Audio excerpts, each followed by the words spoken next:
it's so much closer than it seems. A whole wide world of possibilities, but our one true passion is all we need. We're rising up, we're here to stay. We're having fun, we found happiness in the game. This is our game, so let's go. Na na na na na na na. We found our purpose in the goal. Na na na na na na. Focus on what we need. Teamwork will set us free. Nothing is out of reach. This moment is all we see.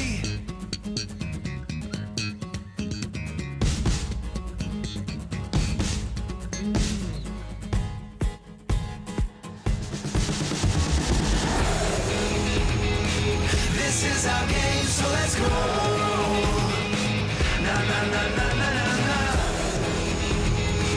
We found our purpose in the goal. Na na na na na na na. We found our purpose in the goal.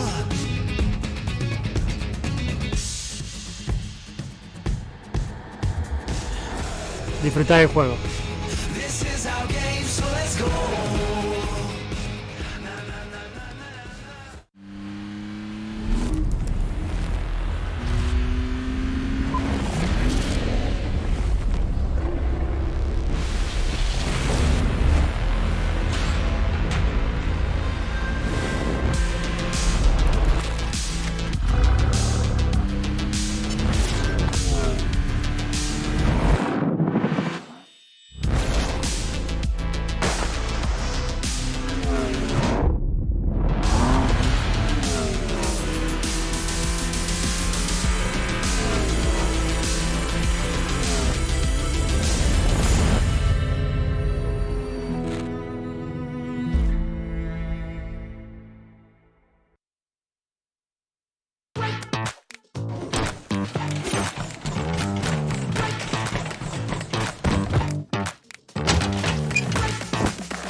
สวัสดีครับผมเฟสโทนี่เคนะครับผมจากทีมเฟสแคนครับผู้เล่นคนโปรดของผมก็คือโนวาออเดอร์ครับเพราะว่าเขาเป็นคนที่เล่นเก่งแล้วก็ฉลาดครับดีใจมากเลยครับที่จะได้เจอเพื่อนเก่าของผมคือ GD ครับผมเรามีข้อความจะฝากถึง GD ด้วยนะถึง GD เพื่อนรักปีที่แล้วพวกนายเล่นได้ดีมากในเวทีลีกซึ่งมันทำให้ทีมของเราเริ่มมีปัญหาแล้วเพราะมันทำให้เราเล่นยากขึ้นมากกว่าเดิมในการแข่งขัน 4 ปีนี้แต่ครั้งนี้พวกนายจะไม่มีทางได้ไปในรอบแกรนด์ไฟนอลได้อย่างง่ายดายแน่นอน Kepada Face Clan, memang kalian sangat handal.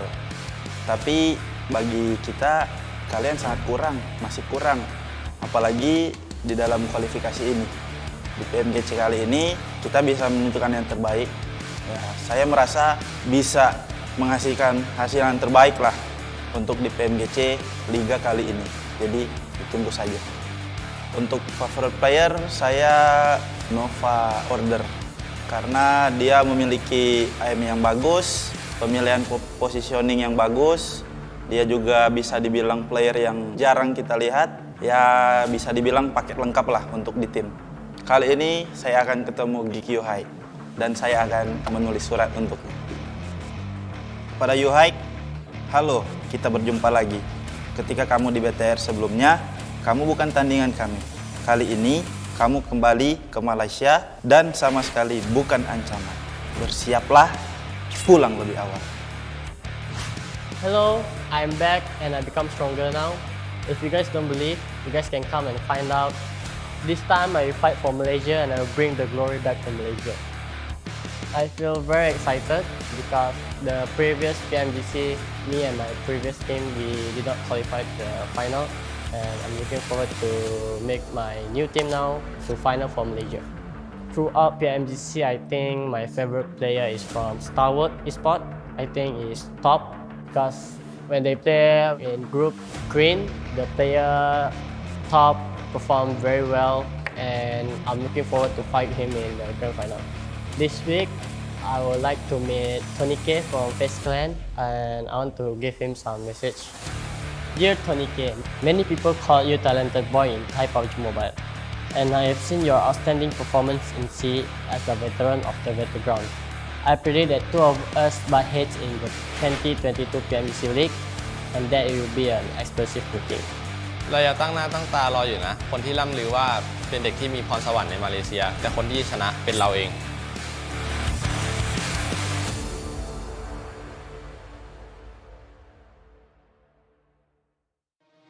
Welcome to the 2022 PUBG Mobile Global Championship.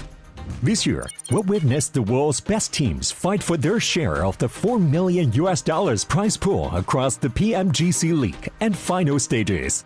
The league stage will be held in Kuala Lumpur, Malaysia, with an all-new format consisting of 3 parts: groups, survival, and last chance. The group stage will kick off on November 10th all the way to the 27th.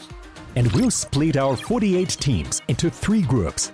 The top 3 from each group will advance directly to the finals, and the bottom 5 will be eliminated. The survival stage will take place from November 30th to December 2nd.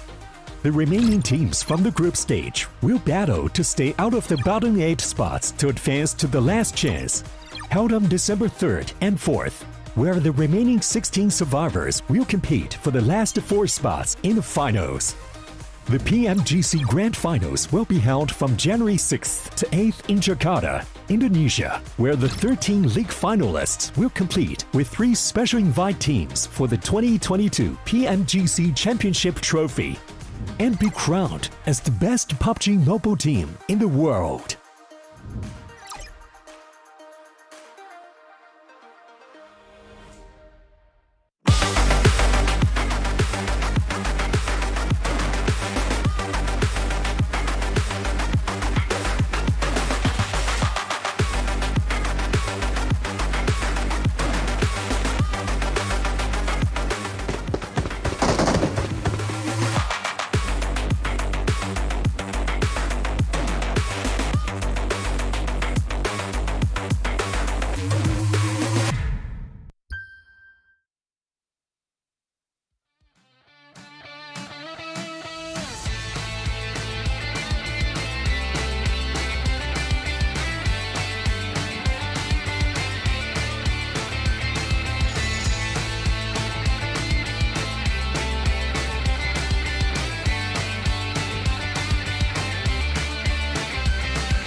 Hello everyone and welcome to the 2022 PUBG Mobile Global Championship League stage Group Yellow. So kicking off the day today, we have a team that showed us consistent and unshakable consistency, trained to kill from Nepal. And with me, I have, what's your name? Zin. Zin, T2K Zin. And this is very exciting for me because they are a team that despite not having any chicken dinners, they still made it to the top 3. So my first question for you today, how do you feel about participating in PMGC for the first time? Are you very nervous? And what's your mood before the start of day number 2? हामी त एकदम खुसी छौँ PMG select भएकोमा अब आजको हिजो अब हल्का गेम बिग्रेको थियो र अब आज चाहिँ त्यो सुधार्ने मुडमा छौँ हामी Yeah. We are very excited to play the PMGC 2022. Yesterday we did the small mistake, and today we will improve ourselves. Wow, he sounds very, very, I would say, humble and really eager to prove himself. So my question number 2 for you is, how is T2K able to consistently collect points through every single match despite not getting any chicken dinners? हाम्रो चाहिँ एकदम सिली मिस्टेक्सहरू भइरहेछ त्यो सानसानो मिस्टेकले गर्दा चाहिँ अलिक problem आइरहेको थियो बट आजको दिन छ आजको दिनमा हामी मिस्टेक्सहरू गर्नेवाला छैनौँ Yes, from the first day we learned so many things, but we did the simple mistake and some silly mistakes. But today we will improve ourselves. Yeah, as I said before, this is very exciting for us because as we go into day number 2, the consistency and play of the team will change. So now, what do you guys prioritize more? Do you guys prioritize placement points or eliminations? We prioritize placement points अब अरू भन्नुपर्दा चाहिँ placement point चाहिँ अब किलसँगै भनौँ अब लास्टसम्म सुरुमा टिक्ने त्यसबाट चाहिँ किलको लागि जाने हो Yeah, our final destination will be the final match. Then even though we are trying for the elimination, and then our main priority is elimination and the final match to win. Right, this is very exciting as well because when you think about it, we do need to find that sweet spot between survivability as well as placement points. Now, for my final question for you, Zin, what do you think your team needs to improve to finish the day leading up to groups? दिन सकिनु अगाडि चाहिँ अब के चाहिन्छ भने हाम्रो मिस्टेक्सहरू र हामीले अब कन्फिडेन्स चाहिँ लुज गर्नु हुँदैन त्यति भएपछि हामीलाई पुग्छ Before the end of the match, we will improve our team. Then we will not repeat the same mistake. Then we will confidently we will play and we will win this match. All right, thank you so much. So before we go, how do you say goodbye in Nepalese? Thank you guys. Gokhali's here. Thank you.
Yo, what's up, everybody? Welcome back to the PUBG Mobile Global Championships Group Yellow. I'm your host, Hot Jukes, and here help us to go on with the show. We got none other than the 7 Worlds Gaming, and Glitter Explosion is back. How are you feeling, Glitter? I am so excited to be back. I heard day 1 was a little spicy, so I'm ready to get back into the action because I think this is going to be a really good group now that I'm here. And I wore yellow, okay? I'm prepared. Yeah, let's go. Let's go. 7, how you feeling, brother? I'm excited, man. I'm excited because of what Glitter just said. We had an amazing day 1, and I can't wait to see what this day 2 is going to be bringing. How are you, by the way, Hotchix? Oh, man, I'm so stoked, man. I'm full of that Thanksgiving food, man. Yeah. So I am locked, loaded, and ready to go today. And so why don't we go ahead and start out by reminding every single one of you guys out there to just hop in the game and vote for which team you think is going to go and win this whole thing. Get your PMGC token, get in game, and hopefully you can win some nice in-game prizes. Of course, I also have to give a big thank you to our sponsors for this show. Sony, with their Sony Xperia 1.4 and Xperia Stream, they're actually created in collaboration with professional esports players. You can play PUBG Mobile at 90 Hz with Xperia Stream's total cooling system and multiple ports for intense gaming and streaming. Also, gotta give a big shout out to our hotel partner here for the PMGC, Pullman Kuala Lumpur Bangsar. Our world is your playground. Also, Prime Gaming. Prime Gaming, our platinum sponsor. Guys, go check out Prime Gaming. They got some great in-game items from PUBG Mobile, other Prime benefits, and you can get some really nice stuff. So go check out Prime Gaming today. And last but not least, of course, the Maserati is in PUBG Mobile. You guys can pick up this skin up until December 31st. So the end of the year, that is it. So guys, go get it today and ride its style. Vroom, vroom, vroom, vroom. Yeah, you know, speaking of putting that pedal to the metal, okay? Follow us, guys. Come on, do it. Click the buttons. And if you don't want to do it, then still do it, okay? Helps us all out here. Right, Seven? That's 100%. And I mean, if you are going to be tweeting out or doing anything, make sure you also use hashtags PMGC or PMGC 2022 because I've been keeping track of those. And you guys are sending some interesting stuff. So talk about it. Get that conversation going. Get that conversation to go. And there's so much to talk about here. Why don't we go ahead and show everybody who's possibly tuning in here for the first time the participating teams here. And these are the squads that got to play yesterday. This is day number 2. And we saw some teams pop off at the start and some teams we thought were going to pop off, Seven, that didn't quite really hit the mark that we expected. D Savior. Yeah, just, you know, putting that one out there too. Some teams popped off for sure. I mean, Geek Fam, that's one team that I'm going to be looking at. We'll go into that a little bit later. And then there's some less desired teams. But you know what? Let's talk about some of the players. You can see, damn rude. I mean, 3,500 damage. And this team, Glitter, was just so aggressive. Yeah, I mean, obviously 3 out of the top 4 from Geek Fam up here. I mean, to be fair, Tony K, phenomenal performance, especially from the 4th place overall team, still being up here as the best, or number 3 in the damage. But I mean, Rude has the number 1 highest damage on a first day performance so far. Geek Fam has been incredible, and you can also see that reflected here in their grenade use. 1, obviously significantly higher than every other squad up here, but that's just going to speak to their aggression. It's speaking to their ability to loot and use utility incredibly well. And then that ended up being reflected in obviously their first place placement on the day, ahead of everybody else. I mean, you've got 3 out of the 4 in the top 4, most nades used, 7. This is an incredible performance for day number 1. It is an incredible performance, and it's even more incredible because of what GK was able to do at 1.2. At one point, they had, I think it was a 28-point lead, and then Geek Fam decided to just obliterate all of that and say, you know what, we're actually here. We're going to be trying to get some chicken ears. We're going to be trying to get those high placement besides just the high eliminations that we're getting. And when I say high eliminations, I mean Geek Fam was going in right now. They have 51 eliminations, and when you compare it to GK Esports only sitting at 29. So a completely different team than what I've seen before, and I'm really enjoying to see if they're going to be continuing the aggressiveness, and then some of the other teams, hopefully they'll be able to step it up. I mean, GK, they didn't end the day so well, Glitter. They ended up with the 9th place finish and only 1 elimination on one of those games, and then the next one was a 12th place finish with 1 elimination. I'm pretty sure they're going to be looking to change that. Yeah, and we talk about that too, right? We talk about how momentum plays a factor into that, and on the flip side, teams that did close out the day really well. Another one that we'll probably be talking about is going to be T2K, Trade to Kill. I mean, they had multiple 2nd place finishes. We saw the interview at the top of the show with T2K as well, and they were just really consistent across the board, with no chicken dinners, still in the top 3 at the end of the day. And we talk about that a lot, Jukes. I heard you gasping before with excitement for what you were watching. Consistency is so important. Oh, it's so huge. Every single time I see one of them squad wipes, you know, I get so pumped up. And not to mention yesterday, the first play that we saw, Iron Sight Car 98 from across the map. That was so dang sick. Let's take a look at the rankings. And you know what? And the reason why I was gasping a little bit earlier, this is where we all stand right now. It's crazy to see that grenade usage ended up being the same stats as we see here on the overall rankings. Geek Fam, most nades used, GK 2nd, and we see them here in 1st and 2nd place here, 7. Yeah, these teams have just been battling it out. And I mean, at one point, we had a 40-point gap between 2nd place and 3rd place, so I'm glad to see that has kind of narrowed down a little bit more. Glitter mentioned it perfectly. T2K, they have been super consistent. FaZe Clan, though, this was a team that they didn't really perform that well at the start of the day. They finished on a great note by getting that chicken dinner. We also saw 4 Angry Men. And then the teams that I was calling out earlier, I mean, D Savior, a lot of people expected this team to be at least top 3 at the end of day 1. Right now, they're currently in 15th place with 19 points. And Glitter, they better wake up because those teams at the top are looking to get all the points. Yeah, especially when you're looking at those bottom squads. They're the only ones with the single-digit eliminations. That's not what they want, because now we're looking at the average eliminations, and Geek Fam literally has an average in what Xavier has in total. Aggressiveness, right? Ouch. That's what we're talking about. And the damage that they're being able to output, even when they didn't have a great performance in regards to placement, they were still able to come out with those eliminations. And I think that's definitely what played out a big difference between these two teams.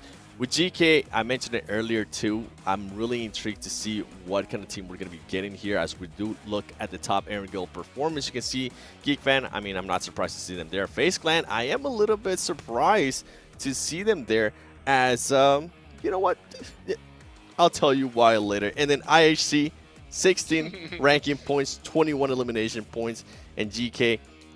With the thing with GK, I have to tell you guys this real quick, is that they were too passive at times, and I'm hoping that they try to be a little bit more aggressive today and not just go for placement points. I like it. I agree. Can't go for placement points. You got to be able to go for both. You got to go for broke here. These is today's matches. This is the same good old cycle that we've seen multiple times in a row. But I think that's the championship formula here. You know, is that no matter what situation you're in, what zone you get, you got to put up some points. You know, get those 8 points and say, hey, you know what? There's no chance we're going to get first place here, but let's just try to put something on the board. And then when you do get that zone, you can't just get a chicken dinner. You got to get that chicken dinner with like 15, 20 eliminations. That's what really sets that first place mark. And man, we saw Geek Fan, they did exactly that strategy yesterday, Seth. They did, and it wasn't even just the chicken dinners. It was like the 3rd place finish. When they ended up in 3rd place, they ended up with 12 eliminations. We saw them being able to get more points than the teams that were actually winning the games, and I think that's currently why they're at the top. Well, you know what? Speaking of teams at the top, I got 2 of the top best analysts in the game right next to me, and these are their teams to watch here going into match number 1. So I see you got some interesting picks there, Glitter, so why don't you break down your picks for us? Okay, I mean, 7, we obviously agree on 4 Angry Men. I don't know your reasoning here, but for me, I mean, they started off the day fantastically. I think everybody had higher expectations of them, and it was just like what started to be a steady downfall that just kind of plummeted into not finishing above a double-digit placement after that. And I want to see them bounce back here today. I already talked about Time to Kill a little bit, how insanely consistent they were. 3 second-place finishes out of the 6 matches, and I want to see if they can finally close out a chicken. And then Geek Fam. We've seen teams at the top fall off. I want to see if they can continue this dominating performance or if it was a flash in the pan. Yes, I'm so glad you mentioned that for them too, because now with 4 Angry Men, this is my reasoning, okay? And the only reason why I picked them before this Aaron Gill, yes, they won the first Aaron Gill, but they just kept getting into weird engagements right off the bat in every single Aaron Gill. I'm even looking forward to seeing how they're going to be able to adjust to that. Are they going to be getting any of their players knocked super early on, or have they been able to go back, watch that tape, and maybe work something out that doesn't happen again? Now with Game Lord, they were steady in a way, and I know Imperium is going to love this that I'm talking about them. They were steady in a way that they are able to put themselves into position to actually strike at the end. They finished off the day with 2 very strong games. I'm trying to see if they're going to continue with that momentum, because if they can, I will like to see them at least top 5. And then last and not least, you Savior. You heard me talking about it earlier. Please, wake up. You can't do this. Well, you know what? They need to wake up, and all of you watching need to wake up, because it's time for match number 1. Let's take it on over to our casters, Zute and Esproxy.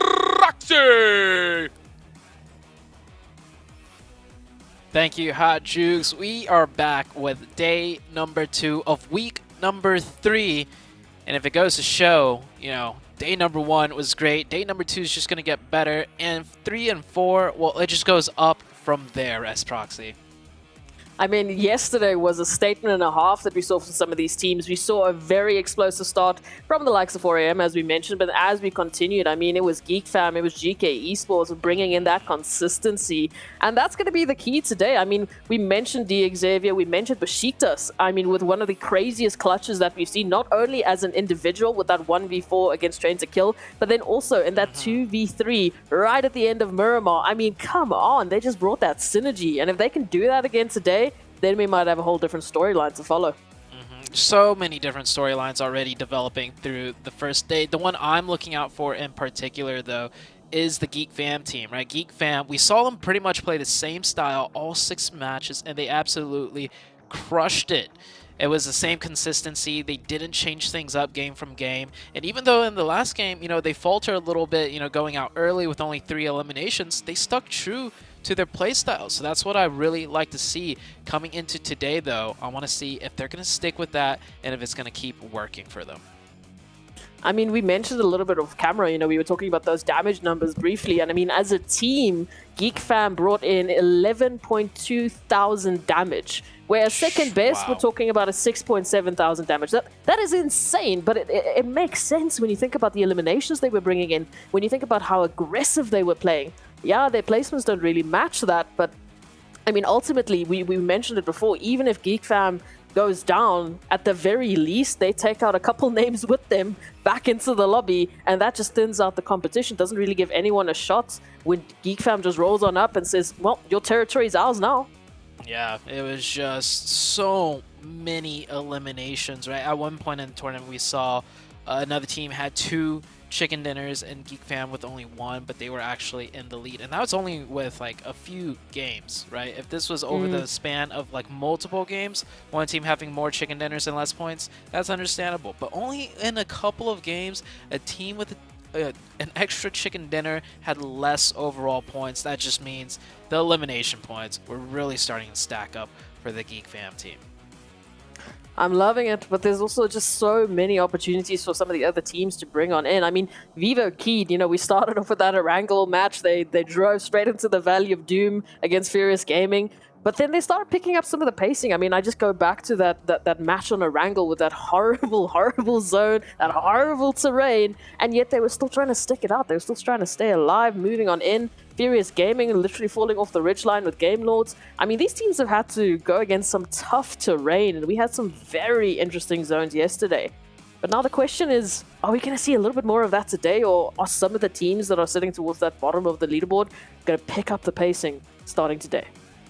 You mentioned sticking alive or becoming alive, right? One team that really started to show up towards the later half of the first day was IHC. Right? Ooh. When they subbed in Ziol, it was like complete 180 change. Like, I'm looking at the stats right now. Okay, round 1, right? They go out in 13th place, 0 elimination. Round 2, they do better, but not in the form that IHC probably wants, right? They got 3rd place with only 1 elimination. They were down to 1 player very early on, and he got lucky making it in. Right afterwards, 14th place with only 3 eliminations. And then I think it was game 4. Game 4, they made the change. Game 4, they brought in Ziol instantly. 2nd place finish, 9 eliminations. 10th place finish, not that good, but 5 eliminations. We saw them go down fighting. And then the very last match of the day, 6th place finish, not too bad, not too shabby. 12 eliminations. That is a stark difference. Now, I'm pretty sure they're going to start off today with Ziol. So currently IHC in 5th place overall. That's another team that could really stir up the pot and change things up. And I mean, IHC was a team that we were all rooting for. We were all waiting for that starting movement from them, especially with that beginning little bit of a phase between 4 Angry Men and themselves on Erangel with those Car 98 shots. I mean, IHC all the way, and then we just didn't see that. But today, it's a whole new day. They've shaked everything off from yesterday, and now they need to bring the action. Yeah, so many teams actually need to start bringing the action right now. D Xavier in particular, that's one team that the analyst desk mentioned that they're keeping an eye on. And for me, it's honestly between Geek Fam, right? I want to see if they're going to be able to pull off what they did on day 1 in similar fashion and style. And if IHC is going to continue that run back that they started to make towards the later half of yesterday. It's going to be the question here, but that zone, once again, it just seems like Erangel is the southern map of the day. We keep going towards this direction one way or another, at least this time, starting off from that eastern side. So some pretty good opportunities for the likes of, I'm thinking of Besiktas, if they wanted to go to that mansion or Jasnaya Poliana situation again. FaZe, if they wanted to head through to Milta Power, well, easy pick'ems for them. But then the question comes through, what have we been seeing on the military base island? We know IHC love that Novo position. 4am generally seem to have been joining them on the military base island, but now it looks like a straight drop for 4 Angry Men over towards military base. Yeah. Yesterday, 4 a.m. also got bridge camped, right? Leaving military base when the zone was very far up north. And they got bridge camped by Geek Fam, no less. Geek Fam, a team that likes playing, from the edge. Makes sense why Geek Fam didn't rotate in. We do have the first circle. It's going to be on the southeastern side. A bit of military base in the mix.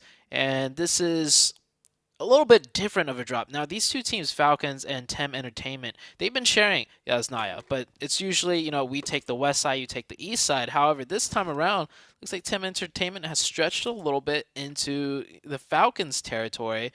Not a full-blown engagement by any means, but seems like Tem Entertainment is starting to back up, maybe assert some quick dominance, apply some pressure, but they don't really want to engage into a fight either.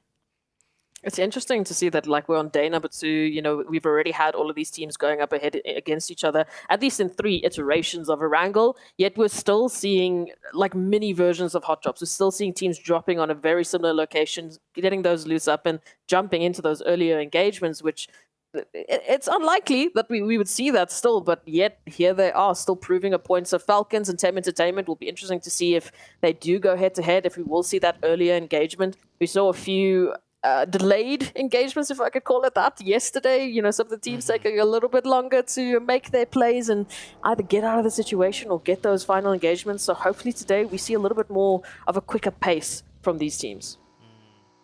Also, stop crashing into things when you're driving. Yesterday it was the military zone where we saw a car make it past the bridge, which was great, and then he crashed into the only tree in his way, and both players got eliminated. Right? So, yeah. Oh, more crashing. Luckily for these guys, it's you, Zute. You're doing it to them on purpose. For them, they're not gonna, be shot at by an entire team of. It was IHC actually, bridge camping.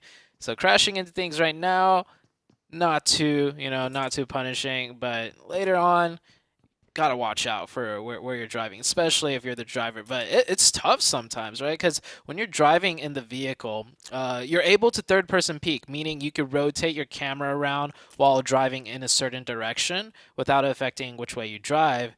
And when you're getting shot at, of course you want to see who's shooting you and from where, so you get a better idea of what's going on. But then that means you're not keeping your eyes on the road, and it becomes a deadly mistake sometimes. That's where the teamwork has to come in. You have to have your spotter, you have to have your driver. Second, if you're in that passenger seat, your job is to spot out who's shooting at you. But yeah, it's like keep your eyes on the road. Don't worry about it.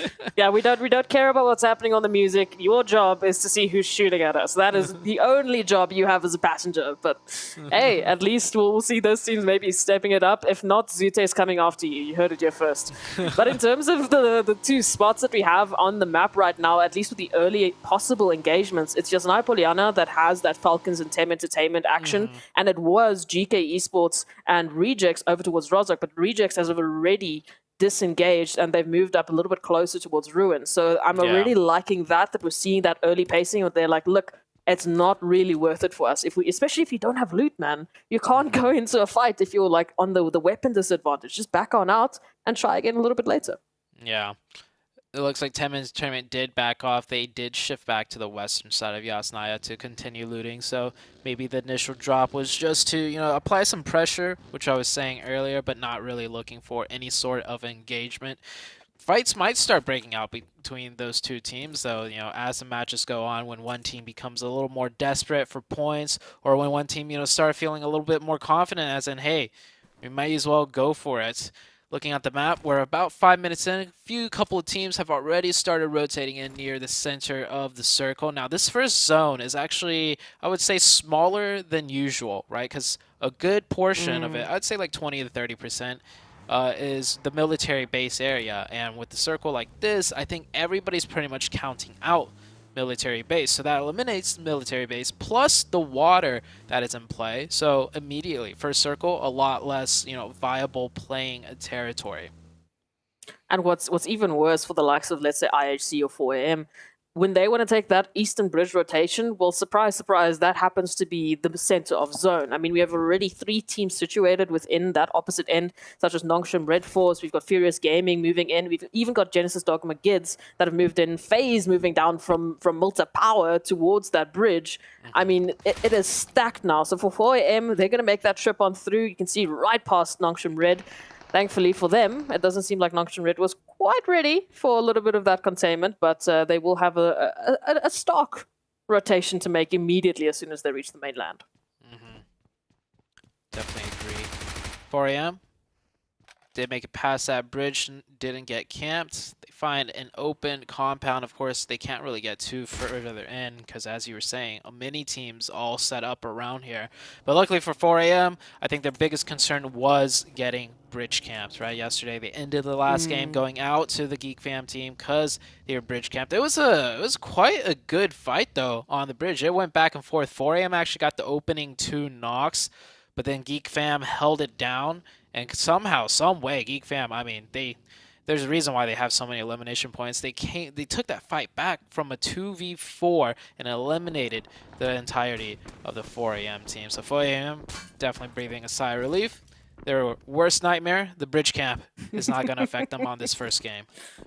Yeah, we don't want any of that PTSD to move on into today's games. 4AM, I mean, we talked about Geek Fam. The main factor for me for Geek Fam and why they've been so consistent, why they've been so successful, is that confidence, that bravado when they jump into an engagement. It's like they know exactly what plan they've discussed, they all know their roles, and they just execute it time in and time out to such perfection. We talk about individual prowess, but then it has to be matched with, an equal amount of team synergy. And Geek Fam, for me right now, hopefully they keep it up because they are just hitting some beautiful PUBG Mobile action. And if they can continue that, look at those damage it's going to numbers. be tough. Oh, it's disgusting, actually. That's after one day at the PMGC level. They're not pumping damage into chumps, right? This isn't your classic match where you could rack up like 2,000 to 3,000 in one game. Okay, they're racking up that much damage against the best teams in the world. That's a lot harder than playing classic matches. And I want to draw a comparison real quick between Geek Fam and, ooh, that's a nice shift. All the way up to the top of the forest area where the Pride Rock is in play, just right above prison. This is going to get interesting. But before things heat up, right, HVVP and Geek Fam, very similar play styles, controlling the edge, fighting their way in, dominant in eliminations. It seems like, this style will get you in first place overall as long as you're executing it properly. And we saw with HVVP, you have one bad day trying to execute this style, which is quite difficult to pull off game after game. You quickly could drop down in the leaderboard. So we might see the same fate for Geek Fam just coming into day 2 even. 4 Angry Men right now on a car chase. They're chasing Team Entertainment. GK is chasing them. Just running through shelter like an absolute madman, trying to get that rotation and trying to regroup. Thankfully, it looks like they will be able to, but it's going to come down to what Team Entertainment will be able to do here. The line of sight looks pretty limited. So hopefully, 4 Angry Men should be able to move on into center. I mean, for the likes of FaZe, they literally just rotated off Milta Power, and now it might be an opportunity to rotate back. Here's that Pride Rock position that I was talking about. Now, 4AM, we saw in game number 1 yesterday, they really prioritized these rotations. They even lost a player on rotation very early in the very first game of Erangel, but they ended up getting the chicken dinner because of it. So once again, second circle pops up. They really gun it for a central position, and we saw on the camera so many teams all around them taking shots at them, but it's a calculated risk, and hopefully it pays off for them. They are pretty much somewhat center, a little bit north of center, but they're at a strong position to work the rest of the map. So very good rotation by them. The Rejects team taking things a little bit slower this time around. Rejects also in the very first game yesterday did similar, mad dash rotations, but it ended up costing them like the entire team with 0 points. So it looks like they're going to play it slow now as the new game plan coming into day 2. Yeah, polarizing performances from these teams, and I like what you said in terms of that comparison between GeekFam and HVVP. Also for HVVP, I mean, having a bad day on the literal last day, the literal last opportunity that you have to put up points. I mean, you couldn't have talked about like worse timing. Yeah. It does happen. It does happen though. You are in a PMGC stage, and to keep up that level, even for GeekFam, to keep up that level of aggression, that level of engagement, and having that higher success rate, it's unheard of. Over 4 days at a PMGC level, Yeah. we'll have to wait and see if they'll be able to do it. But oof, imagine if they do. Imagine if they do. I feel like there's a world record around the corner for them. 92 points after just 1 day. See what GeekFam could do today. Speaking about GeekFam, they are located on the southwest side, pretty much on the edge. The only team behind them is IHC. Now, IHC versus GeekFam, that will be a very interesting fight if we do get to see it. Both teams very aggressive, and they like to take their 4v4s. You see right there on the southwest, IHC just now moving out of military base, GeekFam edging in from the southwest as well, and the circle does pretty much pull off the eastern side. Milk to Power no longer in play, shifts a little bit towards the west. Everybody should be very familiar with this terrain here. There's a lot of different ridges to play in, and of course on the eastern side it's all high ground going uphill. On the west, pretty much all flatlands with a few compounds with the bunkers of shelter coming into play. Can you imagine if we have a shelter final zone? Like the chaos of all of these teams shuffling into shelter, into the different levels, now trying to find one another, that zone All the closing different on bunkers. Which bunker do you want to take? The different levels. Uh-huh. If it does end around shelter, we're gonna see like a whole like pack of cars just blown up, crashing onto the different shelter bunker sites. It's gonna be like a parking garage almost. It would be chaos. Imagine for the first game of the day, we have that sort of an ending. We've already had a few treats. I mean, I've never seen such a Western, wrangle zone before yesterday. Like such an even 50-50 split between main island and military base island. Once again, we're treated to the eastern side of things. And now potentially a finish on shelter. I mean, come on, what more do you want? Also, 64 players still alive. We are almost 14 minutes in. Huge difference from day one. Day one, we saw like maybe 6-7 players go out by zone number 2 due to haphazard rotations, the nerves, the jitters. They didn't get their timings. Yeah, they didn't get their timings in right. They didn't, respect, the rotations out of other teams, thinking they could get away with things. Now this time around, we're 14 minutes in and not a single player has gone down. Teams are definitely playing way tighter and definitely, taking more precautions after day number 1. They see where they are in the leaderboards. They know what they need to do to keep up in the top, and they know what they need to do to try and rise up to the top. I mean, it's crazy to think that we haven't dropped a single player. We haven't dropped a single team. We haven't dropped a single player. And again, I think it comes back to those early engagements, avoiding them as much as possible, making sure that they're quick on the trigger when it comes to that possible disengagement. And teams so far, they've been following suit with that, which is lovely to see. And this is what we've been missing out of the chaos of yesterday. But yet, a wrangle might still prove to be a little chaotic depending on this next shift where we will be centering up. And, shelter is still in play. Still an opportunity. It's the shelter zone that we were just talking about. So that pretty much, that south side still has a huge, the hills are still in play. A good chunk of it is still the high ground hills. And then you start heading down into the shelter area. We have 64 up. There's not going to be 64 up after this circle closes. Not at all. Rotations hitting on in. GK making that appearance now, and it looks like they spotted out at least a lone member here of Genesis Dogma, and this is what we were talking about yesterday. We saw this happen yesterday with Genesis. They didn't have that opportunity to save their teammate. Once again, not in a position to do that. Daybot unfortunately getting caught out, and for Genesis, there's no road to recovery from this. I'm quite confused what Genesis Dogma was doing there. It might have been a split, and then this player got pushed, but From the way, you know, GK are already set up, it looks like they sent one player down there with no support, and they are taken out. Now, Xavier getting into the mix of things with Nongshim Red and Geek Fam, of course, here to third party and take shots whenever they can. They have one elimination already. All of Xavier in one tower right here, and Nongshim Red just finally gets taken out, and it's actually due to the side of Geek Fam. Geek Fam, oh, you know it's coming. This team's so aggressive. They saw it in the elimination feed. Multiple players of Xavier has gone down, and yeah, they're going in for the finish now. Only Frankie up and alive, and we saw Frankie do some aggression. fantastic snipes, but here it comes. Geek Fam, they know what they've done. They've taken up two. They want that final team wipe, and it is almost instantaneous. They don't even get to finish a sentence, and then we immediately move on to FaZe, fighting for control of these hilltops up against Genesis, and oh, what a tough fight. Yeah, it's like a powder keg just went off. It's fighting all around. Literally, it was quiet only a moments before, and now it's just all-out mayhem. Everybody, a lot of teams deciding to fight for the high ground. Not many teams full sending it down to the shelter area, so prioritizing the high ground and working down. Of course, I don't think they expected this many teams, this much chaos up here.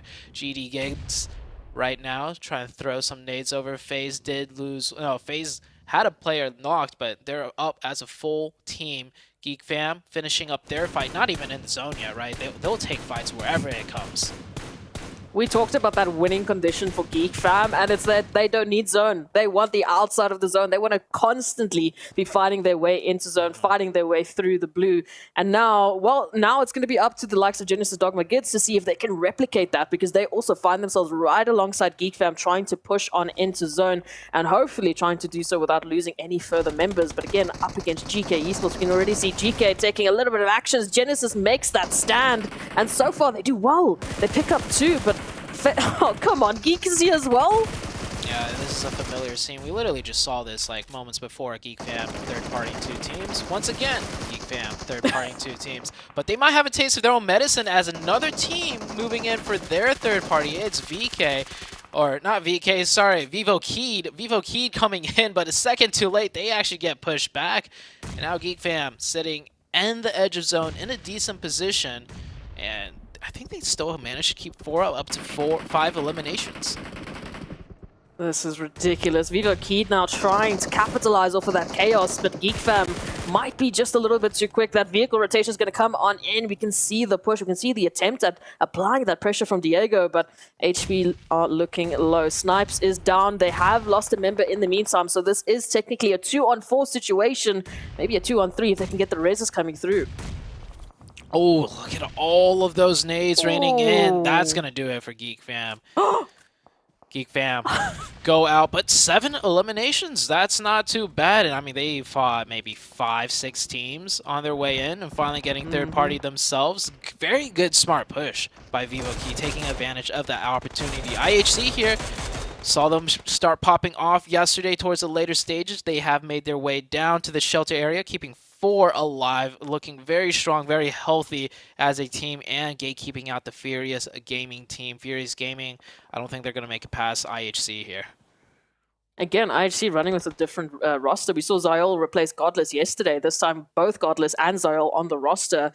And IHC looking pretty refreshed, looking pretty hyped. I mean, they're already picking up those 2 eliminations as Furious Gaming goes down. So this might be a different version of IHC, at least the version that we were expecting. We'll have to wait and see if they can bring through that performance as Vivo Keed now, after their wonderful success, need to make that rotation into center zone. And look at this outskirt, look at the vicinity. I mean, you've got GK Esports, you've got Tem Entertainment, you've got Besiktas and 4 Angry Men right up ahead of you. Where do you go from here? Pick your poison, right? Pick a team, take the fight.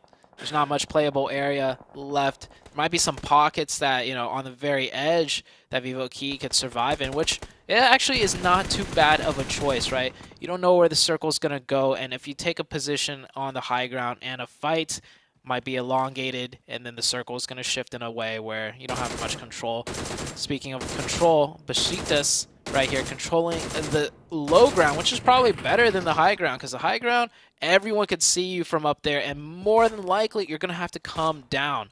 So you're just going to be constantly in the sightlines and firing range of so many different teams. 4AM do get that revive up to 4 eliminations, looking a bit better than their performance towards the late stages of yesterday. IHC, of course, just constantly controlling the edge, fighting their way in. Oh, the last member here of Satan being caught on out with Vivo keyed in their rotation. It was only a matter of time as they head through that southern rotation. And currently they do find themselves pretty well centered up, so they picked their poison beautifully. And now Falcons up here against IHC fighting for control of these edge points of shelter. IHC making quite an aggressive push.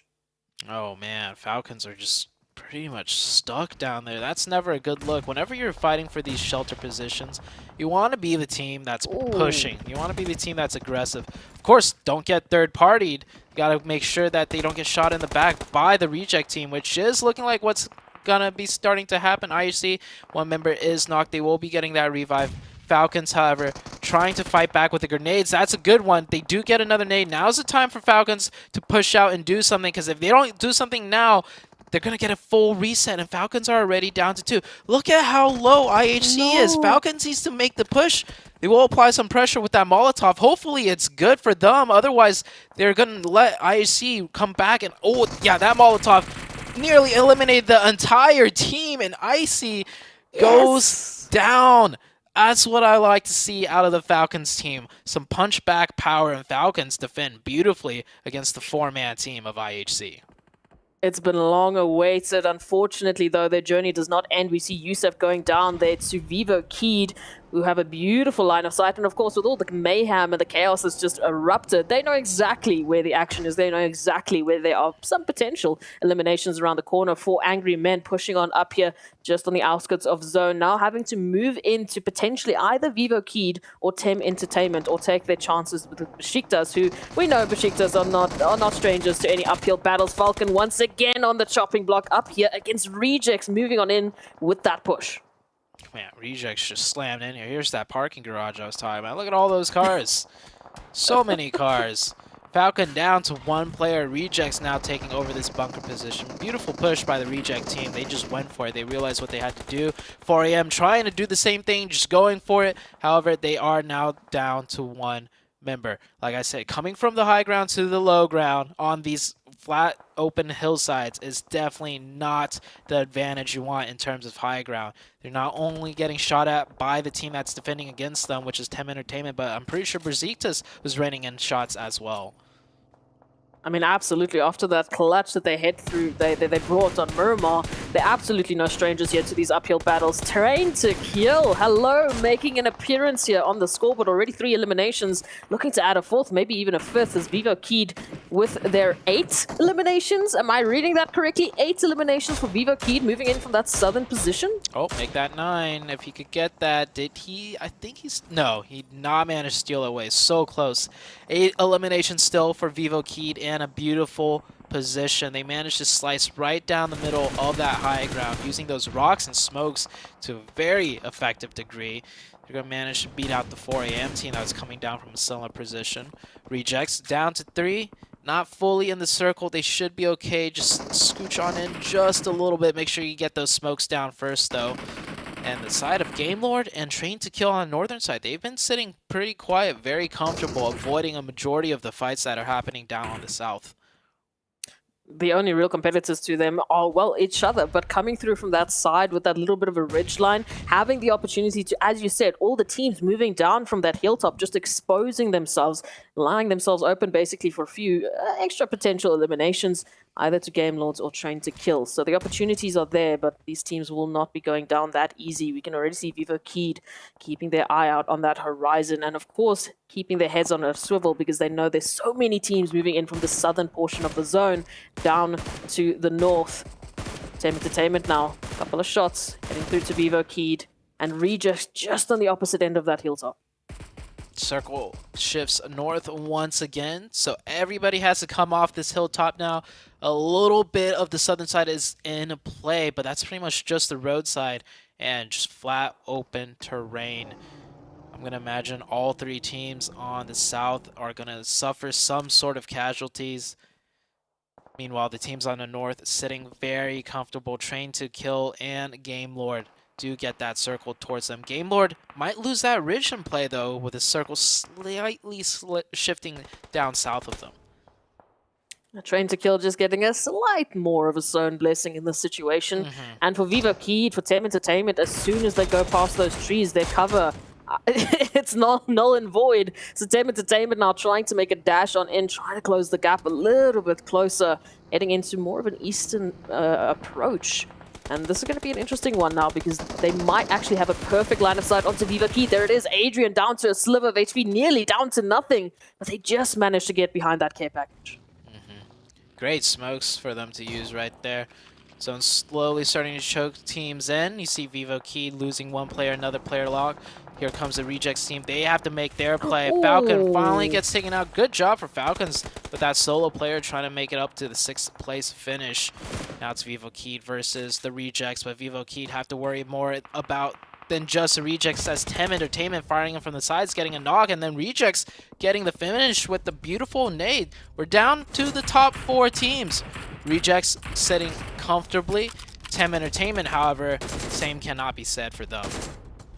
I love the push from Rejects. It was quite a gamble, but now they find themselves on a similar approach to Train to Kill, just absolutely hitting so many shots towards Tem Entertainment. And Tem Entertainment feeling the brunt from pretty much all 3 sides. Maybe Rejects can apply that pressure to Train to Kill, and that will give them the space and the timing needed to recover their losses. But for the time being, there it is. Tem Entertainment, Train to Kill, now picking up each other's pacing. Game Lords need to move on in. They need to join the action. That is a nasty angle Duelo has on the Game Lord team. If he remains calm and fire off some more accurate shots, those are really good knocks that could be had. All he needs is smoke down to his left side. I don't know if he has a smoke, though. Maybe Divine has one. I think Divine did just pop out a smoke. If Duelo could get his left side smoked out so he doesn't have to worry about Train to Kill, he could have some really nasty shots onto this team. Game Lord, however, deploying smokes of their own, effectively obscuring the vision that we just saw Duelo have earlier. Now teams are firing back and forth. Everybody, or every teams, are taking shots at one another. Circle closes beautifully into the middle, forcing all of these teams to make some sort of move. I like that. Really putting these teams through the gauntlet now as they need to snake it up into the grasses. They will be losing majority of their respective ridge lines, majority of the cover that they've been holding onto so beautifully up until this point. But Tem Entertainment, I mean, I feel so sorry for them. They have just been getting punted, lead after lead bullet, just going straight in their direction, not having any sort of time to recover. We can see they're right on top of each other, just trying to stay alive. And now Duelo comes on in and adds to the pressure gauge. I feel sorry for that tree right there. That tree's been soaking up a lot of bullets as well. The only hard cover that they have, and the rock, but man, I think Tem Entertainment is about to bow out here. Too many teams raining in fire from all sides. Still got one player left here. If he can weather this a little bit longer as Train to Kill. Train to Kill getting... Oh, when did the Train to Kill took out Game Lord? I was so focused on Tem Entertainment. Game Lord has just been eviscerated out of the match, evaporated. And now, hold on. Take a look at this. RC goes out. And Tem Entertainment stays alive with 2. And they're going to bring it down to a 2v2. But look at their meds, Tem Entertainment. They don't have much to work with. They have literally nothing. Now down to Mormon as Train to Kill are just on a rampage. They got 10 eliminations. And now they're looking to close it out for good. Down to Mormon. We can see nothing. Nothing to do with meds. Nothing. We've got he got the knock. That's it. Tem Entertainment, he got the knock on the other player, though. Legend is down. These 2 nades for the Hail Mary. Oh, he uses all 3. It's a little bit far. Can one bounce a little bit further? Oh, shooting the buggy, trying to blow that up maybe. Oh, they'll get the revive though. But no meds, is it worth the revive? That's the question. Oh, I think he went back and dropped him some grenades. He's prone in the open. Did Jane spot it out? Some shots raining right back, using his teammate as bait. Gets some good damage in. But Jane's got one more first aid. I think Jane knows he's out in the open. But he does not want to risk firing off some shots and then getting hit back as Jane almost went down earlier. Oh, good timing for Jane, though, right as he pulled out the grenade. What a win. What a clutch by Jane from Train to Kill. I mean, it looked like it was Train to Kill's game, and Tem Entertainment was going to be the 4th team out, but all of a sudden Game Lord's out, Rejects is out, and then it was almost a win for Tem Entertainment. Tem Entertainment, that's a team that's way down in the leaderboards as well. They didn't get the chicken, but that was a good finish for them to, you know, really shoot themselves up the ranking as far as Train to Kill is concerned. I mean, they're not doing too shabby, you know, third place coming into today and then getting that chicken dinner. That gap between second and third, that 20-point difference almost, is suddenly a lot smaller. Oh, absolutely. This is what we were waiting for. Yesterday, as we mentioned, as our analyst talked about it, we only had a 40 points gap between that second and third at some points. That closed on up right towards the end. We had Train to Kill picking up the pacing, which is something we've been waiting for. We knew that they brought in some interesting, you know, opportunities for themselves. It was just that final execution that they needed to bring through, and here it is. That winner chicken dinner. But what an absolutely beautiful showing from them in that final zone. Honestly, this first game I liked a lot because it pretty much showed us all the teams, you know, that aren't in the top besides Train to Kill are showing up today. Everyone's coming out swinging, but the team that swings the hardest in this first game will be Train to Kill.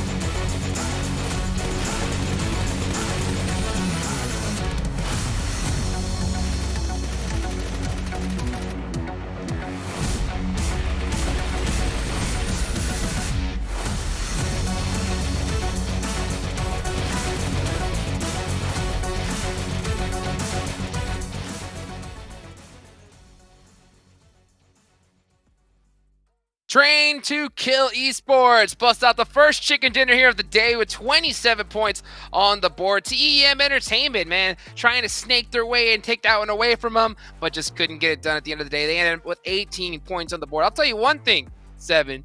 Train to Kill Jane popped off in this match. I agree with you, baby. I'm so glad you brought him up, Hot Jukes. Jane put up 8 eliminations, and what's more impressive out of those eliminations is he was able to do that with just, I think it was 409 damage. Talk about being able to steal some eliminations. I am happy to see Rejects there towards the top two, 15 points for them. That's going to be good. And then Vivo Key, we saw Vivo Key taking on the fight with Geek Fam. By the way, Geek Fam, this is what I was talking about, Glitter, earlier. Only 1 placement point, but 7 eliminations. Wow. The aggression. It's the aggression all over again, and they were doing well in the eliminations. They just got caught out a little bit earlier than they would have liked, but you guys were just highlighting Jane. Phenomenal performance. 8 elims on 400 damage. That is efficiency, okay? 8 elims and 34% of the team contribution. Plus, we also get Legend up here for T2K. Geek still making an appearance because of all of those elims. And then, like you were also saying, Seven, we had some Vivo Keyed popping off. Adrian with 6 of those elims. But listen, I put him in my teams to watch for a reason. T2K. All those second places, they paid off. We start off the day with a chicken dinner. You called it. Glitter Damas is back. Could be. Could be, in fact, back in the fingers are on the head. She is charging up and ready to go here. And you can see right now, this is the actual fan vote leaderboard. So all you guys that went in game, got your PMGC tokens and voted. So far, S2G is still up on top. You see Bigatron in second place and Power all the way at 5th. I wonder if we're going to see this change soon, Seven, with how some of the teams are performing in this group. Do you think that's something likely? Who would you vote for? I would vote for Geek Fam, and I'm surprised we're not already seeing Geek Fam out there with the way they're currently performing and the aggressiveness that they're being able to showcase. They're just a fun team to watch, like the way they're currently playing. Glitter, who would you?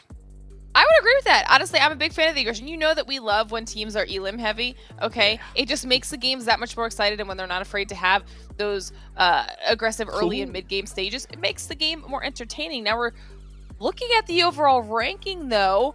Geek Fam holding on to first place, hitting the triple digits off of those elims, but the jump up from T2K into second place, and they actually had a pretty sizable gap that they had to make up, Seven. And the down roll spiral continues for GK Esports. Oh. They got 0 points, and now they're going to lose on that second place to T2K. I am going to be looking at some of the other teams, though. You can look at Vivo Key right now being able to push up there. We saw a tie between some of those teams in 4th and 5th. And Reject, this is why I was happy to see some of those higher points out of them on that first match, moving up to 9th place. And it's crazy how most of these teams are going to be packed. Like, if this continues on, I'm going to be so excited because we might get a flashback to last week when it came down to the last game on the last day. And I called them out earlier. I'm going to have to do it again. The Savior. I mean, I don't know what's going on with this team. They decided to take on to a fight outside of the circle instead of focusing actually going into the circle. And that's what ended up hurting them. They saw one player knocked and they fully sent it to... Not sure if it was just a spur of the moment, but Miramar is coming up, Hajux. Yeah, Myanmar's coming up here next. You know what I really like to see was TEM Entertainment. They got a nice little bump from where they were sitting on the leaderboards after a rough day number 1. So to see them start off strong, put some good points. Yeah, 2nd place. I'm looking forward to see how they perform here for the rest of the day. Here at the top, Miramar performers. I mean, Geek Fam, I think, is going to be on the leaderboards of pretty much almost any one of these stats just to do how they're performing. But hey, we also see a team that you were calling out earlier, 7 up on here. Which one? Which one out of all of them? Are you talking about Rejects? Are you talking about Geek Fam? I think it's going to be Rejects right there. Yeah. I'm hoping they can continue on with what they were able to do on that first match in Erangel, but I'm actually going to be looking at Besiktas. This is a team that's currently in 12th place. And if Miramar is your strongest map, and if you may be able to start off the day here on a good Miramar note, why not? Besiktas is probably going to be my pick to watch as well. I'm glad you said that, though, because they were in the top 11, fell out of it after this first match, and now they're heading into a map that they supposedly can do well on. So this is a perfect opportunity to bounce back. Yes, indeed. Why don't we go ahead and take a look at y'all's team to watch here for match number 2. And I see that you got Vivo Keyed in there, Glitter. I mean, they got some points in match number 1. Do you, what are you really expecting to see from them here in match 2? It was the aggression. The reason I picked them, it was the aggression. They had so many eliminations, and that was just, especially from the way they started yesterday, a night and day difference from the performance that we saw. So they went back and they did some sort of review. They fixed some mistakes, and it's working so far. I want to see if they can carry that on into Miramar. And then Game Lord 7, we both picked them. You want to go first? You want me to go first? Yeah, you know what? Keep going. Keep going, Glitter. You can't. It's too... Listen, I know it's my first day of this weekend here, but it's too passive. I'm not on board. We even heard the caster say Zuti didn't even notice they died when they did die, because you can't just hang out and watch all of the action go on around you. I want to see them bring something to the table now. They're definitely capable of doing it. We saw them had some good performances towards the end of the day. Give me more elims. 5 people at T2K. Consistency. She's being nice. I'll be a little bit more harsh. When you have 4 people alive, 25 minutes into an actual game, and you have 0 eliminations, yes, that is way too passive. We need to see a little bit more aggressiveness out of them, and that's what I was talking about in the first segment, how this team, yeah, they are getting those placement points, but that's just not going to be good enough, especially if you're trying to go for the top 3, and I hope this team is not thinking about, oh, we just want to make it to survival stage, because no, this is the PMGC. You can't be thinking that way, please. To be even a little bit more harsh there, to translate what Seven said earlier. I think at one point you even said, is this team allergic to elimination points? You know, it's tough to see them that late game busting out 0. But you know what? I hope we're saying this to hopefully motivate that squad to really turn up that aggression. Because if you want to make it a top 3, hey, you have a chance right now to get it done. You have to turn up the heat right now. Speaking of turn up the heat, we got Miramar up next, and it's almost ready to go. Let's take it on over to our casters. Thank you, Hot Jukes. Game number 1 is down for the books, and the biggest takeaway is a lot of the teams that struggled yesterday, well, I mean, they are here to play, and they are swinging hard. It's no longer, you know, a 2-team show that out of GK and Geek Fam. There's some other teams now putting their name into the mix for us to really keep an eye out on. And man, it's just getting better and better as Proxy. I'm loving it. We were talking about it off camera. The fact is, we're seeing a whole different side of these teams. We're seeing the teams that we've been waiting for step it up. Yes, it's not everyone. D. Xavier, we are waiting for you as well. There's a few more teams that have to join the party. There's a few more teams that have to join the fray and bring forth that performance that we know that they are capable of. If they were not capable of it, they would not be here on our second map of the day in Miramar for the PMGC. Come on, we're waiting for it. Yeah. Oh, Miramar, here we go. Plane is out on your guys' screen, and it looks like it's going to be a very western plane path. Yeah, from west down to south. Pretty good one, honestly, for a lot of these teams. Yesterday's Miramar games, I'm trying to recall how they actually went. Yesterday was, we got that one circle all the way down southeast in Porto. Yes. Oh, yeah. I feel like yesterday's Miramar was very unique. Not a real taste of your typical Miramar games, which, it isn't a bad thing. But I'm more of a vanilla guy myself, right? Like, that southeastern ending, I don't think any teams really had a good idea of how it was going to play out. Hopefully we get a match that's, for the lack of a better word, more cookie cutter, because then it's like, yeah, sure, it's like we've seen it before, but it's like we know, more importantly, these teams know what they have to do instead of, just kind of scuffling about and trying to fight their way in and then not really, committing because there's like so many ridges and it's like, maybe we'll just not push, maybe we'll just stay here, maybe if the nade connect. Yeah, there was a lot of hesitancy yesterday due to, simply the terrain, so to say. So now let's see where this first circle is going to go. And, well... Oh, okay. Goodbye. Whatever you were looking for, goodbye, No, sir. no. We are getting down to the southwest. Okay, this is also a very unorthodox part of Miramar, but not as many ridges for use as cover. For sure there's a lot of high ground, but it's more like do or die high ground, right? It's not a high ground with a lot of different, ridge levels where it's like, okay, maybe we can play in this pocket, and this team will play in that pocket, and so on. This is more of a, if you control the top, you control the top. If you try to get the top and you don't get at the top, you are out. Pretty sad, like pretty simple. Pretty stock standard, really. I mean, we see this all the time. I mean, looking at the drop sites, if we were talking specifically about that area with Chumacera, Val del Mar, I'll talk about that in a bit. Besiktas, good morning. Good morning to you. Or good evening, rather. Thank you for that. That was a lovely little bit of a start. So already we've had one elimination. This is compared to a wrangle about 12 minutes sooner. Than what we saw.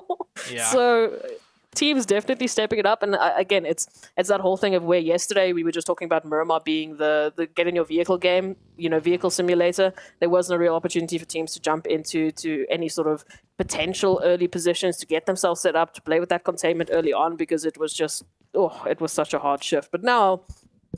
Still a hard shift. I'm not going to lie. I mean, all the teams that run that northern side, like, Game Lords, like Falcons there towards Hacienda del Patron, I mean, congratulations. You need to join the territory of Nongshim Red Force, who love that Chumacera. We need to join Four Angry Men over towards Val del Mar. It's going to be a fun time for rotations in these teams. Speaking about rotations, Geek Fam here, the furthest team away from the circle. I mean, it's what they want, right? It's maybe not this one. Maybe when I don't know, Miramar, when the circle's that far away, and if it goes any more south, all they got is uphill battles. This one's maybe not the circle Geek Fam is looking forward to as far as fighting into zone goes. Yeah, no, it's not the expectation here, but what is nice to see is that we are still sticking to some of those expected drop sites. I mean, Train to Kill over towards Graveyard, at least there's some sort of normality there. Of course, GK Esports making an early rotation into Chumacera, which I like. Again, this terrain for me it's a little crazy, but I agree with what you said. The first team to get it to the top and contain that and hold that, they've got that advantage. It's not a case of they suddenly are surrounded by like 50 other teams in pockets. So now we want to wait and see who's going to be that first team to take the gamble to set themselves up. Yeah, they could create a buffer zone, essentially. We saw one of the GK members, they don't even have a vest, like not even a level 1 vest. So a very fast early rotation, not even taking the time to look around for a vest to secure a position in a really crucial point on the map. Now, it is the first zone, right? It's a good spot, but anywhere on the Miramar match or Miramar map that's a good spot in the first circle may not be a good spot by the time the second circle rolls around. So we'll just have to see how the circle shifts, how the cookie crumbles. IHC taking their time looting. Of course, they don't mind. They could have had a really good straight shot into zone and just in a high ground position as well. No teams in front of them essentially besides 4AM, but 4AM is way down in the south. But IHC, they don't want to rush their rotation. They want to grab all the ammo they can and all the meds they can because their plan is to use all that ammo and all those meds fighting their way in. Yeah, taking a page out of Geek Fam's strategy book, but they've been able to do that before, and we know on Miramar, IC, if needs be, will take a swim. They'll make sure they get those placements. But what I want to see is, IHC right now, they're very comfortable there over towards Monte Nuevo, so they'll be taking a more southern approach. They're just on the cusp of getting themselves into the zone, and Furious Gaming, moving on in from that El Pozo region, might be able to miss them completely. So if that is the case, IHC completely left to their own devices, and we've seen what happens when you give any team that much space, that much time to formulate their plan and to basically choose their own engagement, choose when they get engaged. That becomes a very dangerous game to play. Speaking about being left to their own devices, I just realized they're no longer hot dropped in Monte Nuevo. Genesis Dogma, it was Genesis, right? Yeah. So they gave it up completely, and they definitely gave it up because the plane flew right over Monte Nuevo, making it a very easy drop for both teams. But instead, Genesis were forced to scrap loot on the southeast, and that actually costed them a player very early on to the side of Besiktas. So already effects of day number 1 spilling over into day number 2 in terms of drop spots. I love it. Again, I think that's why we're seeing that different, zone, that different presence from these teams. The fact that on Erangel, we only saw some action over towards the 14-minute mark. Yes, here, 2 minutes in, we at least lost a player, but all teams still alive, and now we're finally seeing a little bit of an engagement here on the 7th minute marker. It is FaZe Clan up against Nongshim Red Force, busy just clearing out the angles, getting a nice flanking position. And Nongshim Red Force right now very split up. I mean, there may be 1 or 2 members pretty close on out, but they're already backing off. They're already saying, listen, this is not worth it for us. We still want to get ourselves set up. Yeah. They're just creating a pretty much a buffer zone for the northern region. Usually, this is a really good spot to do so, but honestly, with the circle being so far south, controlling that entire Chuma High Hills, chances are it might not even come into play by the time the second circle rolls around. A lot of teams actually making it pretty deep into the center of the circle. They're just skipping past all the high ground, right, in the middle, because, like I said, it's do or die. Like, if there's a team up there already, it's going to be tough trying to get up there. So a lot of teams aren't even going to peek their heads up there. They're just going to assume it's taken, and they're going to take the roads and play the low grounds further down south, which is technically even more center, so it's a better position in theory. It's crazy to see. We basically got that entire outskirt of the zone completely open. Other than, Furious Gaming, they're over towards the west on that high ground.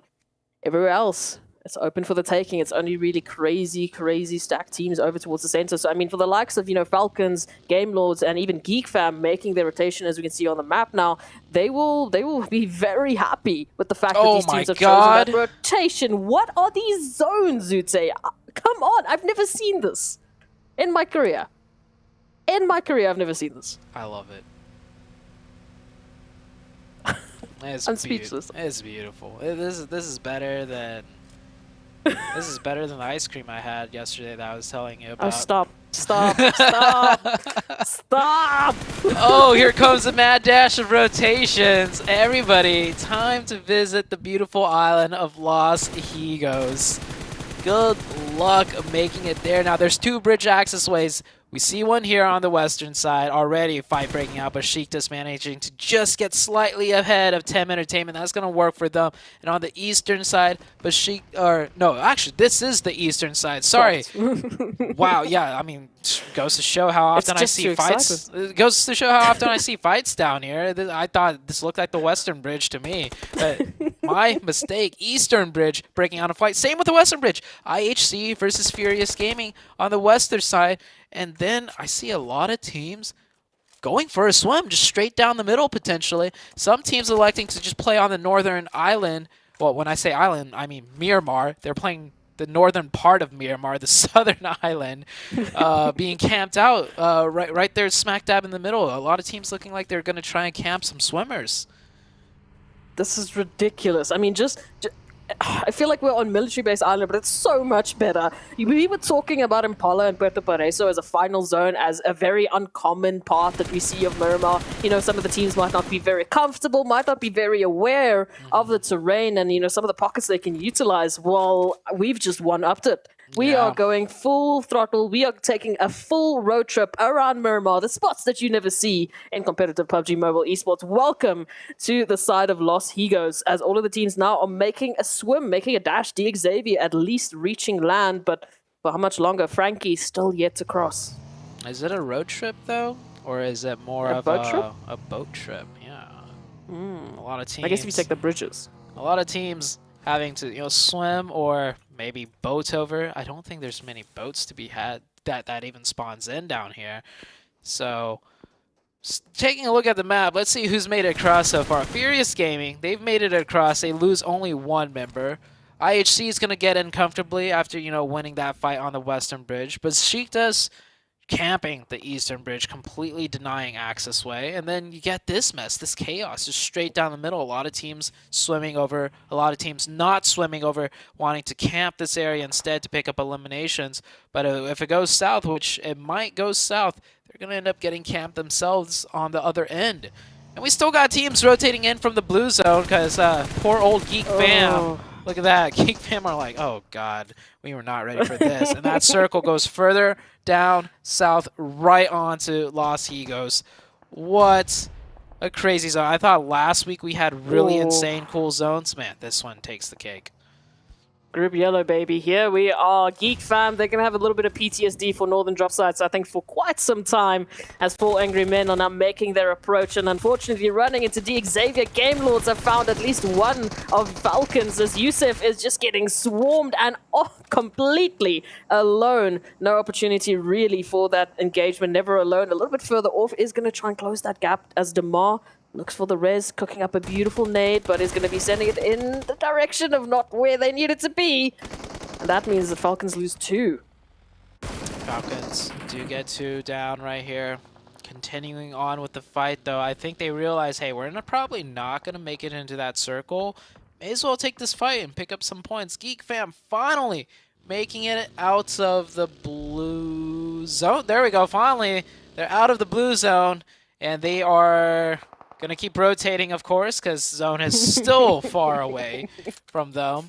Gotta go down that stretch of road, and Falcon with the sniper is popping in some nice shots over to Game Lord, not connecting, however. Falcons down to 2, and it's like, at this point, it's like, do you just stay and fight for the points, or do you try and make it into the zone still? I think these teams are really struggling with deciding what to do in terms of those 2 options.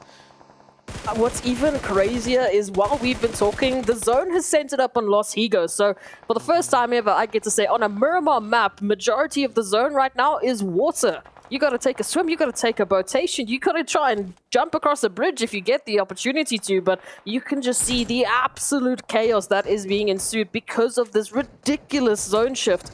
Our rejects, I mean, they were one of the first teams to make that swim across onto Los Higos, and now they might be reaping the benefits. Geek Fam, unfortunately, when we talk about those third-party opportunities, now literally in the water, getting shot at with what option? Man, so many players just swimming onto shore right now. I love how you could see some of the cars, some of the vehicles still just poking out of the water. There's so many cars just in the water as well, serving as some sort of hardcover, to be honest. in the water side, that could actually help some players out. But yeah, take a look at, I see a buggy, I see a smoking vehicle, I think that's a 3rd vehicle. Mika trying to grab some air, and the second he gets some air, shots raining down on him. This is FaZe Clan here, trying to farm as many elimination points as they can. Same with the rejects. They swam early, and now they're reaping the rewards, being able to shoot back at everyone else. And yeah, this is indeed a straight up Los Higos finish on Miramar. Oh, it is beautiful. This is one of the first times I've been able to see this. And what chaos can we expect from this? So Besiktas moving on in from that eastern side. They've also been treated to some beautiful land, some beautiful real estate as Rejects pick up a few more eliminations. But again, the elimination counters are not that crazy. You see the numbers, they're not that insane just yet because there's still a whole slew of potential, still a lot to go around as Falcons move on in right next to Genesis Dogma Gids. Daybot will get that information. Doesn't seem like they're going to be jumping into the action just yet because they've got a few of their teammates in the water, at least with the backup there of their duo. Maybe they can get powerful and never alone out. 4 a.m. getting into fight. This is on the southern side of the part of Miramar. This is on the Los Higos Island. They will take down that player. D. Xavier, both players swimming ashore, forced to get into quick engagement right there. D. Xavier go down to 2 members. This is Geek Fam with 1. GK still with 2. Train to Kill with 3. I'm taking a look, trying to figure out which teams are still 4-man teams. There's a couple of them still, which is going to come into play huge, especially for the side of 4 a.m. They got to push their way in and fight their way in onto Los Higos.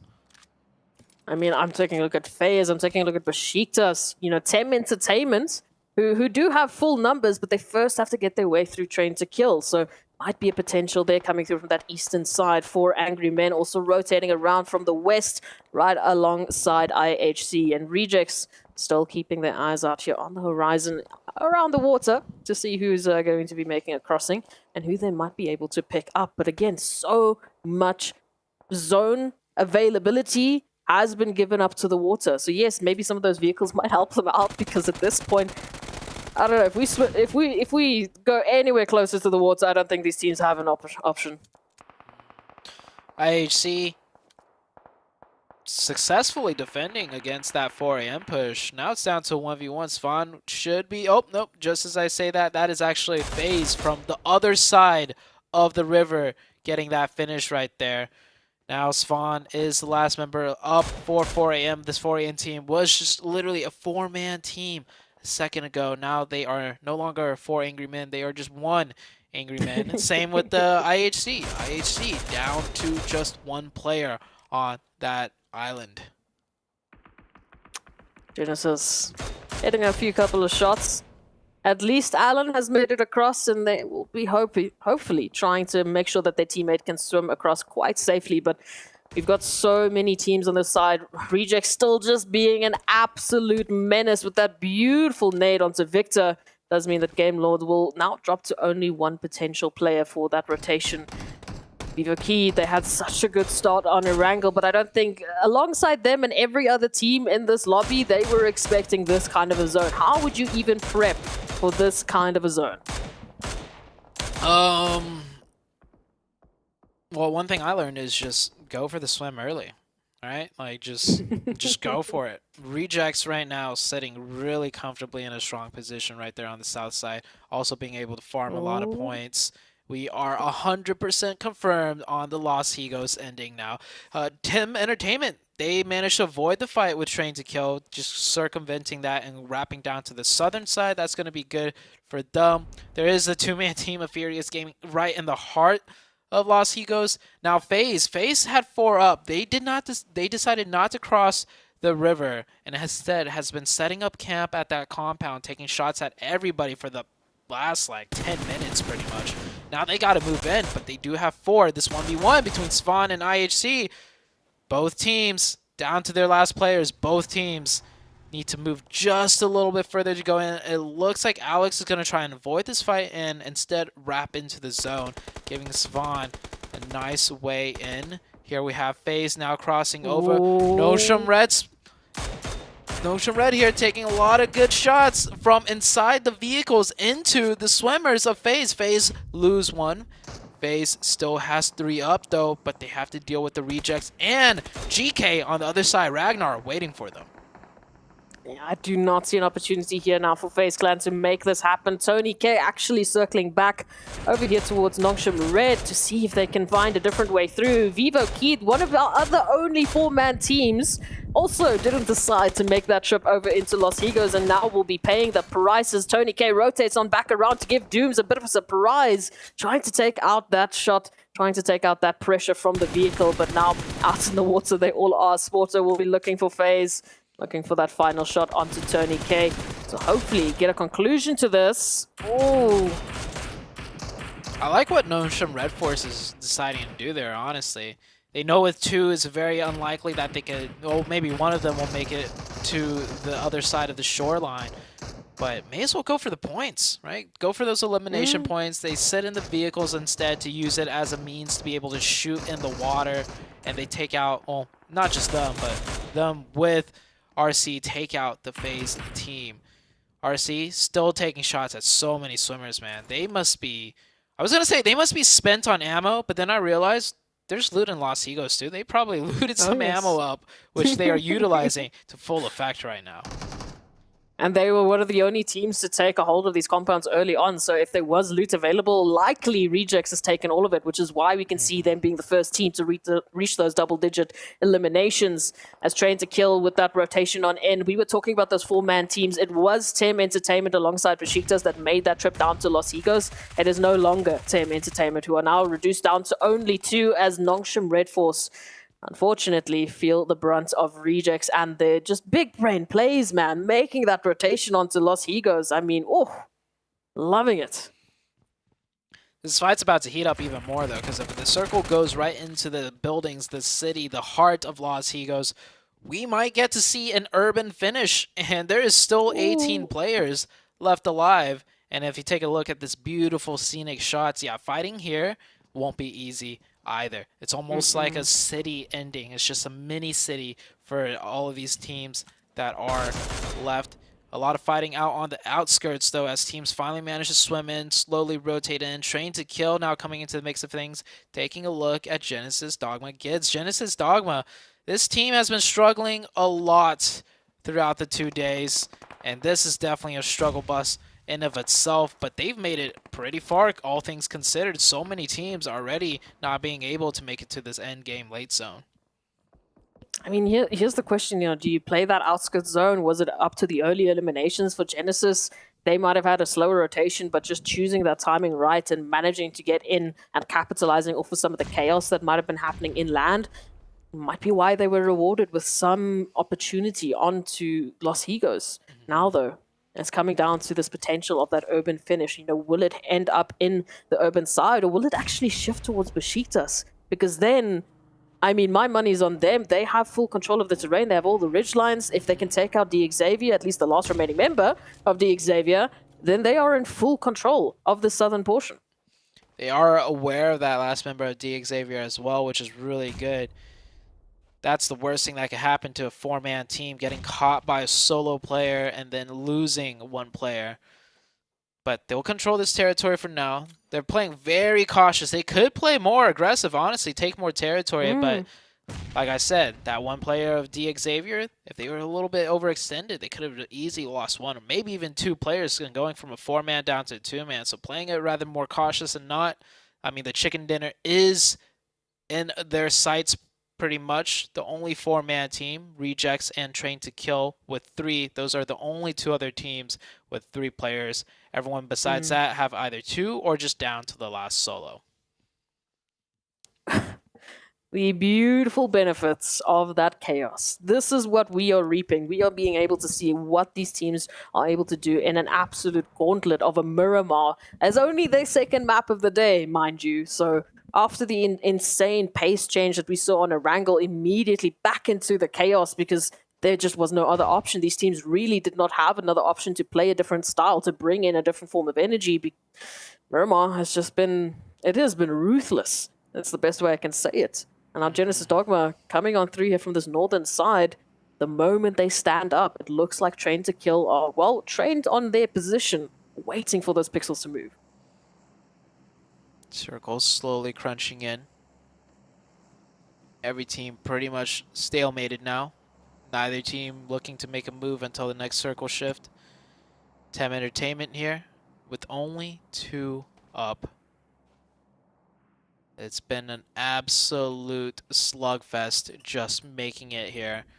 So much bullets expended already into the water side, and there might be more as Enjoy swinging out over here. He smells something fishy. He will spit out Bevy there, and that's another member of Tem Entertainment down. I think Besiktas now feeling a little bit more comfortable. They're making a group effort push rather than just holding that split. They will take down the side of Tem Entertainment. Next zone shifts too. It goes south. As if it can't get any more south, the last zone will go on the south side of Los Higos. Not just Los Higos, the south side of Los Higos, mind you.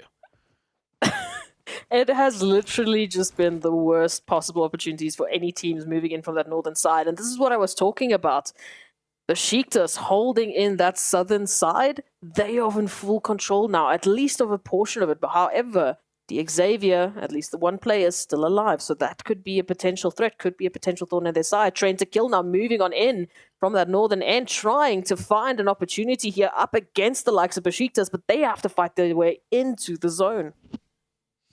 Same for 4 a.m. Oh, I don't think he wants to fight his way in. I think he's going to just, he's going to try and crawl his way in very slowly to the tippy edge of the zone and wait a little bit longer. Lamborghini, he's kind of safe down here as long as Besiktas doesn't decide to push him, right? He's kind of isolated down here by himself. He can almost use Besiktas as a shield on his right-hand side, which is why he's taking shots. He wants to act big enough to keep him occupied so they don't think about pushing him. But here comes Train to Kill going for the push, and Rejects versus Furious Gaming in the city of Los Higos. I like this push out of Rejects. They're not playing too passive. They want to take full control and may as well do it now while the fight is somewhat isolated. What a potential, absolutely booming game it could be here for Rejects, running already with 13 eliminations, just trying to close that gap onto Furious Gaming, who are having all of their nades prepped and ready, which is the only real helping factor here as a 2-on-3 scenario is about to ensue. The action comes on through. Duello actually finding Genesis Dogma in the meantime as well, as if you had time to focus on another team. Here it comes through. You always love seeing that. When a team is focused on a fight and it hasn't fully broken out, they could turn their heads and just, knock a player from another team. Genesis Dogma will get that revive. The Besiktas and Train to Kill fight is starting to ensue now. Train to Kill not really getting the better end of things. They did manage to knock one player. They will get one confirmation there onto Besiktas. So Besiktas will hold strong and take out that team, but they go from a 4-man down to a 3-man. Still massive potential. I mean, and the only other potential 3-man team, it is Rejects still up against Furious Gaming. And Justice is out for the hunt here, and they will do so. They will succeed. They are on 14 eliminations. This is the performance we've been waiting for from Rejects, but now their journey's not done. Genesis Dogma gets still up and alive in this one. Again, reduced down to only 2. We've got Besiktas moving in from that eastern side. And then we've got a few potential stragglers of 4 angry men. Well, 1 angry man and Lamborghini from the Xavier. 4 a.m. look like a new and revitalized team.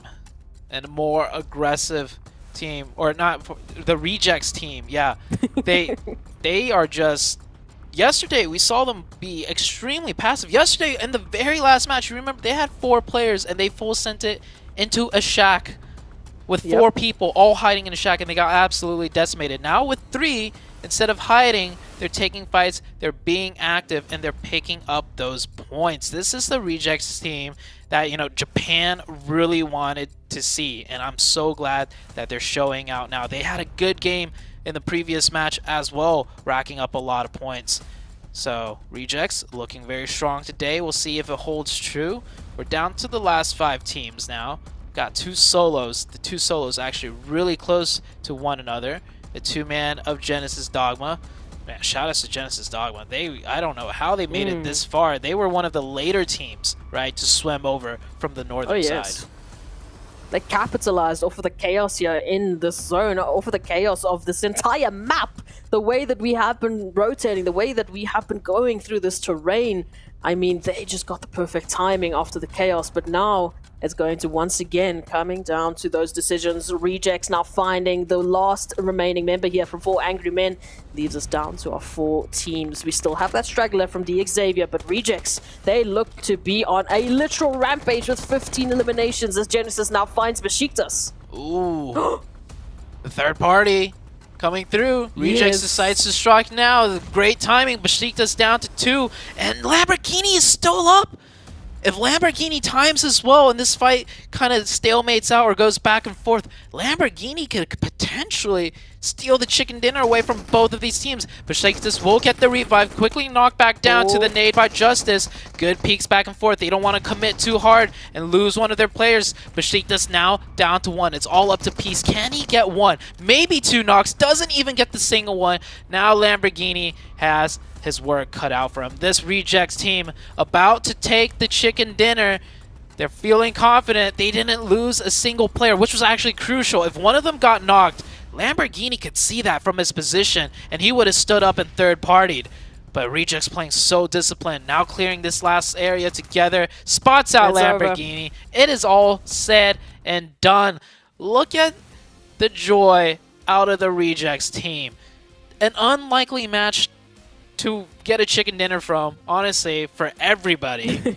Everybody involved. Probably, you know, that's not a typical standard fashion, you know, zone ending. Oh, yeah, we've practiced this before. This is how we're going to take the chicken. Rejects so happy bouncing back after a terrible day number 1 performance, I'd have to say. 9 eliminations, 1,372 damage. If we had a statistic for bullets shot into the water, it would be off the charts for this game. And all of that just from one player. We have to remind ourselves that at one stage we were talking about Rejects having 15 eliminations before they took out the last 2 remaining teams. Xavier, though, coming through in second place. I'm happy to see that. I'm happy to see those placement points. But as we've been saying, you can't just solely rely on those placements. You need to hit it strong with those eliminations. I mean, look at this. Rejects topping up with all 4 of their players in this fantastic showing of Miramar, picking up such a ridiculous amount of damage, a ridiculous amount of eliminations. And oh, it was just a beautiful showing from them to pick up, like you said, that winner chicken dinner on such an unlikely map. Man. You notice next to Rage, he's got those binoculars on you know, top right. That's how he got all those eliminations. He was spotting out the fishes with those binoculars. Very good game out of the Rejects. A Los Higos finish, a South Los Higos finish. Never seen before. I can't wait to see what happens next. Rejects looking strong.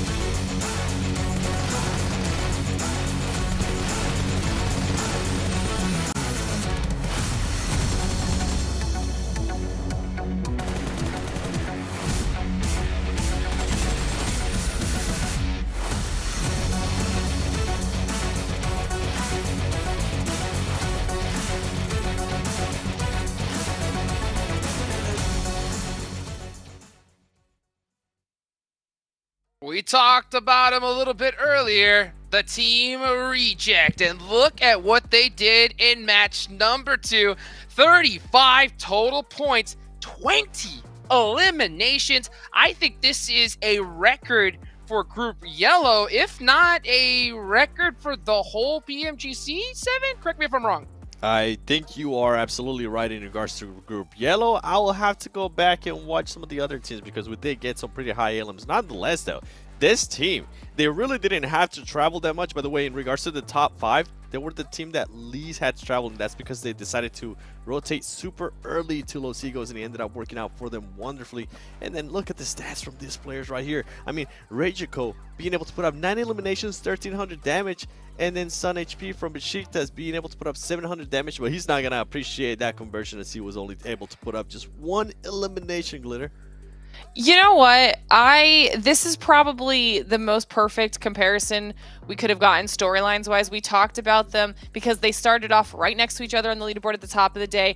Then, you know, a little bit of separation. Besiktas drops down, Reject go up, and now, I mean, insane performance that skyrockets them. But you have to give a little bit of credit to Besiktas too, because even when Reject sponges 20 elims, they still got 8. That's actually a lot, considering how many were taken away from the lobby. Yep. That's true, without a doubt. I mean, that is tough, especially considering when you see Reject just go and popping everybody. To still steal 8 eliminations there when you really need them, hey, I don't think you can really complain too much. But I mean, I guarantee you, we're going to see these leaderboards change big time. When you have a team take 20 eliminations and a chicken dinner, oh yeah. That's a big difference. And we're going to see that big difference right in a little bit, right after this break.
Welcome back, everybody. I'm your host, Hot Jukes, here with 7WG and Glitter Explosion. 2 games already in the books here in day number 2, and we still got 4 more left to go. I hope you guys are really excited. And speaking of exciting, of course, we have to give a big thank you to our sponsors, Sony. The Sony Xperia 1.4 and Xperia Stream were created in collaboration with professional esports players. Play PUBG Mobile in 90 Hz with Xperia Stream's total cooling system and multiple ports for intensive gaming and streaming. Also give a big shout out to our platinum sponsor, Prime Gaming. That's right, you guys can get some free in-game content with Prime Gaming. You guys can claim PUBG Mobile items as well as other Prime benefits. So go check out Prime Gaming today. All right, now that we got the sponsors, I think it's time to take a look at those overall rankings. We mentioned them a little bit earlier. We're gonna see a huge jump from Reject. Just how far did they go? 4th place, baby. Woo! Being able to jump 5 spots there for Rejects, I mean, that's what one amazing game can definitely do to you. And I'm also going to be looking at the top. I mean, GeekFam really hasn't had... to be fair, though, that Miramar didn't help them out because they had such a north landing that they weren't going to be able to do anything. Nonetheless, though, T2K being able to catch up to them, they're only 2 points away from being able to overtake or at least tie 1st place, Glitter. Oh, and see, and then this is what we were also kind of alluding to. Besiktas back up in the top 11 now. Okay, jumping up to 9th place. Game Lord, Furious Gaming, Tem, all dropping down just a tad here. We see a little bit of movement down there at the bottom. Nothing crazy.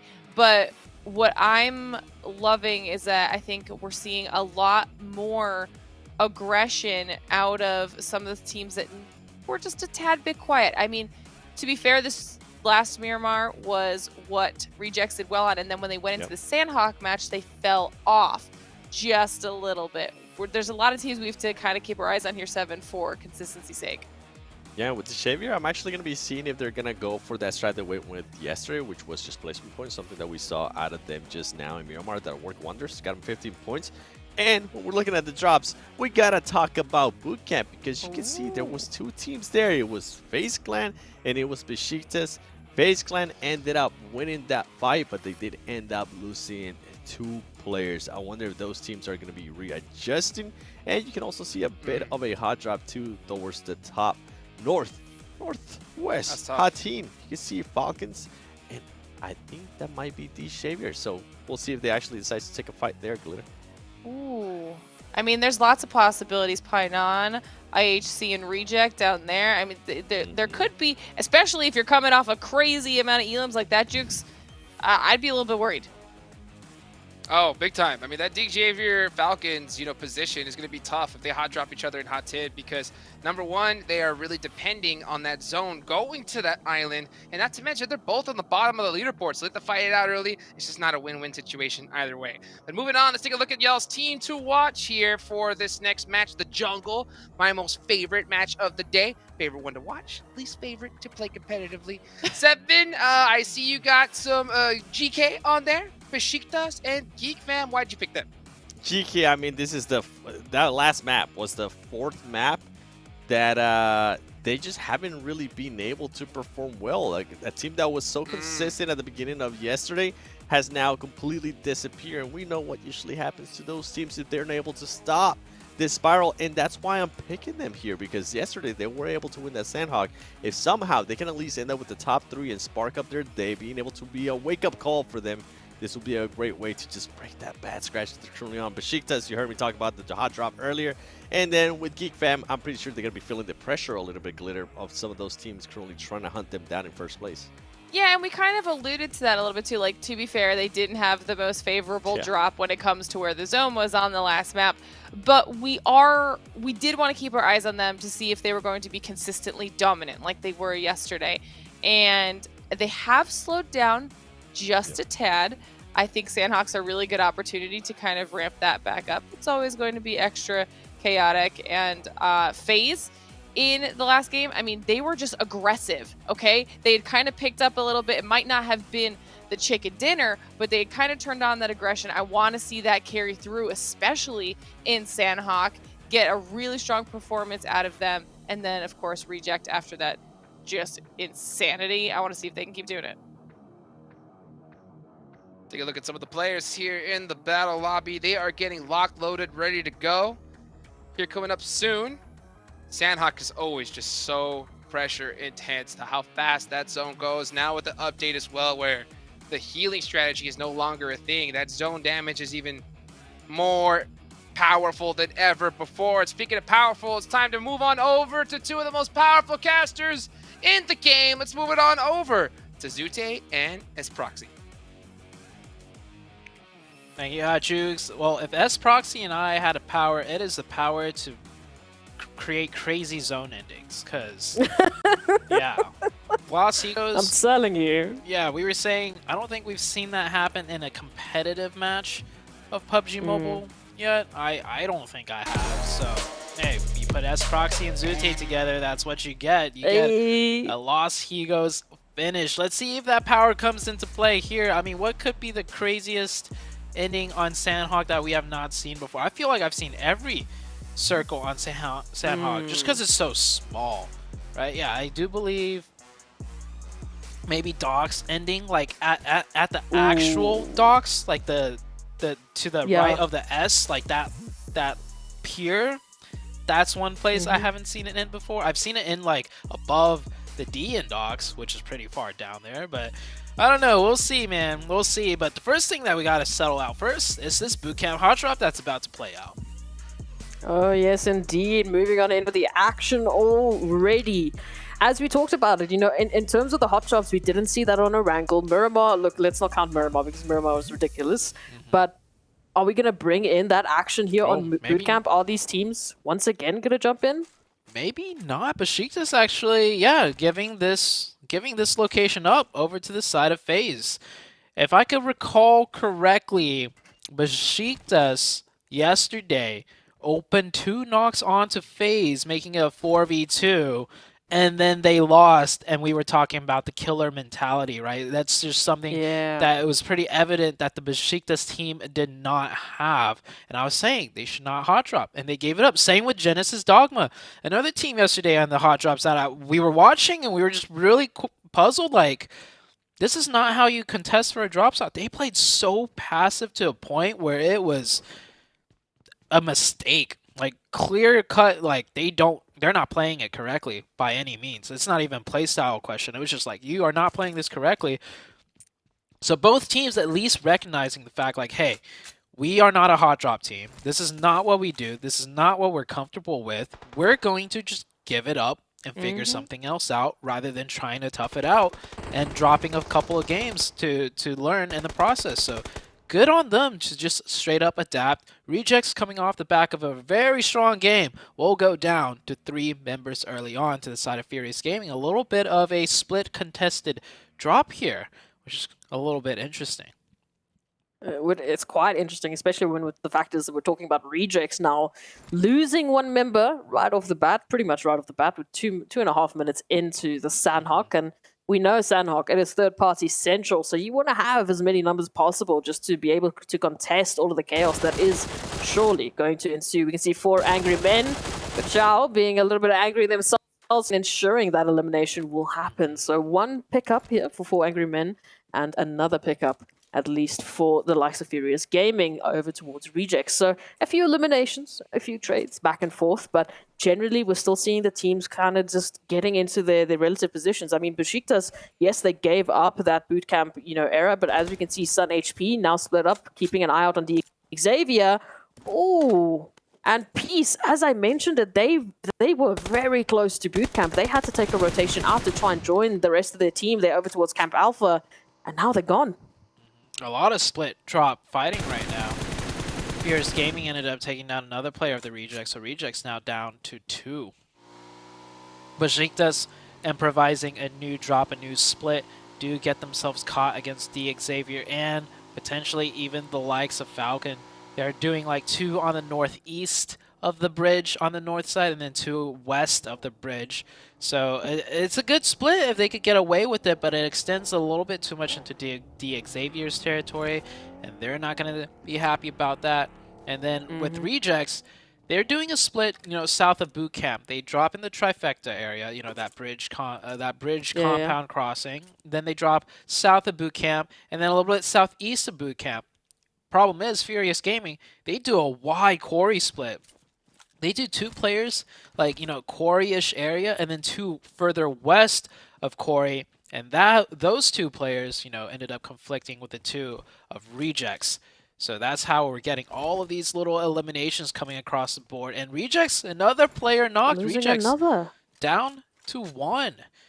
Yesterday, they had polarizing performances too. I think yesterday they had 1 really great game. I think a chicken dinner even, And then nowhere to be seen for the rest of the matches. Today, they get a huge chicken. Now they're about to be the first team eliminated. I'm getting some deja vu. We're getting crazy zones. We're getting Regis with some polarizing performances. Yeah. It's all coming down to the same pattern here. Yeah. And now, I mean, Justice, well, rotate, leave the situation, go hide in the grasses. I mean, there's really no option. And unfortunately, we talk about the time in and time out. We've had a lot of teams going for those fantastic placement points, and that's great. Don't get me wrong, that is fantastic, the fact that they're getting up into those higher placements, but you need those foundational points. You need those eliminations to back that up. I mean, at a stage like PMGC, one or the other is not going to cut it. We need both. We need full throttle running up that overall leaderboard. So it hurts to see this happen for Rejects, but it is Sandhawk. We know there's a little bit of craziness. Rejects had that interesting engagement with Furious Gaming, and then just from there on, unfortunately, running into team after team. So we're not really seeing a single team stepping up in terms of the elimination points. It's been relatively, well spread across at least the eliminations from Rejects. So wait and see who's going to be that first team to step on up. Some rotations now needing to come through, as well as we can see the likes of Game Lords right alongside Train to Kill and 4 Angry Men moving on in from that northeastern side. Do you think they're going to be all right? I do see Nongshim Red Force as a straight shot right ahead of 4 Angry Men, and they're kind of sticking around that outskirt almost as if they're waiting for a team to make that rotation. It's going to come down to just the next shift, I think. I think both teams aren't going to even bother really breaking into the first circle. They're going to be rotating towards that way, but off the next shift is going to determine which way they swing. Something interesting I want to bring up in comparison from week 2, the group of death, and this week is Stalwarts. Godlike Stalwarts, actually, very similar performance like the likes of Rejects. They were polarizing too. I remember day 1 we were talking about, oh, they're doing okay. They were like 5th or something like that. The next day, nowhere to be seen. Very polarizing performances. I'm pretty sure Seven on the desk, if he's listening, he could agree because we were both talking about it. They would go up and then they would go down extremely hard and then nowhere to be seen. They lose players early on. They lose 1, they lose 2. Go down to 2-man, first team down to 2, just like the Rejects. And, well, Godlike Stalwarts ended up being the first place team overall in the group of death. I'm not saying, the Rejects team had the similar caliber or experience to pull off something like that. But, hey, you never know. It happened to Godlike Stalwarts, so, yeah, up in the air. Opportunities always there. We know PUBG Mobile and the likes of RNG is always going to just bring in some interesting performances. I mean, speaking of those interesting performances, Train to Kill now down to 2 as Legend's been knocked, and now that recovery has to happen here. A few rotations means that IHC did at least pick up one of the members there. Train to Kill now clapping back on the likes of Game Lords who made that late rotation, and Train to Kill has been delayed as well. So now we are seeing a little bit of an opportunity as IHC fight GK Esports. Almost an immediate elimination for Gaith and Satan down to a sliver of HP. Yeah, I think that nade's gonna... Yeah, ooh. Actually shot by a different team there. Alex trying to go for the confirmation as fast as he can. He knew that was... Oh, he got it! Alex jumping over the car. Yeah, Alex jumping over the car with the DBS. He got it. That's that killer instinct that I'm talking about, right? He just knows. He hears the shots coming in from the other side. He knows that knock just went down. He's like, we want this point. Insling brings out the DVS and runs it and guns it and gets that 1 point. 1 point can make a crucial difference here. Absolutely. Just running in with that DBS action and running in with the vehicles. It is Genesis Dogma Gids up here against Tem Entertainment. And now Tem Entertainment, at least the duo of Tem Entertainment, need to step it on up. We have a 1-2 split, at least for the time being, as Baby steps on out to try and delay Genesis Dogma. But, Geek Fam doing what Geek Fam do best. The third parties are here. Dang, Geek Fam was just getting into a fight with IHC's fight earlier with the other team that rolled on in. What team was that? It was GK. GK rolled on in down to 1 player. Now Genesis Dogma here. Oh, that's Tem Entertainment taken out, actually. Tem Entertainment was a team defending in Genesis Dogma in full force. That's the most aggressive I've seen Genesis Dogma. It works out for them, at least securing that compound. But Geek's going to have something different to say about that. It's not Geek that picks up the point, though. It's actually IHC from over out top that picks up that one. No, these third parties are just heating on up. Genesis Dogma losing 5 another player already. Oof, it is disgusting, but it is fantastic to pick up these amount of points right off the bat. IHC once again stepping up. And I mean, we talked about that change of roster once again, another change of roster up into the first few games of today. And it seems like IHC have found their groove, at least until Yuhai has anything to say about it. So many different angles being exposed up there. Geek Fam playing in the ruins area, very split up. This is what playing aggressive looks like when you have 4 players alive and you have the zone and you're safe. We saw game number 1, I think it was Game Lord. I think Seven was saying, I want to see them play more aggressive. They had like barely any eliminations. Sure, they had the zone. They were safe. They could have sat back. Geek Fam, they have the zone. They have 4. They could also sit back, but they're so far spread out on ruins that they're able to third party 2 to 3 fights to pick up scrap points whenever possible. Next zone shifts, it does go up north right into the heart of ruins. It could end around there. It could even go up a little bit to the northeast where the reject player is sitting in a shack, I believe. The last one up for the rejects. Maybe he could squeeze out some placement points if he gets circle blessed long enough. It's going to be that question that has to come through here. And I like that, just the aggression that we're seeing once again. Geek Fam, one of those teams that we've said have been so confident, those teams that have not been afraid of taking the engagement. So it's good to see the likes of Genesis Dogma also picking up that pacing a little bit. But we have to see that consistency follow through. We saw with Geek Fam, I mean, in the first couple of games, we didn't have a single movement on our top three. That last game, our top three didn't make a single movement on the overall leaderboard. Now it is an opportunity to climb back in. You can't give any of these teams space to work, or they will close that gap up against you. Nongshim Red Force here, coming in with hello, to your right. Hello? 1v2. RC could do this. Just as he's got the DBS, he gets another one. The third player, though, from out on top will get the elimination. Good try by the Rejects team. FaZe Ventores, though. Spot. Oh. Wait. Did Dooms accidentally throw a Molotov instead of a smoke? I don't know if that was FaZe, maybe. No, it showed... I think it was Dooms. Yeah, it showed Dooms Molotov. Oh no. Oh no. I mean, Nongshim Red Force just off of the back of a sub as well. I mean, they dropped Satan, brought in the QX. This is not the impact that you were looking for. Yeah, and also it's just... You mollied your down teammate, which you could have revived, and get back up to 3 and near the center. Man, Nongshim Red Force, it just seems like they've been having so many troubles. Here we have a little car chase happening. You don't see this in Sandhawk almost ever. Game Lord with the YOLO full send rotation straight into the hearts. Well, not the heart of Ruins, but on the outskirts of Ruins. One player will go down. Last player in desperately trying to set off that smoke. Can he get it down in time? Give him some cover. Give him some reprieve. Too many shots from too many different angles. And, man, with IHC's sight train on you, they will not let up. IHC up to 6 eliminations now. But as if that was enough for Game Lord, Geek Fam also reached in from Ruins. They put themselves in a perfect crossfire between IHC and Geek. So regardless of what IHC would have done, Geek Fam would have jumped on in. Those are two teams you do not want to be sandwiched between. No. Lamborghini, we saw what they did on Miramar. Will they be able to clutch it up against Falcons who just drive on by? Nice little swing by right there. I like it. I respect it. Falcons.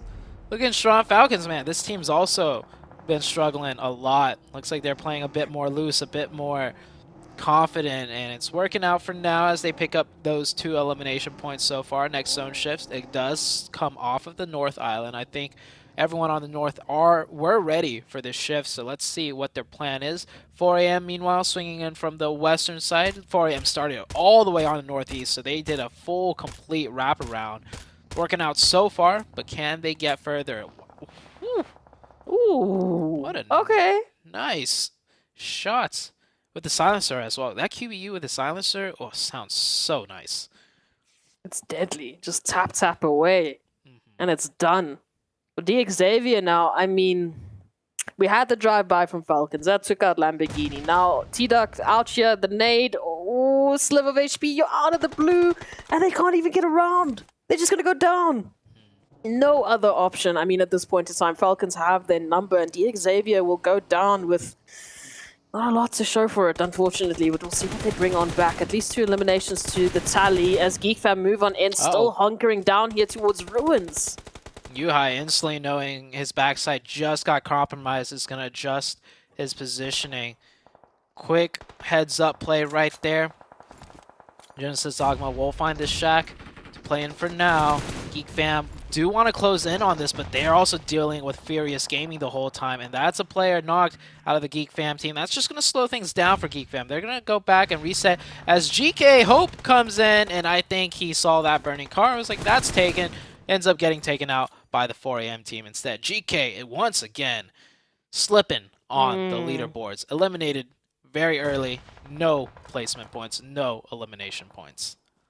At the very least for our top 3, you know, GK going out, but we still have Train to Kill, we still have Geek Fam, and we have Furious Gaming, who decided that, you know, pole position is looking real nice right now. Let's just see if we can take out Geek Fam as Genesis Dogma chime in as well. Geek now stuck in between a rock and a literal hard place.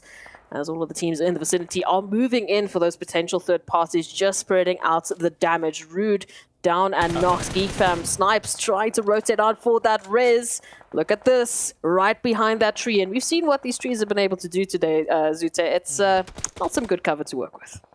Yeah.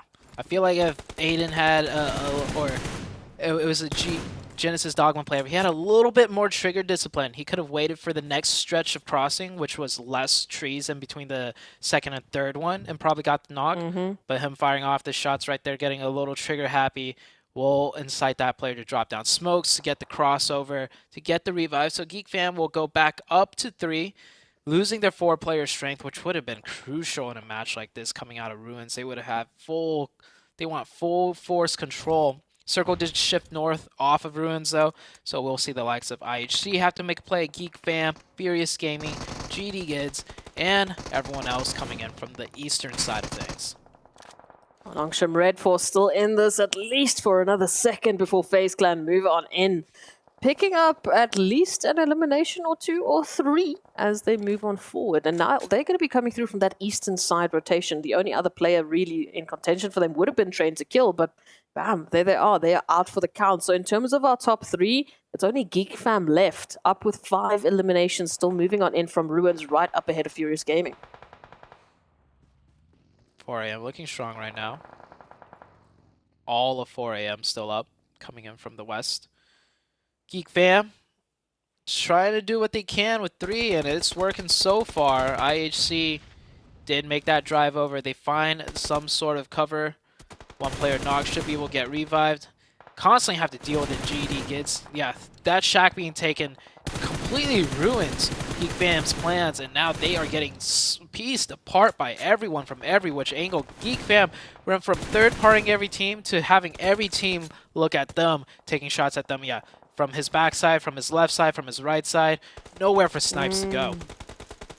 Snipes about to get sniped as all the teams are moving on in. Furious Gaming still need to get themselves in the zone. Falcons going out at least with 5 eliminations. Here it pops off now as Furious Gaming, they turn it all around up to a IHC at least before Alex steps on in and confirms the entirety of Furious Gaming. But it's not going to stop there. Snipe still somehow as a solo fighting back against the entire mountain that they need to climb here. IHC holding them down, keeping him locked in.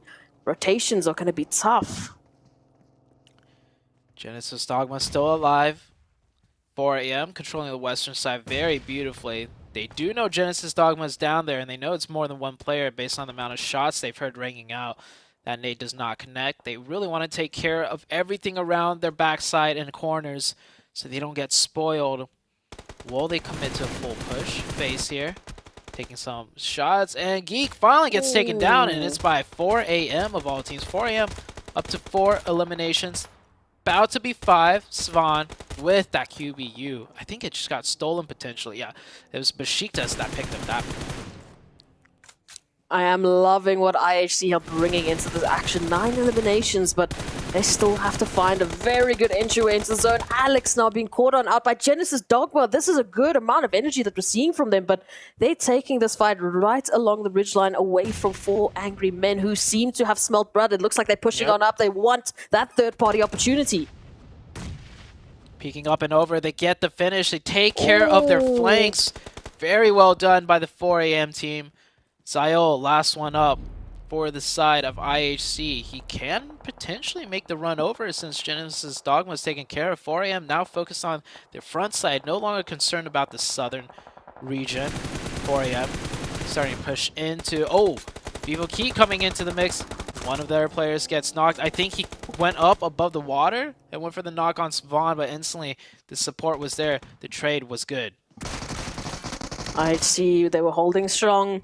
In comes 4 beautiful shots from FaZe Clan as they close that one out. IHC will go down though with those 9 eliminations. 4 angry men holding onto the coastal line here from that western edge of the zone, just confirming Vivo Key. So I mean, in terms of what we're looking at in the zone, it's Besiktas in center that have been extremely quiet. They haven't been picking up these eliminations or capitalizing off of those third-party opportunities. And now FaZe and Falcons will join our 4 remaining teams in this zone. And it is looking good in terms of the positioning for Besiktas, but will they be able to capitalize and pick up the eliminations? Oh man, Svan with his QBU still.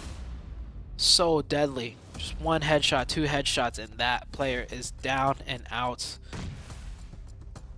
It's going to be shaping up to be a beautiful ending. Usually Sandhawk is a lot more chaotic, but with the way the layout is, it's going to be a more methodical approach. Of course, Besiktas in the dead center in a strong position. But no matter how strong your position is, if you're getting pushed in from multiple sides by multiple teams, it becomes very tricky. FaZe lose 1 member trying to cross over, making a play. 4 AM, just playing it conservative, playing really well here. FaZe do breach into the compound. It's not fully yet in circle, and they lost 1. Now the Falcons trying to do something. Falcons get a nice knock there onto some bomb, but they're traded back, and the blue is pressing in closer on them. 4 AM knows where they should focus now. All 3 players left. Now make that 4 AM. Looking towards the sightlines of Falcons. Ooh. That's another player down. Falcons down to 1, and 4 AM should go for the isolated push here. Besiktas is a little bit worried about FaZe Clan. With good reason. FaZe Clan pushing up now. Besiktas, can they get the knock? They get 1, but 1 of them go down. FaZe Clan finish out by 4 AM of all teams. 4 AM isn't just only focusing on Falcon. They're focusing on everybody. They're taking names, and it's not just one team's name. It's 1 team down, 2 team, 3 team. 4 AM looking so strong. Besiktas now down to the last 2 players, and 4 AM have a good idea. They get the re-knock. They push him for the final swipe, and 4 AM get the chicken dinner. The distance traveled also by this team. The fact that they won this match, starting from the hard northeast, wrapping all the way down to the south, wrapping back down to the southwest, then back up north, all the way into ruins. Those are some gorgeous finish. Yeah, those are some rotations if I've ever seen them. We often say Sandhawk is not a game of rotations. Well, if anyone could prove that wrong, 4 AM just pretty much won that game off of beautiful rotations, isolating their backside every time, striking in at the most optimal positions that set them up for good engagements as well. I don't think they were at any point at the chances of being third party. They always had some sort of ridge to work with, and it's just map knowledge and rotations coming in for this Sandhawk match for 4 AM to get a big chicken dinner.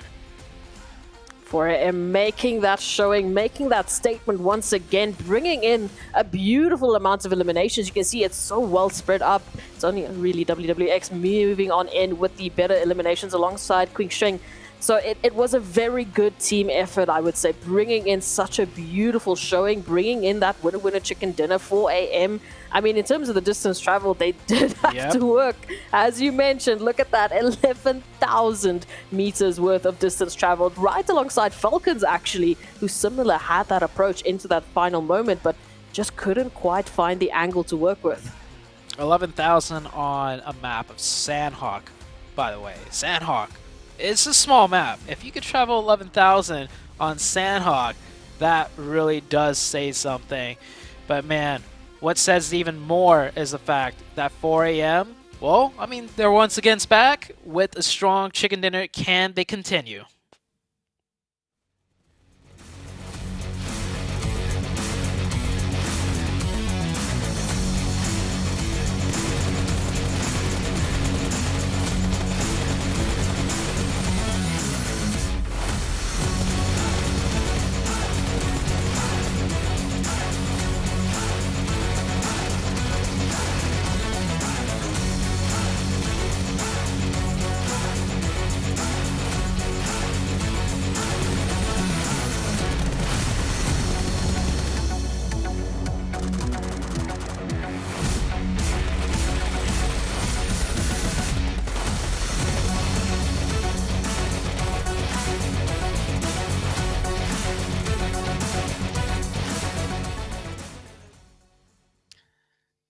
And the 4 angry men just got angrier. 30 total points after being a little bit quiet here for a little bit here in Group Yellow. finally getting another chicken dinner once again. And then Team Falcons finally showing up and getting 16 points on the board here, 7.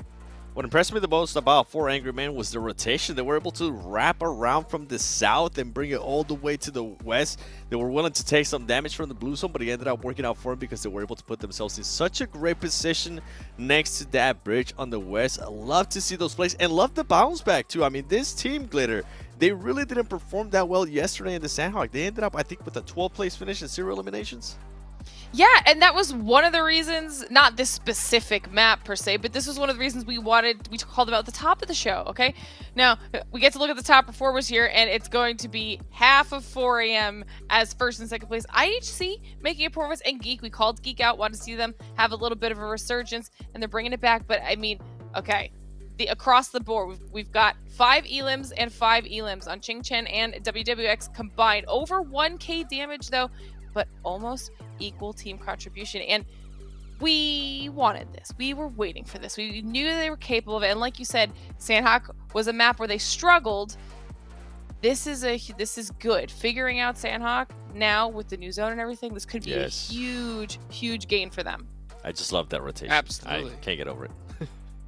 Dude, me neither. I mean, when you're able to make a play like that, you know it's got to hype the squad up, especially after your team hasn't been performing the way that they've been expected, you know? So to be able to pull something like that out right when it's needed, that's that clutch factor. And you know what? One team that we talked about a little bit earlier, 7, was Rejects, right? They had a good pop-off performance here. So I think it's time we talk to one of the players, and let's go ahead and move on over to an interview with the excellent Tash Bunny. Hello everyone and welcome back to the 2022 PUBG Mobile Global Championship League Stage Yellow Group. And we're halfway through the night already, but before we continue, let's have a chat with the team who opened the day with a chicken dinner, Reject from Japan. And with me, I have Reiji Oko. Okay, you got a little bit embarrassed there. Hi Reiji, how are you? Hi, hello. I'm fine. Oh, genki desu ka? That's how you say how are you, right? Yes. Okay.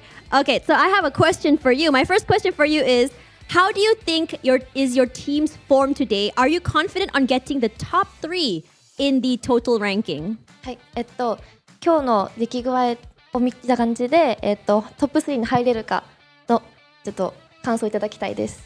入れます。I think I can get into top 3. Okay, he thinks he can get into top 3. So what do you think is the hardest thing that you have to do in order to get into top 3? Okay. 第3位トップ3位に入るようにするには何が一番大変だと思いますか？生き残ってポイントを取ることです。For he said that to survive and to earn the point will be the very difficult part for him. All right, surviving and getting points. Of course, we have to talk about that sweet spot. But for now, my last question for you is, you won the winner chicken dinner on the second match for today, but you were quickly eliminated on the third match. So does this unstable result affect your mood, and how will you guys adjust next? はい、2回目の試合では、結構いいスコアを取ったと思うんですけども、3回目の試合ですぐに負けてしまったと思うんですけど、その中でSorry, what was the question? Sorry, so it's you got this winner chicken dinner on the second match for today, but you were quickly eliminated on the third match. So does this unstable result affect your mood, and how are you guys will be adjusting? そうですね。2回目の試合では結構トップの方に入ったと思うんですけど、3回目ではすぐに負けてしまったと思うんですけど、それはどのように今の結果を影響するかっていうのと、どのようにしてそれを回復するかをお聞きしたいです。まあ運が悪かっただけなのであんまり気にしてないです。Okay, so he said it was a bad luck. It was just a bad luck, so he don't actually care. Yeah. Oh, bad luck and he doesn't care. At least he's going to go GG, go next. I'm very excited about that. Now we're going to be going into the 4th match of the night. How do you say goodbye in Japanese? Goodbye を日本語で何て言いますか？Sayonara, everyone, and we'll see you guys back on the desk.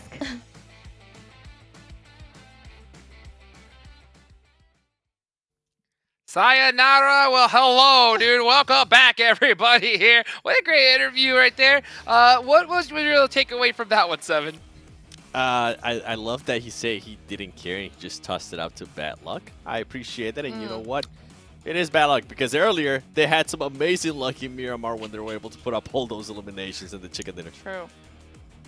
Yeah, I mean, hey, and that's a good way to kind of get over all the issues with your team, right? Just say, hey, it's just bad luck, baby. You know, it's good luck. Happens. Our hotel partner, right? Our hotel partner here for PMGC, Pullman, Kuala Lumpur, Banksar. Our world is your playground right there. And yeah, it does happen, Seven. Sometimes you just got to brush it off. Say, hey, dude, you know what?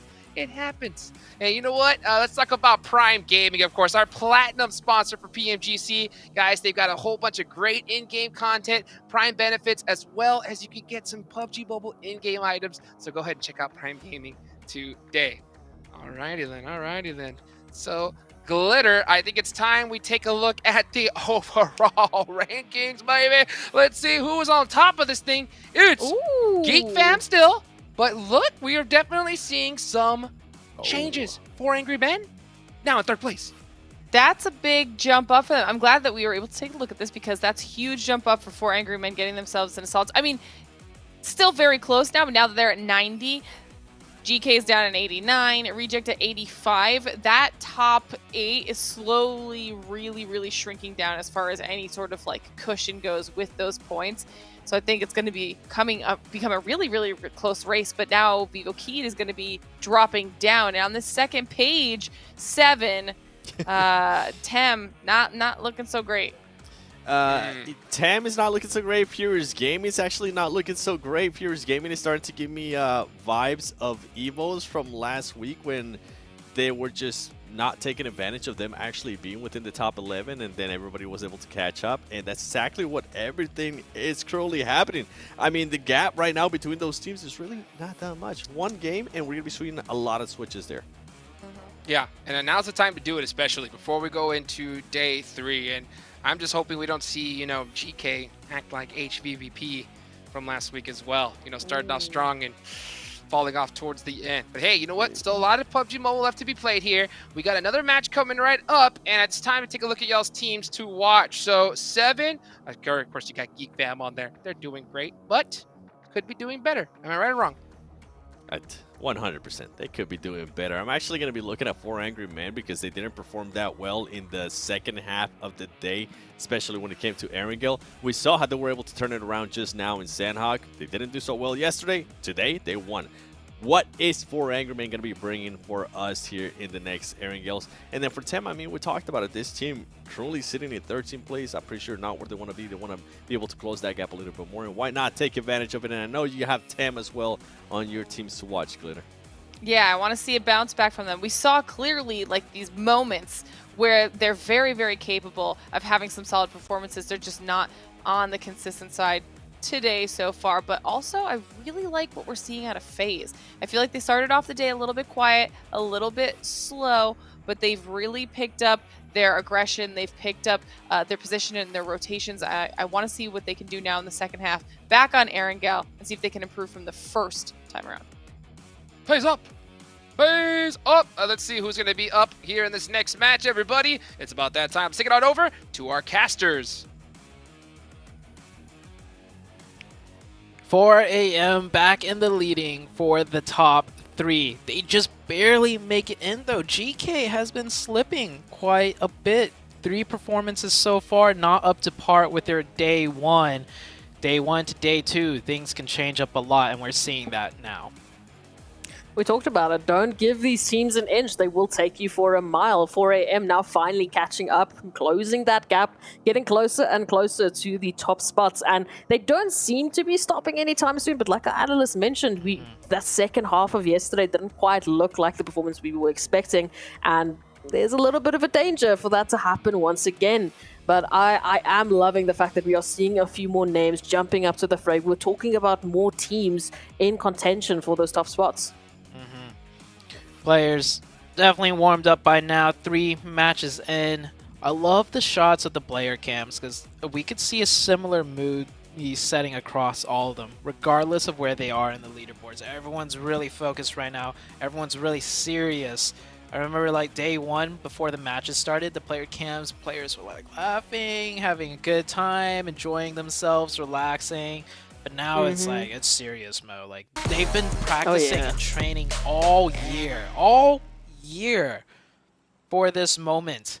And this is not your standard grind either. You know, all the players here most likely, you know, play the game for fun too. So even after practice and after training, after scrims, they're probably playing the game just for fun too. So they've been playing this game 24/7 almost leading up to this moment. And this is where they get to display it for the entire world to watch. As we come into game number 4, back onto Erangel. This playing path a little bit skewed to the north. We might see something interesting happen as far as teams, you know, dropping to the southwest goes. Might have some rotation skirmishes, you know, when they fight for those vehicles. But besides that, we should be heading into a regular game. I mean, I feel like Erangel typically doesn't really promote hot drops, even with playing paths being a little bit skewed. Yeah, there's a few potentials out there, but again, just based off the first wrangle that we had, that pacing that these teams brought in, they weren't looking for those hot drops. You know, if there was by chance a potential for the hot drop, which what we saw there over towards the Snaipoliana, the teams would pull back. They didn't want to immediately jump into that engagement. They wanted to give themselves so much time to work with and bring their strategies to their best potential. I mean, what did we have? Like 14 minutes before we finally saw that first elimination, before we finally saw some action. And now with that centered zone, we are giving these teams the best possible opportunity to bring forth their best performances, to bring forth what they are planning to showcase and how they might make those final jumps up into the top slots of the overall standings. No crazy circles this time around, at least in terms of the first circle. Might see some crazy shifts, but besides that, it's going to be a pretty standard game of Erangel. Nothing like the Miramar one we had. Boy. No. By the way, if you guys are just tuning in or you missed the Miramar match, it was game number 2, right? You guys might want to just rewind back real quick. Game number 2, just take a look at where that circle ended. I'll give you a hint if you're too lazy. Los Higos, south of Los Higos. As we do get a knock between Vivo Keed and IHC. IHC actually picking up in a first blood. So this isn't a full out hot drop, but both teams try to stretch as far as they can from the plane path to South George Pole. And one player of Vivo Keed did not make it to the other side of the road. And Zayol actually taking quite a bit of damage. Look at his helmet and vest. Came down to a very close isolated 1v1. So Zayol just getting the better of that, which I don't know. I see that as two different ways. He had teammates around him, could have isolated and did a 2v1. Instead, he did a 1v1 and almost lost just based on the armor damage. So a little bit risky, but hey, it's IHC. If they're feeling confident, if they're feeling it, I mean, go for it. As Divine, getting caught out. There's those rotation skirmishes I was talking about. Game Lord setting up a nice little trap onto Divine there.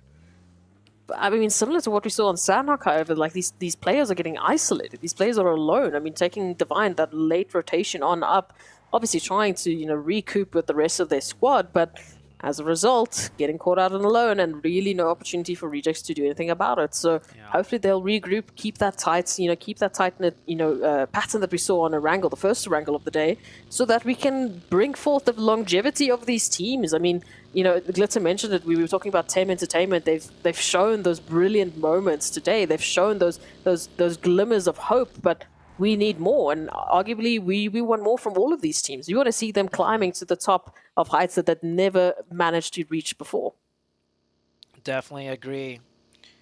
We're 3 games in, and one of my questions was Geek Fam's consistency, right? Playing from the edge and fighting their way in. That Miramar game, I'll toss out the window. Like, that one... It doesn't count. It's not a map. Yeah, we'll give them a hard pass. That Sandhawk, they did pretty well. They stuck true to fighting their way in. Just ended up getting crossfired by too many teams. It happens sometimes. They picked up quite a few eliminations in game 1. Yeah. They third-partied 2 teams, like 2 to 3 times, and finally got third-party themselves. Sometimes it happens. I think Geek Fam, as far as playstyle consistency goes, they're sticking true to that style. And hey, they've managed to hold first place. You know, less could be said of GK, which not as consistent as Geek Fam. So I think Geek Fam, They just need one of those zone shifts where, I mean, it goes off of them, but it's in a nicer way for them to manage isolated 4v4s or just third parties where they don't get third party themselves. And I think we'll see Geek Fam spring back up in a bigger lead, maybe with this game, maybe with the next game, but they're looking good so far. They just need that one decent game to really, you know, give them a little bit of a bolster. Yeah, no, I would 100% agree with that. I mean, Train to Kill, I also just want to say that they've brought in that consistency today. You know, it hasn't been ridiculous games from them. It hasn't been, you know, absolutely crazy performances, but it's been that somewhat consistent. I mean, they started the day off with, what, 65 points? Now heading on that one away from the triple-digit marker, getting very close to that pole position, and if they keep up that performance, we could be actually seeing them taking pole position, potentially. That is before we consider the looming threat of 4 angry men and the pacing that they've been bringing in. And once again, if they can keep that consistent, I mean, it's been the same question for Geek Fam. If Geek Fam can keep up that dominance consistently throughout this week, then yes, we're talking about Geek Fam going all the way, but it's a hard pressured game. Again, I mean, I would say yes, Geek Fam have been consistent, but the rest of the teams, they've stepped up. They have stepped up to catch up to that pole position. We're about 6 minutes in now. Only one casualty in South George. That on to the backs of Viva Keat against IHC. Few teams rotating in. We don't see as many teams rotating in early because this, you know, this zone is so ambiguous almost. Being the center of Erangel. No real clear distinctions in terms of, you know, territory. The first Erangel game, we had a very eastern zone, right? So we immediately saw a lot of teams take the high ground of South Prison. Here, just smack in the middle. I mean, there's a high ground smack in the middle, but could easily go down to the low ground on the south or the north or dip over to the east or even the west. So it's like teams are going to take this one a little bit slower, even in terms of rotations, in my opinion. I would agree with that. I mean, especially with the fact that we've got so many teams already clustered into the center zone, they need to be careful of those rotations, especially the pathings that they're going to be taking. A lot of teams, as we can see, Rejects sitting up in the buildings, having those, you know, those scopes out, waiting for some of those rotations just to give a few welcoming packages along the way. This is how they get those foundational points, and this is a prime opportunity to do exactly that. Some of the first teams who have dropped center, they've looted, and now they're set up, and they're waiting for those opportunities that are looming in around the corners. I love the way 4AM scouted that compound, by the way. That compound usually a very popular one. Hard to tell if there's anybody there. You can hide your vehicles. But 4AM pulled up on the very north side of Rozhok. Using that vantage point, they had one person covered, scout out for vehicles, scout out for movement, didn't see anything, and those slide right in quite easily and comfortably. Not super center of circle, so probably why it's not taken, but that's how you make progress into these matches. Good scouting, good rotation pathing, and you won't lose any players, and you'll keep all 4 up. 62 players up. Going into the next circle shift, will this one give a more distinction on what kind of game we might be seeing? Does go hard down to the south, so now it's pretty much divided on the high ground and the low ground. Now teams will definitely prefer one or the other. There's some very strong compounds on the low ground that's more central, that if you take it now, you might be heavily rewarded for it. So we might see some clashes there in this new circle. Potential here for Pachinki and Farm. We had a request for a Pachinki zone on Erangel yesterday. It's a little late. Maybe it might happen today. Maybe we might finally get those answers. But these rotations with that center clash that we saw with the teams, 4 angry men right alongside D Xavier, who just seemed to be losing out on the luck, as we were talking about in that interview, just not having the opportunities. But will they have the same, you know, just momentum, the mentality against this opportunity like Rejects have, saying, well, it's RNG, it's luck, sometimes those rotations come through? Will they be looking deeper and finding out what they can do differently to prevent that moving on into a map like this? 4AM with a very far rotation will play on the southwest side of the center. That compound's a strong compound as a launching off point, though, because they will have kind of control of the ridge to scout further in. As Geek Fam getting into fight with Vivo Keed. He's solo and isolated, actually deciding to challenge really quickly. He could have gone down early there before the rest of his team could get there, but he applies damn rude, does apply the pressure onto Vivo Keed, essentially slowing it down, giving him time for his teammates to get there, and just in the nick of time, his teammates will get the trade. Diego swings out wide, will get one, potentially almost getting the second one. It's getting a little bit dicey for Geek Fam here.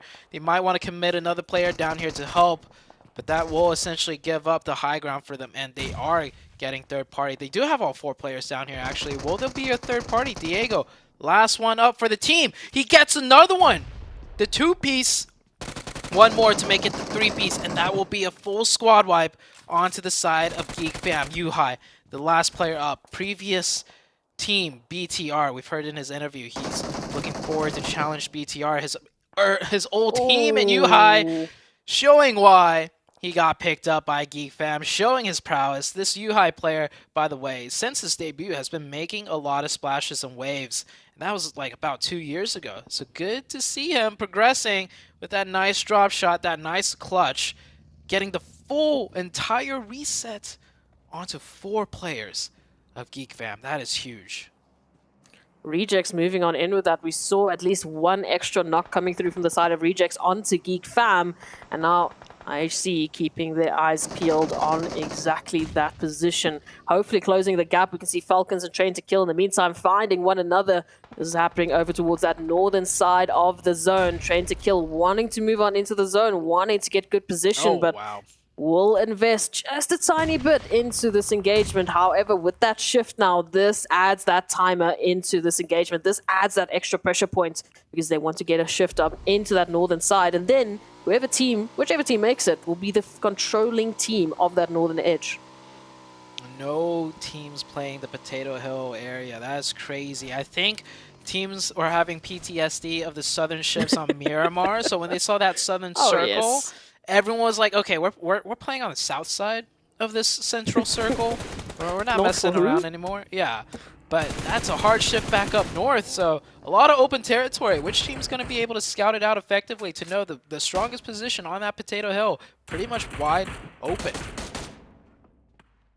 Might be Furious Gaming, as you can see Trigger making that rotation. In the meanwhile, D Xavier picking up a good amount of damage, now picking up those 2 eliminations, so a little bit more energy coming through from them, and this can be huge. We've been waiting to see something coming through from D Xavier. As a former team making it to the PMG Grand Finals, we expect that performance. We expect this from 4 Angry Men, finding Ventura's Tony K down to half, as 4AM will just not let up the pressure. It is the Valley of Doom and Death if anyone should find themselves here. FaZe forced to rotate into the trenches, being neighbors to also a banged up Rejects team. Rejects team down to 2.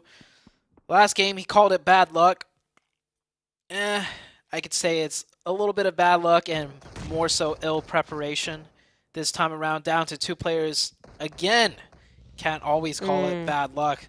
There's some mistakes to be learned from here, as they are gonna hope they get circle blessed there. They're pretty central, a little bit west of the center. 4AM is actually dead center of the new circle, playing that valley position. Very nice find for 4AM. I like this, the way 4AM has been playing Erangel.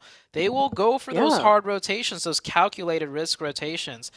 Previously, I've always recalled 4AM like 2-3 years ago. Their style was always, play it slow, edge in, fight their way in. But this new style of being able to flex that, go for rotations or fight their way in when they have to, has been proving to work out for them pretty well.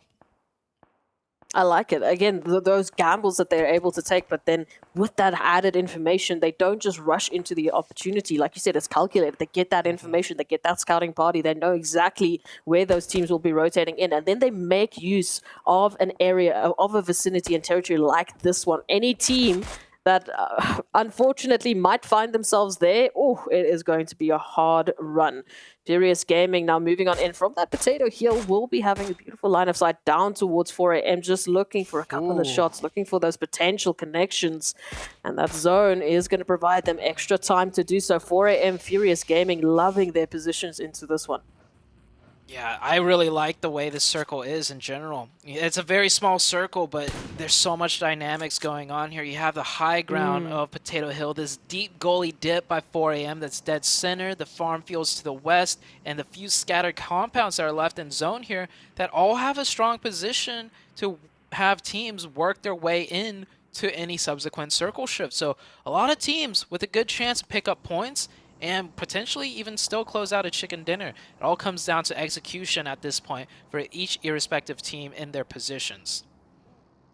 It's going to be an interesting one. That is absolutely for sure. Just that, as you said, the dynamic that we have in the territory available is going to mean these teams are going to have some tough choices up ahead of them. Geek Fam giving a bit of a welcoming gift here to Game Lords as they immediately take that rotation hard to the west. Again, this is a rotation they need to make into zone. Both of these teams fighting on the outskirts as slowly but surely we will see that pressure forcing them into the chaos. But Geek just applying the pressure. Oh, Tim Entertainment, they found Genesis Dogma. And look at the numbers that they're working with. It's a 4v4, which could easily break into a third party, especially whenever Geek Fam is involved. But Geek Fam, they're going to go for a rotation instead to look for what to play in. And oh no, the bunker trenches. Or not the bunker trenches, just the oh, Reiji. A little bit of bad luck there, potentially. Not getting that underhand tossed over the top. And oh, Reiji with a nice shot with the UMP peeking out over the top. Gets one knock. Forced to fall back because there's a lot of teams everywhere with sight lines that could third party this. Yeah, he's going to use the util instead. Good job. It's actually FaZe using the util. Reiji will eat the nade instead. The rest of Geek Fam going to start funneling in here. Rejects down to 1. Throws down the smoke. Should be able to get that revive. But meanwhile, look at that battle ensue on the high ground, the hilltops between Tem Entertainment, Genesis Dogma, and Game Lord. That is 3 teams fighting. Tem Entertainment is out. Now it's down to the 2 teams. I'm surprised Geek Fam wasn't the one staying up there deciding third party everything. They made the choice to go downhill into the trenches, and they still have 3 up and still making progress. Another good nade onto Reiji. That was all thanks to Game Lord. We're seeing that Hunter instinct coming through now, that aggression that we've been lacking, and Geek Fam somehow turning the tide onto Rejects. That is them completely eliminated. Back into the storyline here with Game Lord. They did so well up against Tem Entertainment, but there was that looming threat of Genesis Dogma. Victor finding that nade onto Booms is going to allow them that extra space as they try. And they try to make that flanking opportunity, but Genesis are holding on to every vicinity, every angle, every line of sight they have on lockdown. Now it is Victor up against, trying to straggle back, trying to give that buffer zone. They need that time to recoup. Yeah, Game Lord looking like they were the aggressors, all of a sudden now being aggressed on, down to 1 member. He's going to have to go somewhere, find some place to play from. As GK, this team has been awfully quiet today. Looking good on the initial defense against Besiktas. Besiktas pushing in with the 4-man team, instantly cut down to 2. Now getting shot in the back by, I think that was still the GK team getting an angle there. Now Besiktas down to 1. This should be easy cleanup, easy finish. GK showing us why they were first place yesterday. Clinical defense right there, picking up the 4 Besiktas without having a single player even knocked. I love that you mentioned that. Exactly that. They didn't drop a single player. Even the HP bars in general, it looks like they just brushed off a couple of those bullets like it was nothing. And that's great because they have a heavy road ahead of them. That zone has shifted towards that western side, just slightly anchoring towards the north, which means that rotation will need to come through. Nongshim Red Force is towards the east, and right up ahead of them, we can see the likes of 4 Angry Men and the Valley of Doom and Death that they have been planning. But now, a little bit of a distraction here. We've got a few rotations in. We've got GK Esports moving in. We've got Nongshim Red Force as well. So 4 Angry Men will have quite a lot ahead of them quite soon. 4 a.m. with the prone. Nice spray down. Meanwhile, on the northeast side, they have the Falcons and Train to Kill trying to get the high ground. Furious Gaming sitting comfortably, able to just keep both teams back. Satan does go down, gets confirmed. As GK, they crash in. They get a run over for the opening. But GK, not enough members left alive to fully commit to this. We'll let 4 a.m. get the reset unless if Genesis Dogma decides to get a nasty third-party timing in here. Looks like they're thinking about it. They're getting closer. Not quick to pull the trigger though, and not quick enough as Ching Chen providing the sightlines, providing the cover from this exact potential push will shut it down. I don't know how, I don't know why, I don't know where, but somehow, some way, 4 Angry Men have turned this one around for the time being. Jenims is now trying to make that flanking opportunity right alongside Train to Kill. We can see all of the surrounding teams now filtering in, filtering all of that damage center. As King Shen might be in some danger here. Genesis Dogma trying everything to try turn this battle around and get a good position in zone. Meanwhile, Falcons in that rotation up against Furious Gaming. It seems to be all down to Milos right now, holding the ridgeline, waiting and trying to stay alive for the likes of Furious Gaming before the rotations move on in. I love the aggression out of the Falcons. This is a team that has the experience. I don't think they've had the confidence so far yesterday and today, but you see it here. They're coming out in spades right now, taking this prime position away from Furious Gaming with a very, very coordinated push effort from the entire team. They do get backstabbed a little bit by Nongshim Red Force, so just as I was complimenting them, things are starting to fall apart. They can still bring it back, though, with 2 players up. Oh, now just down to 1 player. Ooh. Falcons.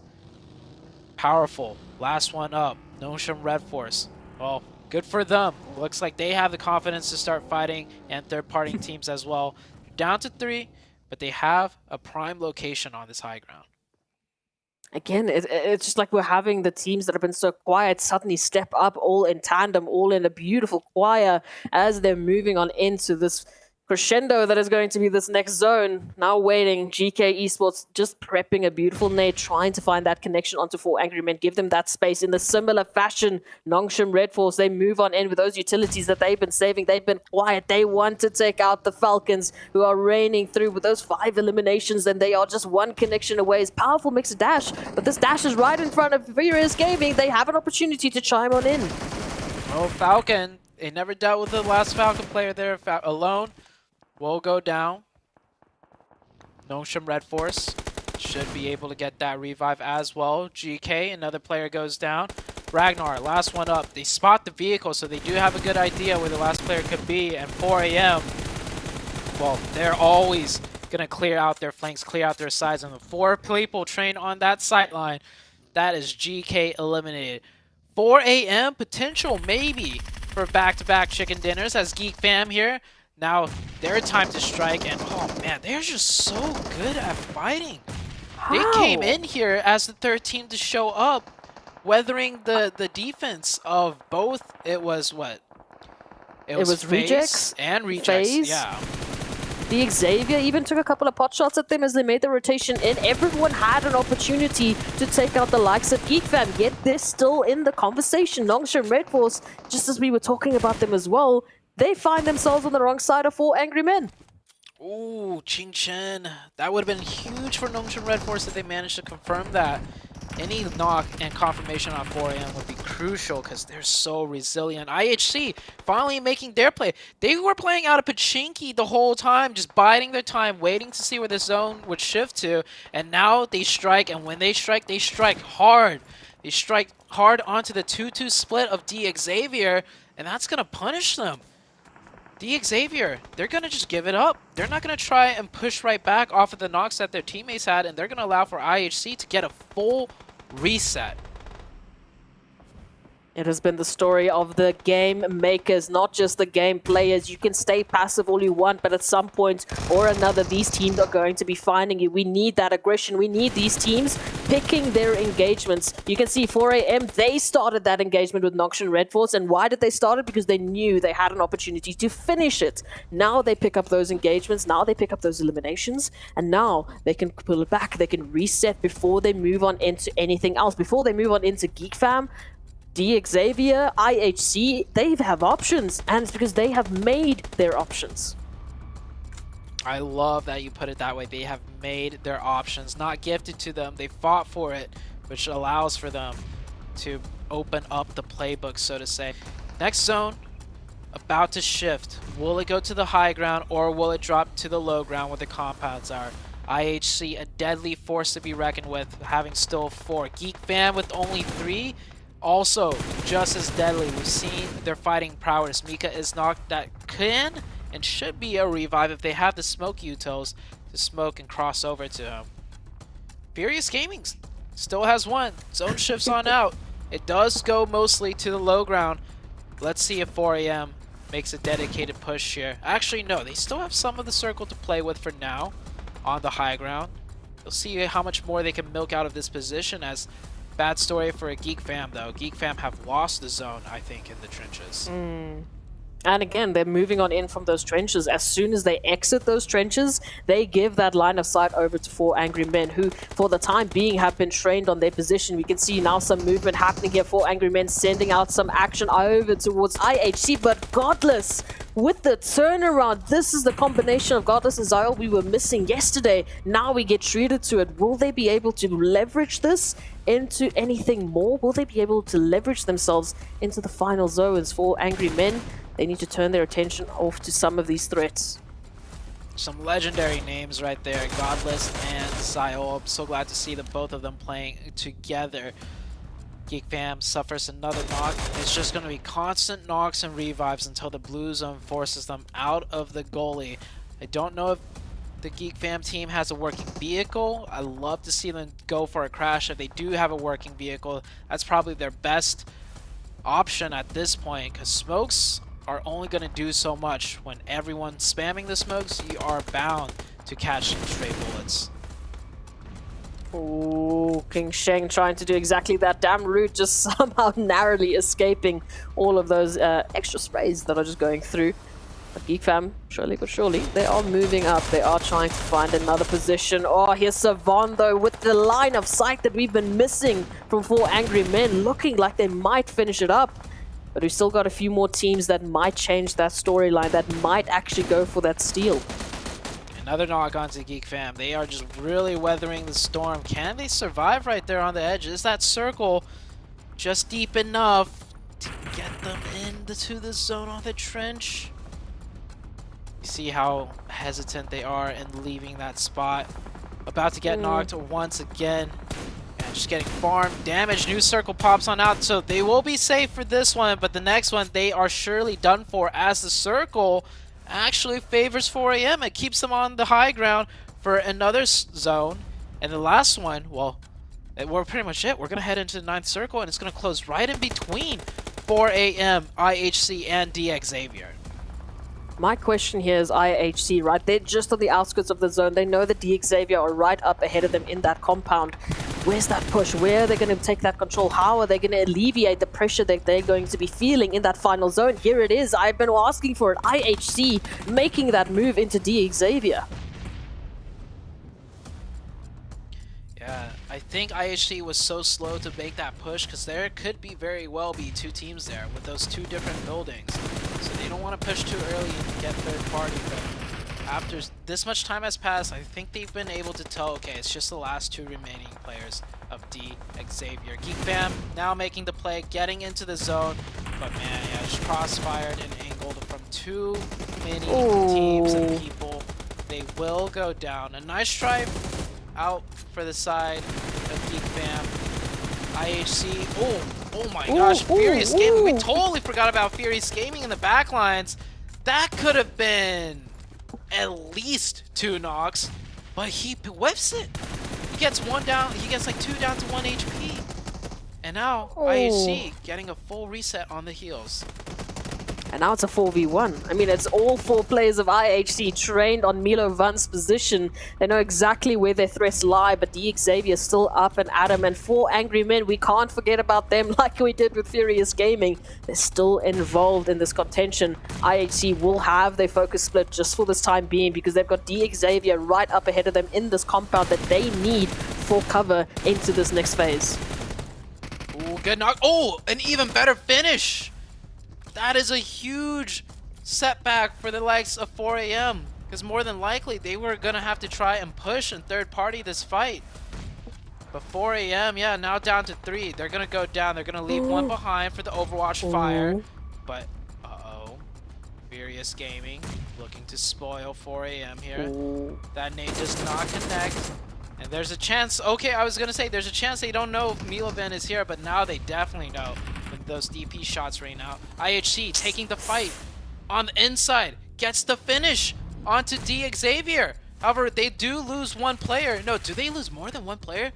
Fierce Gaming taken out. Ching Chen with a nice defense there. Yeah, IHC lost one player, so it's down to a 3v3. IHC with the blue zone, pushing in on their backs. 4 AM with the prime positioning inside the center of the circle and the angles. Ooh.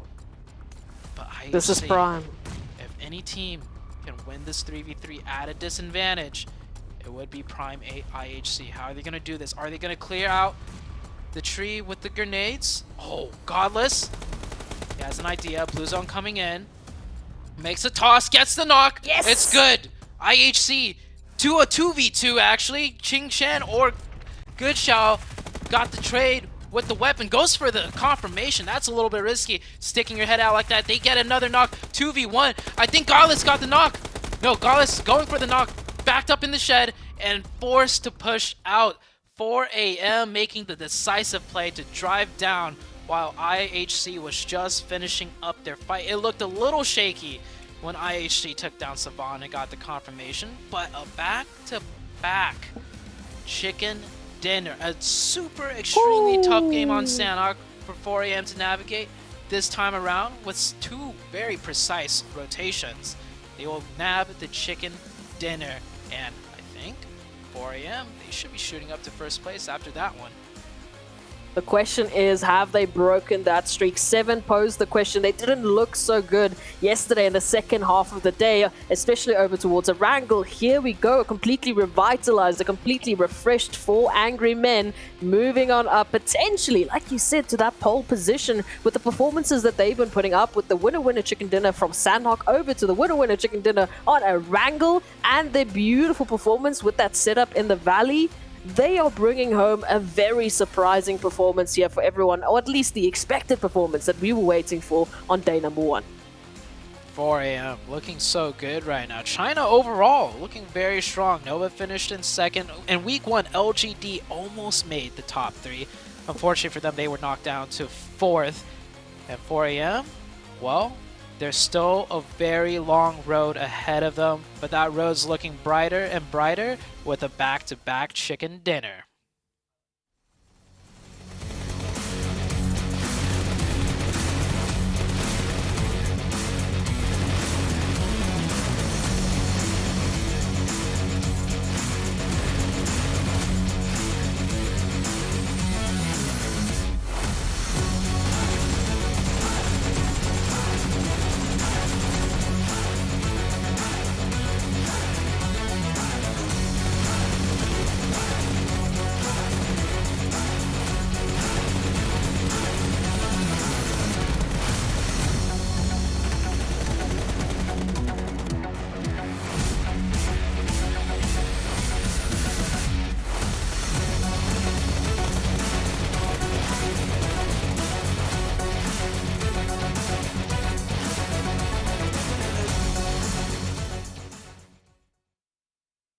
And just like that, 4 angry men bust out another chicken dinner here today in day number 2. You know, this squad has got to be feeling themselves, not to mention, you know, IHC Esports, 10 eliminations. They put up some good points on the board, and we're finally seeing Geek Fam have a little bit of a comeback here, 7. The rotations, the split that 4 Angry Men has done in the previous match and now in this match that just happened have been amazing. I mean, the split that they were able to do at one point towards the end, being able to just secure more area and then making a push for it, getting those different angles. And I'm actually surprised that Furious Gaming player weren't able to do anything in regards to those 4 Angry Men players being right in front of him, Glitter, because he could have easily at least knocked one down. Listen, we heard the caster saying it. This was the performance out of 4 Angry Men that we were looking for from yesterday. And we wanted to see if they'd be able to bounce back because they had a slow second half of the day. They bounced back big time. I mean, 7 to 5 elims. But IHC, we were talking about this while we were watching the game too, Jukes. IHC out of nowhere just started tearing it up. And when you have teams at the top like 4 Angry Men that are getting all of those elims, to be able to do the performance that IHC did is yet again impressive. it's so impressive, especially right now at this stage, the perfect time in order to do it, because now that we're at day 2, right, you gotta bounce back strong because they only got a few games left here in this group. And we'll find a little bit more about this information when we come back right after a quick break.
Hey, welcome back, everybody. I hope you're having a wonderful day today. And before we get started, I got to give a big, thank you to Sony, the official smartphone here for the PMGC. The Sony Xperia 1.4 and Xperia Stream were created in collaboration with professional esports players. You guys can play PUBG Mobile in 90 Hz with Xperia Streams, total cooling system, and multiple ports for intensive gaming and streaming.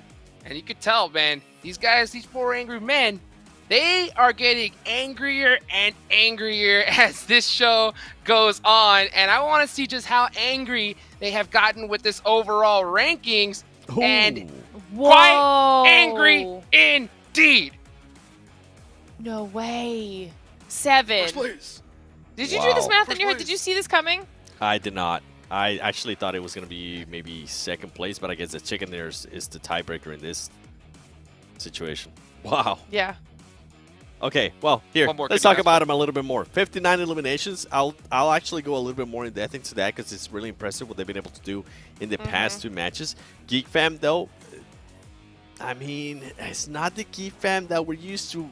They get a good performance in that last match, but I want to see what they're going to be able to do in this next Myanmar. You can see Furious Gaming being able to move up. That's good. Remember, that was a team that I was hoping they would be able to take advantage of them being in 11th place. It's good to see that. Game Lore, they're continuing with that passiveness. They have been getting more eliminations, but I feel like it's they can't find a happy medium, Glitter. It's either some eliminations and no placement points or some placement points and no eliminations. Yeah, and then down there at the bottom, I know it's not big, but I heard you kind of mention it too, Jukes. Tem falls even farther. D. Xavier actually jumps above them, which, the points are still very close, and we say it all the time, one match could change it, but I think it's more kind of the momentum loss, that mental hit that we talk about a lot too. I mean, at the end of the day, top 3 is the goal, okay? No matter what, like all these teams want to get into top 3, nothing short of that. For a 4th place might as well be last place to a lot of these players here. At the end of the day, if you see Tem drop that low, if they want to bounce back and try to get that top 3, it is still possible with how many games we have left to be played. But I think we need to see something out of them right now in this Myanmar match because 4 Angry Men are heating up, right? Geek Fam is heating up as well. And I don't think they have any plans on letting go of the lead that they've created here, 7. It is possible, but I'm so glad you mentioned 4 Angry Men too because I want to actually talk about them a little bit more, especially in regards to eliminations. In 8 matches, that team was able to get 28 eliminations. In this past 2 matches that they have won, they have already gotten 31 eliminations. So if those teams towards the bottom do want to make a push, I mean, it's going to have to be now, especially with the performances that 4 Angry Men is being able to put up. Now we're going to be going into Miramar. I tend to expect a great match out of Besiktas. You can see their south landing spot right there. And also, I'm going to be looking forward to the Xavier. We finally saw a little bit of a wake-up call out of them, and they were able to move up to 14th place, making that gap even closer, Glitter. And GK, same story continues. They're just nowhere to be found after yesterday. Yeah, it's super unfortunate. I mean, Foreigner men, at this point, I want to see if they can continue. Go for the turkey of the chicken dinners. Yes. You know, can they get the back-to-back-to-back? Because right now, they look a little bit unstoppable. But to be fair, they just tied Geek Fam for first, and Geek Fam was one of our top Miramar performers. So Geek Fam is one of my teams to watch for this next match. And then IHC, they're starting to look a little bit more solid. They're kind of stepping up, getting a little bit more comfortably aggressive. And I don't want that to go away. I need that to stay here. Yeah, stay right here where you're at. And you know what? I love this part of the tournament because once you hit day 2, those first day jitters by now are gone, right? Like that whole initial just stress of, oh my gosh, we're here, we're live, the land, that they should have gotten used to that by now. So now we're going to start seeing the true potential from some of these teams. And I think IHC is one of those squads that, you know, had that initial nervousness or starting to finally start putting a performance, but you can't let go of that pedal. You got to put the gas heavy on. And speaking of cooking with gas, let's go ahead and get this next match started. Let's take it on over to Zute and Esproxy. Yeah, we're back to Miramar, cooking on gas. Well, if anything goes to show, Miramar, that last Miramar we had today, Los Eagles finish. I don't think we're going to see anything as crazy this time around, but last week, I mean, I saw a circle in way far up in the north, a circle that ended way far down in the south. Now, today, who knows what this Miramar game is going to bring, but I'll tell you what these players are going to bring. They're going to bring their absolute best. They're going to be trying their absolute hardest as we're almost, you know, getting to the halfway point of this week number 3. We just passed the halfway points of the day into potentially the halfway points, of course, at the end of the day of the whole week. So these teams, yeah, if you want to talk about that pivotal moment, that point that these teams know that it's do or die, it's you need to bring that performance now or it's going to be never. I feel like we've already passed it, but I'm going to say it's at the end of the day. If we don't get to that halfway point and you're not feeling comfortable for the last 2 days, we saw what happened with HVVP in last week when they were pole position holders for 3 days in a row. Yet still in that last day, we had miracles happen. We had teams stepping up. We are having teams step up today. And they are bringing through a force that if you don't calm it down, if you don't bring your A game on right now, you're going to fall behind. Yeah, speaking about bringing on your A game on right now, right? The teams are feeling that pressure. We just saw a couple of seconds ago, Xavier, they made a sub. Xavier, one of the teams that we talked about at the beginning before any matches started, a team to kind of look out for based on their previous performances. They subbed out T-Duck for Vicoy, or Vichoy. So, Xavier, they're feeling that pressure. They need to make a change, and it's not just Xavier. We've already seen a few teams do some sub-outs, sub-ins, and I think it was better to do it early. One team, the very first team almost, I think, if I'm not mistaken, to do a sub was IHC, and that's been working out so well for them that they recognized the problem early on, and they tried to fix it with a sub. These other teams following suit might be a little bit too late, but hey, we're not at the halfway point just yet. There's still hope, there's still time for these teams to work out their kinks, whether it be with the current roster that needs to synergize better or maybe bring in a new player. IHC, I mean, Zyol, I feel like is holding the title of Super Sub right now. Remember, as soon as they jumped into that game, first up, the first elimination we had on that map, also, who did it go to? Zyol, bringing in that energy, almost making a statement as soon as their feet hit the ground, that IHC, the storyline, it's going to change. The chapter has opened, and now the same thing has to be said. We've had 2 subs in today. It was Nongshim Red Force and now Xavier. We need that performance to match. We need that energy to move on back in. Playing path quite heavily favoring the western side. A lot of teams splitting out to the east. Not too bad though. It's better to probably stretch to the east than stretch to the north from a southern playing path, because a lot of road access ways all run from east to west, and which means a lot more car vehicle spawns for teams to work with to try and stretch further to the east, unlike, you know, the opposite way around. We saw the circle pop up. The circle will be actually favoring more of the eastern side. Los Leones dead center of that new zone pretty much. taking a look at the mini-map. No hard drop contestants, but once again, with the plane path being so far west, we might see some scattered split drop fights or rotational fights. Yeah, moving on in from that western side, I wouldn't be surprised if that's going to happen. Again, we had that ridiculous murmur on the first point of the day. Actually, it follows through as to what happened yesterday. Yesterday's first murmur was ridiculous. It was ridiculous. The second murmur was a little bit, it was skewed. It was definitely still providing these teams with a lot of rotation options, but it was a little bit more normal. It provided the teams a little bit more spacing. And in those maps, what it came down to were the first teams to, again, same as Los Higos, making position, making that call, making that opportunity and that early rotation to put yourself into the best possible footing. Again, not a lot of information this early on into a zone, but I would like to see a few more teams taking a hold of that eastern side. I mean, we had the flight path. We know what the zone is going to be pulling. They have that information. Let's make use of that eastern side. We're riding with Snipes here, driving in FPP mode. I almost feel like it's better to drive in FPP mode because then you're forced to keep your eyes on the road, right? Whereas in third person, you can there's trees. Yeah, you can not keep your eyes on the road. You are coming up for these players and their driving skills, Zute. You are the guardian of the drive today. You're like, listen, if you're crashing, get out. Next driver, either go FPP or stop. Just use your passenger to your advantage here. But again, just for a reminder, if any players watch this back, if you drive bad, Zute is coming for you. Oh, I've had my fair share of mishaps with driving, especially on the competitive stage. It's honestly the worst feeling there is. But it happens. It happens to the best of them. And I don't think I've seen a single tournament yet where there hasn't been any driving mistakes caught on camera. So it's a part of the game. Even if you're the observers best. are watching. Yeah, the observers are watching. And even if you play this game 24/7, those trees, they literally do sometimes spawn out of nowhere, I gotta say.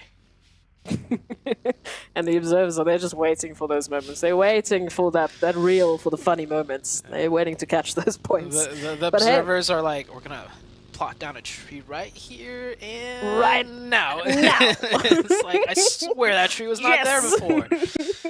Yeah. Oh, it is beautiful. But I mean, hey, looking at the performances that we've seen so far today, beautiful from 4 Angry Men to climb to the top of that pole position. Tied, of course, with the Geek Fam, who has been bringing in a similar performance in terms of the aggression they're wanting to show, but those placement and that positional awareness, just the rotations that they've been making. I mean, they had no business, and I will say this happily, they had no business surviving those trenches. They pulled up into 3 teams. They had a 4th and a 5th team shooting at them, and somehow, some way, they stay alive long enough to make an impact. Same with Ruins on Sandhog. I mean, Snipes was literally getting shot from every possible direction, and yet they still make that impact at the very least with the eliminations. Yeah, it's just, I feel like if Geek Fam, like I said, if the circles shift in a way where it's just slightly more favorable for them to entry in on, that's the game where they pick up a lot of placement points plus elimination points. When the circles shift in a way that's a little bit trickier to deal with, I mean, they'll still make it work. A very strong, resilient team, but I just don't feel, the only thing they're missing, if we want to do a direct comparison, right, with 4AM that just overtook them, is they don't have those clinical, surgical rotations, but that's just not their playstyle. We saw, 4AM make some really long stretch of rotations on both Erangel games and the Sandhawk game. That's more so in their playbook, and that either, rewards them really big, or sometimes they'll lose players on rotation. That's the risk that runs with it. Geek Fam, they don't lose players on rotation because they just take it slow from the edge. Nice knock, though, from the FaZe team. It's a long-range knock, but VK, Vivo Keyed here, caught in between 2 different teams that could get very dicey for them as Game Lord's committing to the push-up here. Vivo Keyed fighting on both fronts now. CeeLo and Diego now trying to hold the line here, going to find that initial knock and then find that initial damage, but it is Victor from Game Lords to actually confirm that knock. And now Game Lords trying to scramble Diego, returning the favor. And again, this is a good hold, but it's a little bit too split up from Vivo Keyed. They, again, as you mentioned, they had a second team to worry about, so I don't blame them that their focus was split between either FaZe or Game Lord. Running that 2-2 split, they're losing out to the numbers advantage. The flank players need to create a better buffer zone, which was not done. Now they're getting shot in from behind, pushed in from behind. FaZe getting into the mix of things. I don't know if Game Lord realizes Vivo Keed was in a fight with the likes of FaZe. FaZe might actually just continue to pressure this fight in. FaZe wants more. Game Lord looks like they want to back out or at least space out a little bit to get better positioning here. And that is Vivo Keed just crunched in by both FaZe and Game Lord. It's like sharks in a shark tank right there, and they were fish food. Pretty much. You know, you mentioned earlier about that performance from Geek Fam, and it's hilarious that we're talking about, you know, now it's coming down to those rotations. Yesterday, we were talking the storyline that the way in which Geek Fam have been playing, their winning condition is them not having zone. Their winning condition is them having to fight into zone, being that outskirts team, and now it's coming down to that rotation. So that stark difference in the storylines also is coming through because we are having so many other teams step up. We're having so many other teams put up obstacles that in day number one, Geek Fam didn't have to worry about. Geek Fam didn't have to think about, oh, you know, now we're having a three-part rotation on the outskirts. We're having 4 angry men running off with perfect rotations. Now it's a whole different storyline. So they do need to make those small adjustments to give them that edge once again. I completely agree with you there. Next circle shifts to the west side. This side, west side, the best side. But honestly, I love this area of the map. I mean, we just saw the fight take place between Game Lord and FaZe, but yeah, that ridge line, that mountainside, so much opportunities for teams to, you know, really mount a strong defense with good sight lines, and there's still so much left to play. It's almost looking like the end game of the Erangel, where very dynamic difference, you know, throughout the map, and each point that each team takes up has pivotal ways for them to play it, for them to maximize points and potentially get a win. It all comes down to execution once again.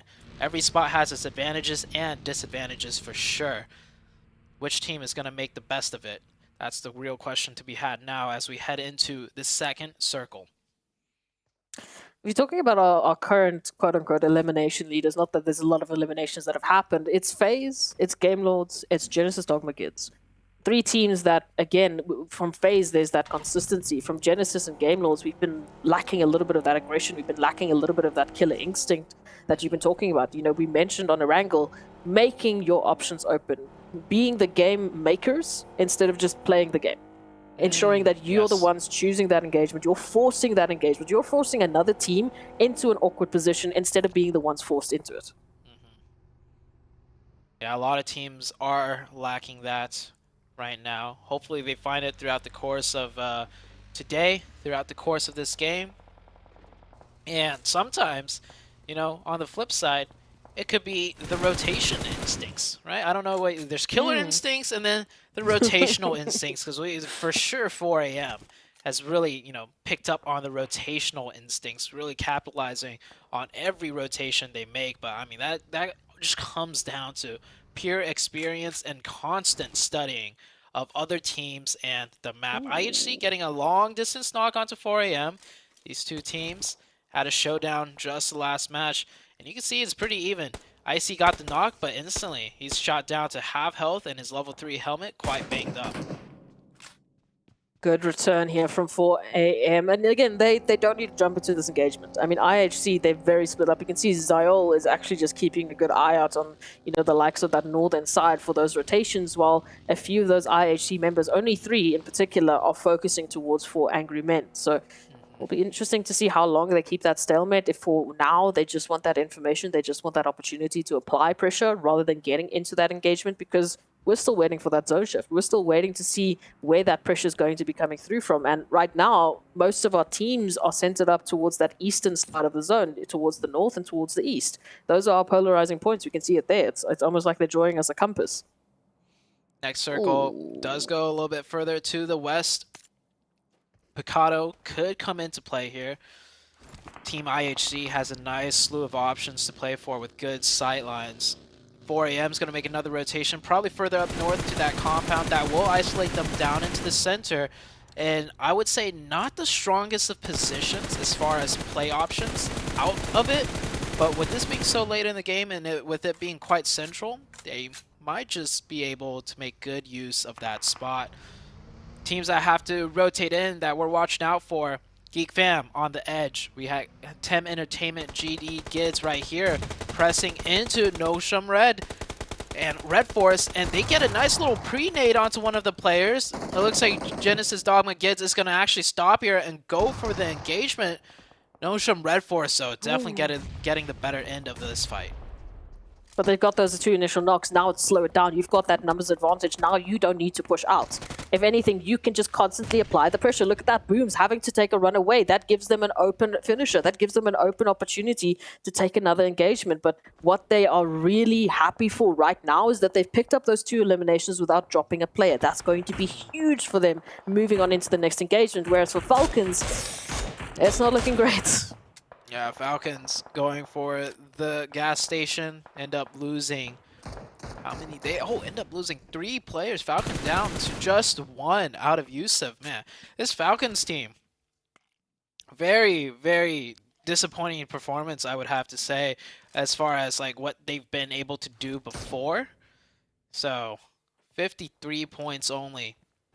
Only 1 player left alive. Not even in a strong central position. He's probably not going to get the next zone. And if he does, he's not going to be able to get many elimination points being a solo player. IHC, meanwhile, just chilling on the western side. Anytime you see IHC on the edge of zone, it's always in a good spot that gives them play options for further zone shifts. And FaZe Clan, yeah, FaZe just continuously laying out pressure 360 around, all from this vantage point that they're holding. I'm liking it though. Already, we talked about it. They picked up those 2 initial eliminations.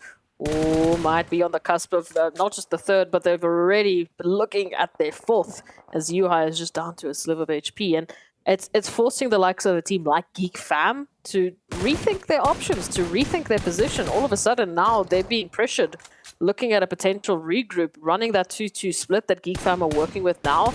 If anything, the 2 of Rude and Yuhai, they are isolated. They are in a little bit of trouble, especially when we start to think about Train to Kill. Moving on into their position, you can see already the first member of Train to Kill. They're getting closer. Yeah. It's actually very strong for FaZe to take those shots. Like, the player's keeping his head down.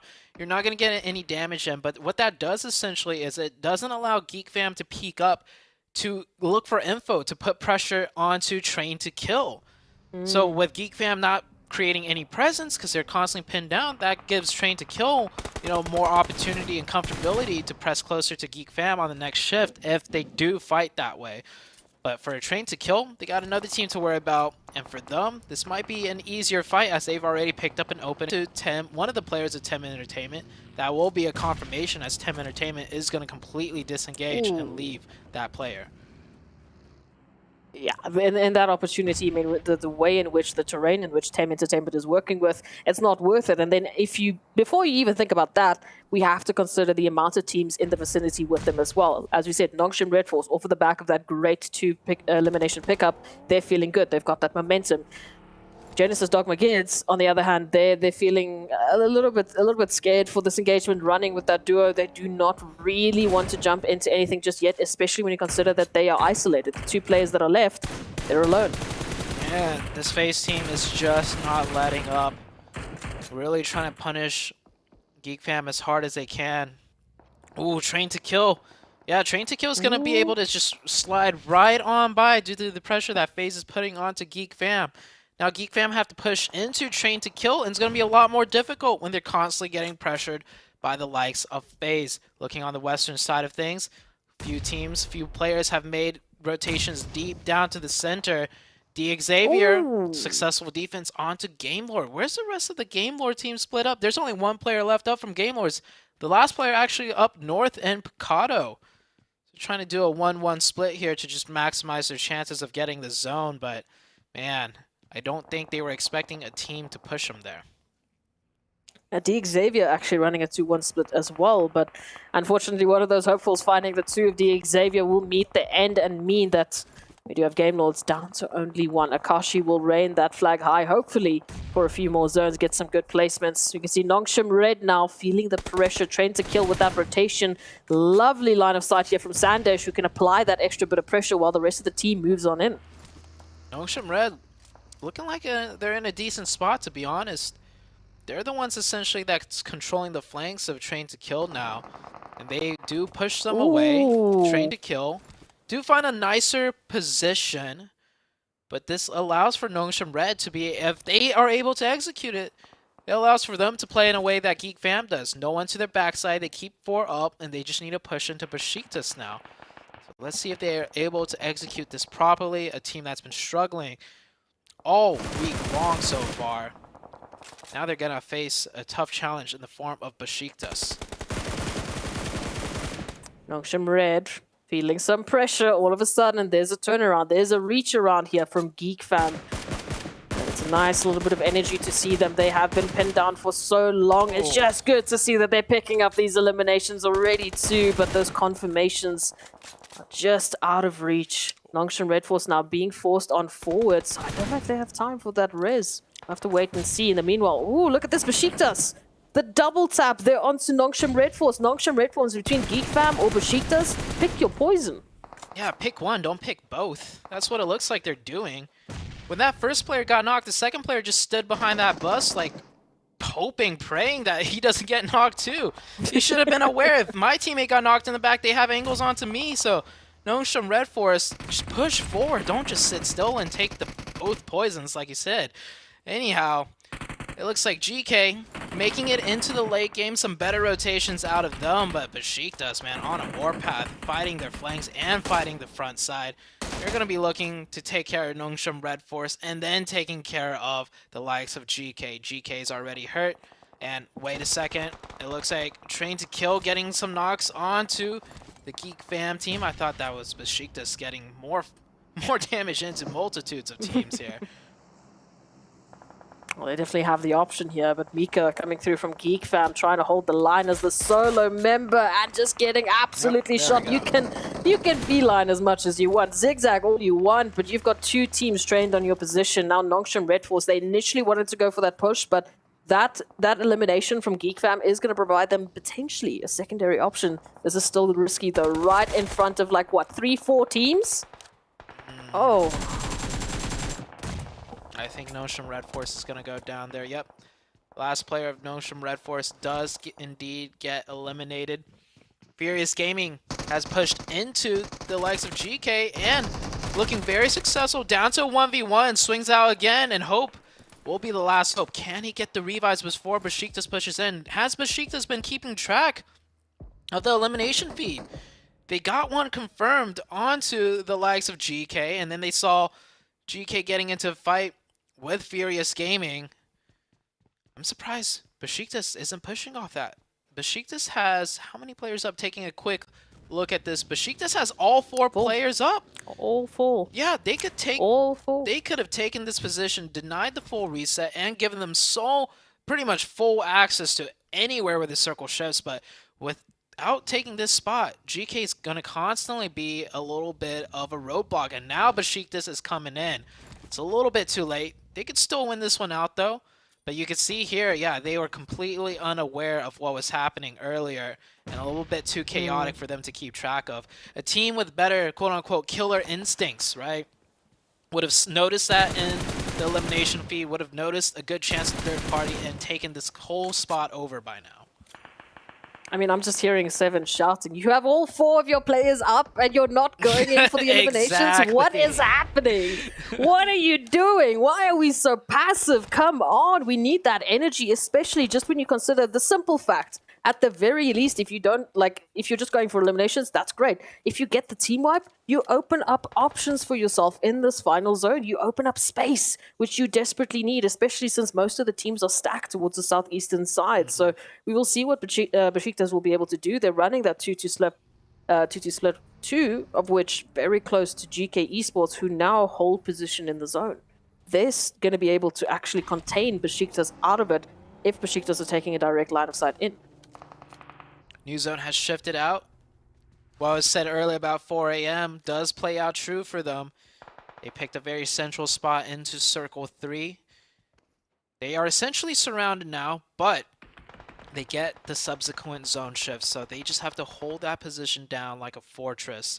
IHC, meanwhile, they can choose what they want to do. Go north, go south. They have full sight lines of everything. It's not going to be easy, per se, getting into this zone, but at least they have all their options laid out before them. Besiktas denying the rejects hard right now. Grenades raining in.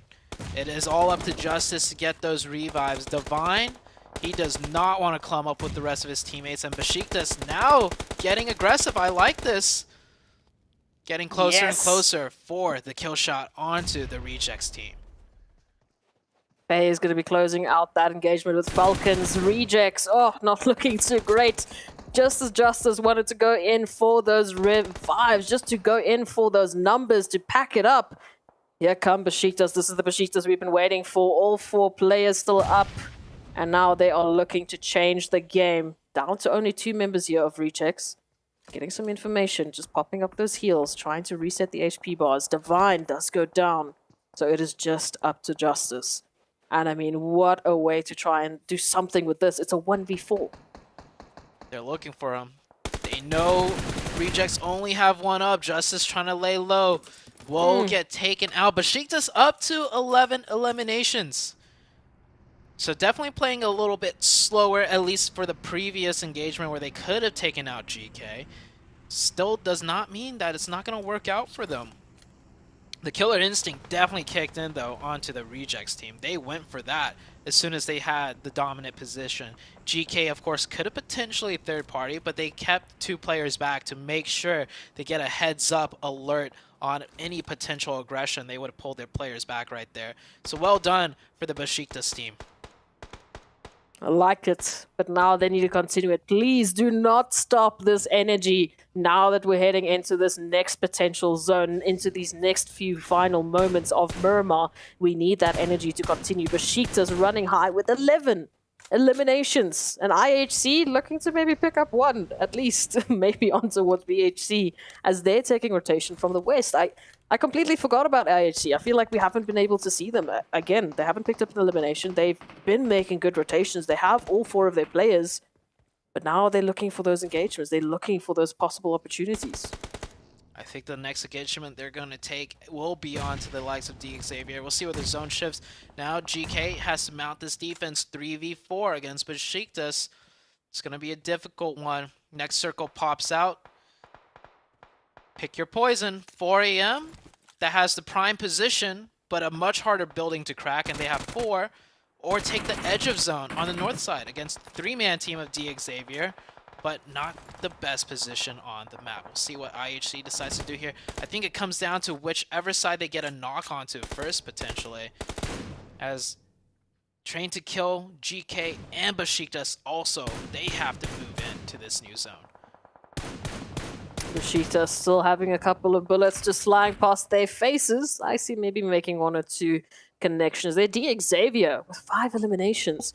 And I mean, looking at their current position over towards that northern side with a little bit of cover to work with, maybe they can make something happen here. It would be fantastic to see them rolling up high. But for Angry Men, now that Geek Fam are out, they can really solidify that pole position. They can really start to build that gap between themselves. And they're currently center zone.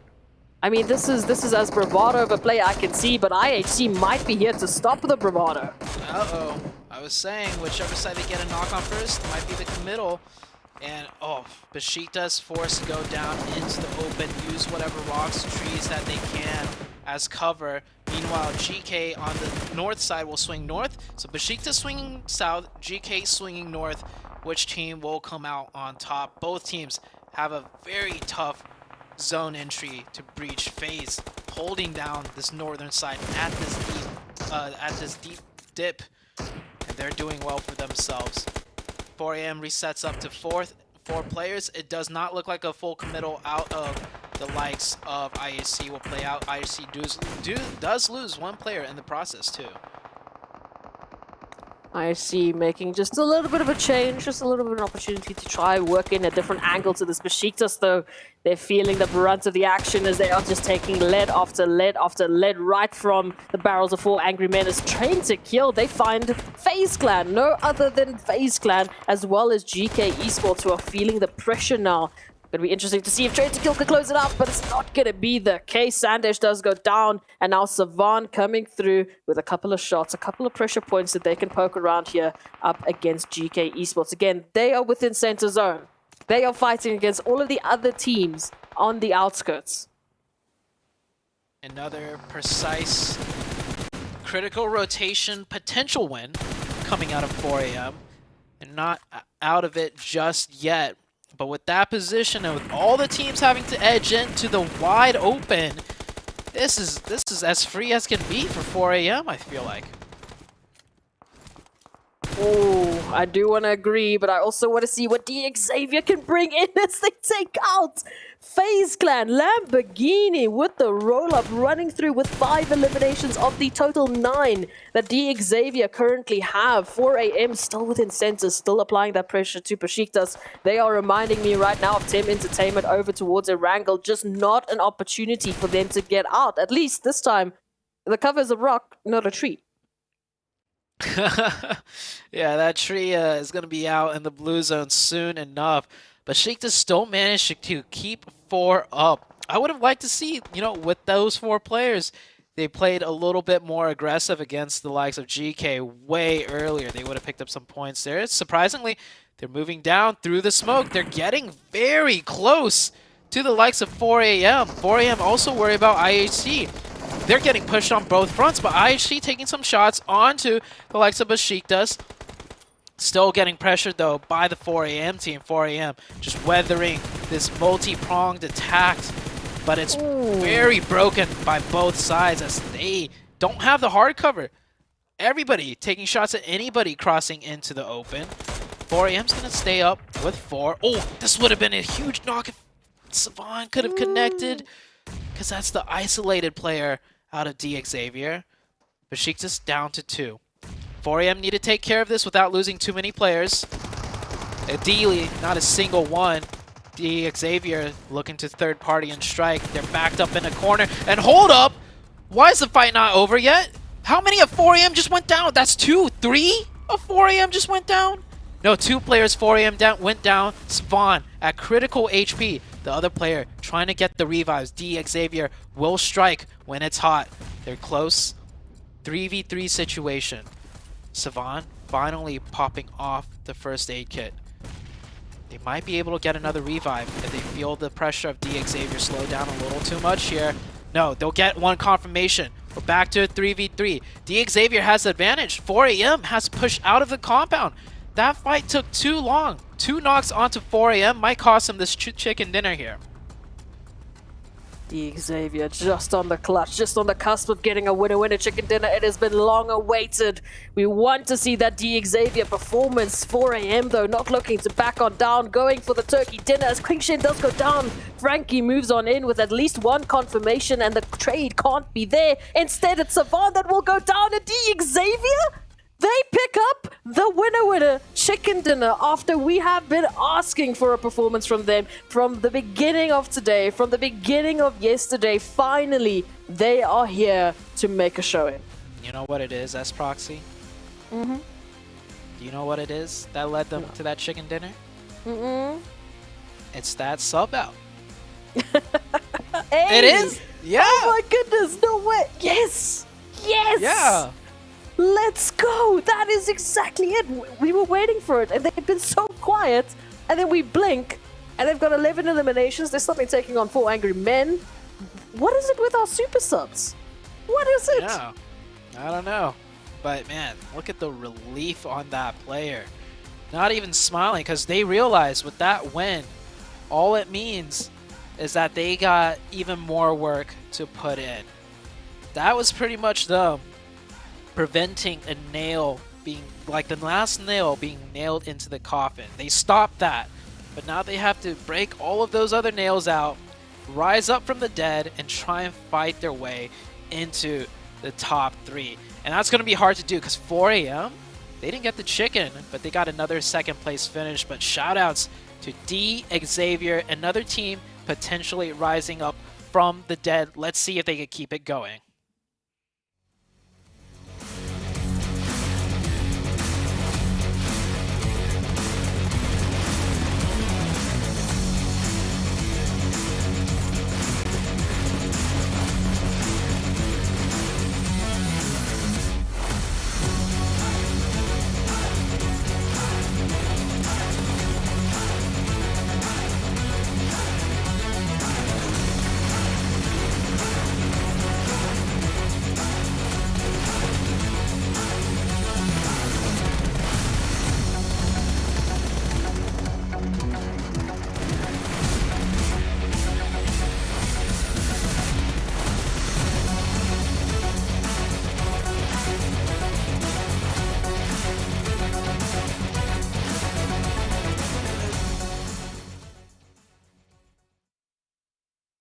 D Xavier pull out a must-have chicken dinner. We could just see it in the player's face. Even though you just busted out a win, 8 eliminations by yourself, you could just see the stress, the relief. Because, man, this squad had a heck of a hole dug for them, but this definitely put quite a bit of dirt in there.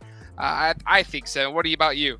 2 great matches so far for them. I mean, to be able to top it off here with a 32-point chicken dinner, that is perfect for them. I do have to give some credit, though, for Besiktas. This team is becoming so good in Miramar, Glitter. 12 eliminations, the 3rd place finish for them. That's what you want to see out of Besiktas in Miramar. Yeah, they have just been so much stronger today, but so has DX. We're getting a head-to-head now between Lambor and Peace. DX versus Besiktas. And I mean, these are just impressive across the board. 9 elims, 903 damage for 33% of that team contribution. And then the throwables. I mean, we talked about the throwables at the top of the show, how important they were for Geek Fam. And now we're seeing how important they've been for Besiktas, for the other squads. And honestly, you called them out multiple times, Seven. You wanted to see more out of D Xavier. That was a team that from the very beginning of the day you talked about. And now as we take a look at the overall rankings, we can see not only the gap that 4 Angry Men has now created for themselves in first place, but IHC has been very consistent too, and they jump up just barely above T2K. IHC has definitely been consistent. I mean, they have been willing to frag out too, which has been impressive out of them too. Geek Fam, so far, not really having one of their best days, at least with what we were able to see yesterday. And then here on the second page, look at that big jump up. They were able to jump up into the top 11. This is what this team wanted to set themselves up, because after this game, we're going to be in the halfway point of this week, and they are at least putting themselves in contention here, I would say, to get within the top 5. This is huge. Oh, massive, massive. Because if you think about it, if D Xavier have this do the same game, right? Pull up the same numbers that they just did in the last one here in this next game, this squad will jump to 3rd place. That's literally how much of a jump that they just had. That's crazy. And this 3rd place is very, very tight. Now, there's only 20 points between 3rd and 9th right now. So anybody could take it here in this last match. And I guarantee you they do. You want to be setting yourself up in a good position. You have Aaron Gale left here and only 2 more days to go after this. You do not want to put yourself any further behind than you possibly can here at Glitter. It's true. Honestly, last match of the day is always kind of one of those free-for-all options because, like you're saying, it's an opportunity for some teams at the bottom of the overall to maybe make a last-ditch effort to get some points on the board, but the ones at the top want to be holding on to that position, and we can see from the top performers right now, it's all of the teams that we've been talking about. I mean, now 4 Angry Men absolutely dominating so far today. Geek Fam, though, still the top Erangel performer, so they have an opportunity to close that gap and bounce back just a little bit. And then, as we were just saying, Seven, IHC, wildly consistent. They're up here, and right after them is T2K. Yeah, look at the eliminations that come out from Geek Fam. I think that's one thing that has definitely been saving them, their performance when it comes to Erangel. I think so far today they ended up in 12th place, but they were able to at least secure 7 eliminations. And in the most recent one, they ended up with 8 eliminations in a 5th place. So you can see how that elimination and that aggressiveness that we have seen out of them is kind of keeping them up there. But at some point, just like the Xavier did, some of the other teams are going to start stepping it up too. So the aggressiveness, yeah, it's great. We love to see it. I know you love to see it too, Glitter. But I actually want to start seeing some chicken dinners out of them. They currently only have 1, and I feel like this team could definitely have more. True. Okay. All right, so I got a couple questions for you. It's the last match of the day. I haven't asked for too many predictions from you guys. I know you got your teams to watch here. But, you know, when it comes to D Xavier, all right, can we see another pop-off performance here? I want a percentage. Okay, what do you think is their percentage chance of pulling out a game with more than 10 points, Glitter? Ooh, more than 10 points? Oh. I'm giving it an 88%. Okay, 7? 100%. 100%. Not guaranteed. The confidence. Wow. The okay. confidence. All right. Well, hey, I see you got a couple teams to watch on there. Tem being one of them. I mean, we saw at the start some good energy from them, and then just silence here. So I'm assuming that's why you have them as your pick, or tell me if I'm That's wrong. exactly on it. I mean, you said exactly what I wanted to say about that team. We just haven't seen them ever since they put up that 2nd place performance in Erangel. They have completely disappeared. And then going back to game lore, I mean, this was a team that we were talking about how their passiveness was going to end up hurting them, especially some of the teams below them were going to be able to step up. Guess what?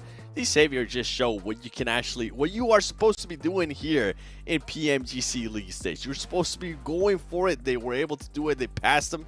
Game lore needs to start switching the strategies. Glitter. Okay, well, okay, so you're looking for some of the teams that have been struggling to bounce back, and I am on the flip side of that. I'm looking at the teams that have been doing well. I want them to close out the day strong so that they can head into day 3 with some momentum under their belt. So I'm looking at Four Angry Men, I'm looking at Besiktas, and I'm looking at D Xavier. Okay, you asked for that percentage, Jukes. I gave it 88%. Yes. I need them to make me look smart now. For real. Okay. 100%. All right, come on.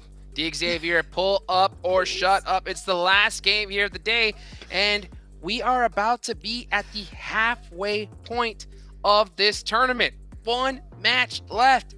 You do not want to be in a tough position.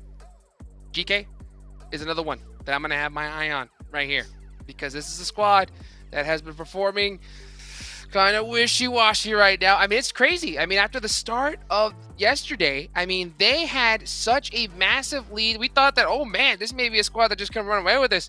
But then just after that 7, it's just been pitfall after pitfall. Why do you think that is? Nothing's currently working out for them. I mean, since match, what was it, 4th, they haven't really had any performance higher than what they were able to possibly get just now, which was 6 placement points, 1 elimination. We're not seeing any eliminations out of them, which at least yesterday we got a chance to see some when they got those back-to-back chicken dinners, right? They ended up with a 5, and then they ended up with a 13. None of that is happening right now. They're currently dying down, and I think that's why they might be trying to go for those placement points. They might have been switching that solid just to get something going their way. Let me ask you this, Glitter, right? When it comes to GK, do you think that the reason why their performance is faulting is it because they're performing worse than they did at the start, or the other teams are performing better? I mean, I think it's mostly themselves. When you look at the stats, they're just not putting up the same numbers on any of the maps that they did well. So it's not like it's a map specific performance thing. It's not like it's a time of day specific thing. They're not burnt out, or maybe they are. I don't know. Maybe they can't. It's the full weekend stretch that's starting to tax them a little bit. But I think that they're very capable of bouncing back. They just need to at least get something under their belt that's a little bit better than what they've been doing, so that they can set themselves up better for tomorrow. Or if they don't, just be prepared to review those VODs. Make sure that you can make your adjustments from day to day, which is actually what we've seen a lot of the teams that struggled on day 1 doing here today. It's why they're doing better. And I also, we're seeing that here in this recap. I had also mentioned earlier about FaZe. They haven't been getting the chicken dinner, so we haven't been talking about them as consistently, but they have at least put themselves in a solid placement They've gotten some eliminations on the board, and overall, they're at least setting themselves up for a little bit better performance than somebody like the GKs of the world. So they got to do something. These days fly by. I was going to say with FaZe Clan, I would like to see a little bit more of consistency in regards to placement. We see a big up and down between them. They go either 13th, and then they're able to make it within the top 5, top 6. Yeah, and then it goes back to 13. A bit more consistency. We know that you guys can get the eliminations, but just give us some better placement, please. It just seems to be that just constant balance, right? It has to be both if you want to make it in the top 3. You have to get an insane amount of elims and placements points. This isn't the PUBG Mobile of 2018 where you could just go and just sit for zones and try to get some points, you know? Here, you got to make some moves and you got to get those elims too. And it's crazy to see just a stark difference in so many of the squads, right? You see some have a whole bunch of placement points, some heavy on eliminations. And I think at the end of the day, it's those eliminations that give you that little extra bump up. But hey, you know what? We got the last match. I know you guys could hear us talk all day long, and that's what you want, but it's time to get the game, okay? So why don't we go ahead and get this last match started and send it on over one last time for today to Zute and us Proxy. Well, we're here to close out the day. From day 1 to day 2, very different. In this roller coaster of a ride, I feel like it's only going to continue. We're starting to see shines of brightness from teams that were looking kind of like almost dead in the water. Xavier just now with that super sub coming in and an immediate chicken dinner, and not an easy one by any means. They had to fight their way through towards the end through quite a few tough opponents. There was FaZe Clan, and then there was also 4AM that they had to contend with at the very end. I think it's shaping up to be the next 2 days. Things are going to still change and shake things up. Oh, we like to see it. Again, we were talking about that halfway marker, getting to that halfway point, waiting for those teams to step it up, waiting for them to showcase what they have available, and at the very least, getting that momentum rolling. Because, like Lita mentioned, these 2 days that are after today, they run fast. These maps run quick, and we've seen teams literally drop from 1st place down to 6th place. We've seen teams going up from that exact polarizing effect. So there is still an opportunity for a massive comeback. I mean, like, you know, Hot Jukes mentioned, 30 points from 3rd to 9th. That is one potential game. We've seen teams literally put up nearly that amount of eliminations alone. And also, many teams will be getting 0 points throughout the courses of the next few games coming up. Well, we have 1 game here, but we still got like 12 more to go. Even the top teams could, you know, run into a little bit of a whoopsie and then score a 0. So that 30 points, it is quite easily closable by anybody still. So we'll see how this last match goes. Players are getting prepped and ready. FaZe has been... I think FaZe is like one of those teams just like on the cusp of getting their chicken dinner. They've been playing so well. I feel like the entirety of today just not managing to get that final chicken dinner in, however. It's weird because we have them in that conversation. We know that they're, you know, in the vicinity, like in that last Murmur. We know that they were in top 4, top 5. We know they're there. They're making that appearance. But it's almost similar to what we were talking about with Xavier. They've also been making it up into those top placements, and we just haven't felt that impact yet because they're not getting those winner chicken dinners. This all has been broken down already by the analysts, but they just said such nice words. I had to say it again. Yep. So now we need FaZe to make that approach. We've seen them take those engagements, especially on towards Wrangle. Let's get a little bit of that energy back. Let's see that real FaZe performance come through. You know, actually, I'm taking a look at the leaderboards. A team that I want to get the chicken dinner more than any team is actually IHC. And it's not because, you know, they would shoot them in the first place, but looking at the first page leaderboards, from first place down, okay, 3 chicken dinners for 4 Angry Men, 1 for Geek Fam, 0 for IHC, and then immediately following behind IHC in terms of chicken dinners, 1, 2, 1, 1, 1. Everyone on the front page has had at least 1 chicken dinner besides IHC. That I mean, we were talking about Geek Fam yesterday. They were also managing to bring in such a beautiful performance without getting that winner chicken dinner. So it's about that consistency, man. Bringing in those placements, bringing in those fantastic, eliminations. Even if they're not getting you to that winner chicken dinner, if it's helping you make that stand, if it's helping you get to that second, that third, that fourth place, you're getting those points. And they've been active at the very least. They have been a consistent mention.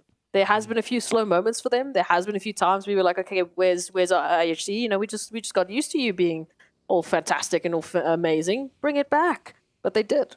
And now the question stands for the rest of the teams. Who else is going to be joining the fray? Who else is going to be picking it up? Train to Kill. They've fallen out of the top 3. We need them to catch up to IHC now. It's only 1 point, but still. Not just Train to Kill, but if you look all the way down to 6th place, right? Besiktas, with that really good performance. They are only 12 points away from IHC, who's sitting in 3rd. Right? 12 points, not that big of a point difference either. We did have a very eastern plane path, by the way, in the first circle all the way to the west. Yeah, the center's, of course it is. Yeah, center's right on. Basically, center's like right below the western part of the. Ooh, having a brain fart here. What's that mountain called? Mount Everest. Everest? Yeah, that's what we call it here. Yeah, right on the western edge of Everest is pretty much the center of the zone. So I want to see which team does take Mount Everest and how that plays out. But with the first circle, so much space left to be played, and everybody's pretty much looting on the east side, and if anybody's looting the west, they're not even there yet. And we're 3.5 minutes in.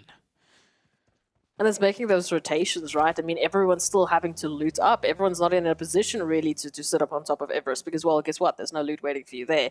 So it's about that team that is able to loot up quicker. That's that team that maybe dropped a little bit sooner. That can take that rotation on in. Even if you take a look at like Vivo Keed, as we can beautifully see here, right alongside Everest, but there's no reason they're going to be taking Everest right now because I see a revolver. Yeah, no, he's going to hold Mount Everest with a revolver. That's what he's going to do. Oh, yes, absolutely. I mean, easy pickings. I mean, we're talking about the showdown here. We just need those hay bales and a little bit of and then we're perfect. Imagine. But no, one man controlling the entire of Everest with the revolver. He just doesn't miss. That's how he's going to be able to do it. Furious Gaming with a very, very fast rotation here. I think this team is done looting, and they're going for their first rotation of the match. I feel like they're rotating in deep to the west and looting somewhere, and then working from, the west side in, rather than, looting up and then constantly working from the east end, where a majority of teams are going to be working from.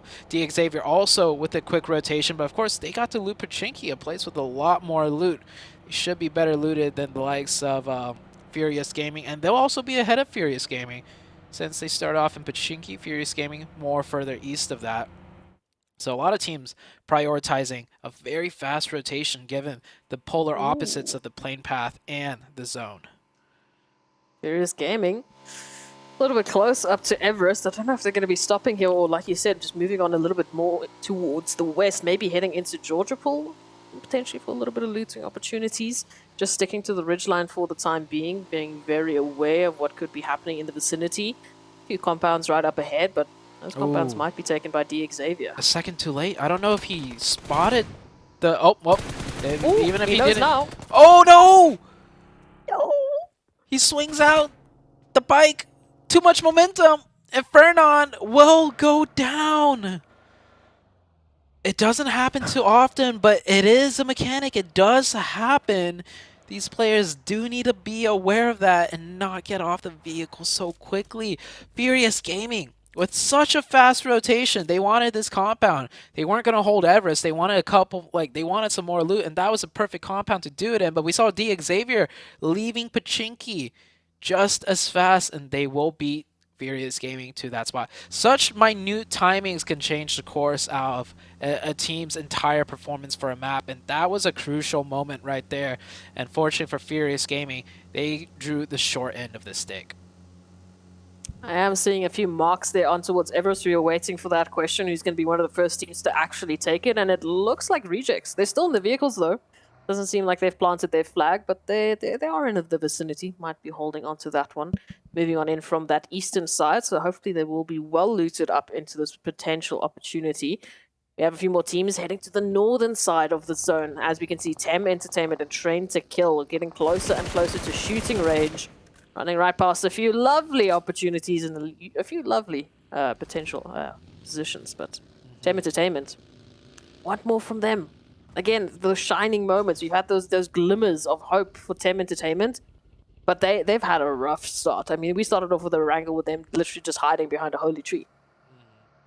4AM making a big adjustment from yesterday. They're no longer taking that western bridge because last time Geek Fam camped them out and they lost the fight. So they swung all the way to the east and in, and timing-wise, it works out because IHC was just about to take the bridge too. So that could have been another fight on the bridge for 4AM, but IHC, they play a little bit slower. They're still looting in Nova. IHC does not care about the circle whatsoever. They're just going to come in with fully kitted like gear, ammo, weapons, scopes, and they'll fight their way in like they always do. Rejects, they do have control, or they did have control of Mount Everest, but looking like they want to get somewhere more central. I don't blame them necessarily, Mount Everest. You know, a hard position to kind of hold and lock down. Sometimes you do get pushed from both sides, which makes things tricky. So they're going to play a compound instead. I mean, it works out. You know, a little bit of a change up here for Rejects. They want to make sure that they've absolutely fully kitted. Oh, look at this setup here, though. Nongshim Red Force, they have taken that rotation in, jumped out of the vehicles just a little bit because they've seen a few stragglers in the form of 4 angry men making that rotation, looking for that revenge on the previous wrangle with what we had and the valley that 4AM set up. This time around, however, Nongshim Red Force just a tad too far to actually make those connections. And so at the very least, they get that information. They know where there's another team making that rotation in. But it doesn't matter because the zone has favored the northern side. We are looking at shooting range, we are looking at ruins, even just the eastern portion of Georgiapool, the western portion of Rozhok, the sunken city. That's going to be where our zone is heading. That's a hard shift and a half for sure. Problem is, there's like not a lot of bridges to go up to the north. If it does go up to the north. So teams got to decide now which way you want to play it, north or south. You could be, 200 IQ and play Rozhok, right? Which gives you, north or south for the next shift. But if it goes anywhere to the west, all of a sudden, you're going to have to fight through multitudes of teams. This circle, very tricky. This one's very difficult for teams to navigate and figure out, especially given the way it shifted, right? It also puts in the dynamic of the southwest side of the zone. Going to be so packed full of teams now. And again, in the back of their minds, they thought, well, the last time we thought it was heading north, it went all the way to Los Higos. So, what do we do now? How do we take this one now? I mean, west, north, east, south, every single cardinal position is a potential, and every single cardinal position is a gamble for these teams to make. So D Xavier now picking up a little bit of action here over towards Georgiapool. They need to be quick about this. We know there's a lot of teams moving on into the center. Ravi's now moving on in, finding that connection. Game Lords out here in the containers trying to use the vicinity, the territory to their advantage, and they need to. And remember, down out of the disadvantage, we've got a few teams rolling in. It needs to close up. 1-for-1 trade there. Oh, Rejects find themselves back onto Mount Everest, controlling the eastern side, which is probably the better position given the circle. But they are fighting against Geek Fam. This team, Geek Fam, they've been not as consistent as day one, I would have to say for sure, running into a bit more trouble. But I don't feel like that's because of Geek Fam's performance. That's more so because the other team's performance has increased since day one. And so now Geek Fam are kind of falling behind. It looked like they did pressure out the side of the Rejects team, or maybe they disengaged a little bit. 4AM, meanwhile, on the southern side, we will get to see how 4AM plays now without those precise, crucial rotations. They're going to have to be working and fighting their way in, which is the 4AM playstyle of old. Let's see if they still got it. They're going to start off against GD Gids, getting one knock. Looking like it might be a confirmed elimination as well. 4AM just circling on around, so not an immediate investment from them just yet, but they know what's at stake for them. They know what a journey they have to take, maybe even scouting out a potential a little bit somewhere else. There's the IHC making that rotation on in, finding Nongshim Red Force, saying hello, how do you do? Sending through a few med packages, not making the connections just yet, but the damage that IHC has been taking from that blue zone, you can see the HP bars, they're just below half. Feeling a little hurt, they're not feeling that great about the rotation, and now again that zone shifting more towards the west. Ooh, 4AM gets another opening here. They're going to continue the pressure. 2 players isolated, 1 already knocked. A pre-cooked nade by Allen. Going to try and slow things down. 4AM get the confirmation onto 1. Allen with the nade. Oh, that was actually a flash. My eyes blinded. Think they're going to pick this one onto Allen, though. And now that is Genesis Dogma with only 2 members up. I mean, this is 4AM without the zone. Just as deadly. 3 eliminations already. Looking to pick up more. For those that have been watching 4AM play in the previous matches, saying they've just gotten zone blessed. That's how they're winning. That's how they're doing well. Well, we'll see how they do in this one. They might not get the chicken, but if they can rack up the points, that's just consistency. Oh, absolutely. We can see a storm is brewing. There's a storm brewing behind me, and it might be the 4 Angry Men, or it might be another team around the corner to take that position, to take that winner chicken dinner. GK Esports, hello. Welcome. Gaith picking up something towards Nongshim Red Force. It's not a confirmation, but it is a knock. You can see they're reaching on in all the way from Ruins just to the outskirts of Sunken City, finding another knock. Looking for those confirmations. Potentially they can find them. Oh, look at the split. They've got 1-1 split for the last remaining members that are still alive here from Nongshim Red Force. All of those reses onto one head, as Gold just has to make a rotation on in, maybe be a distraction. Give their teammates that opportunity to get out of this position.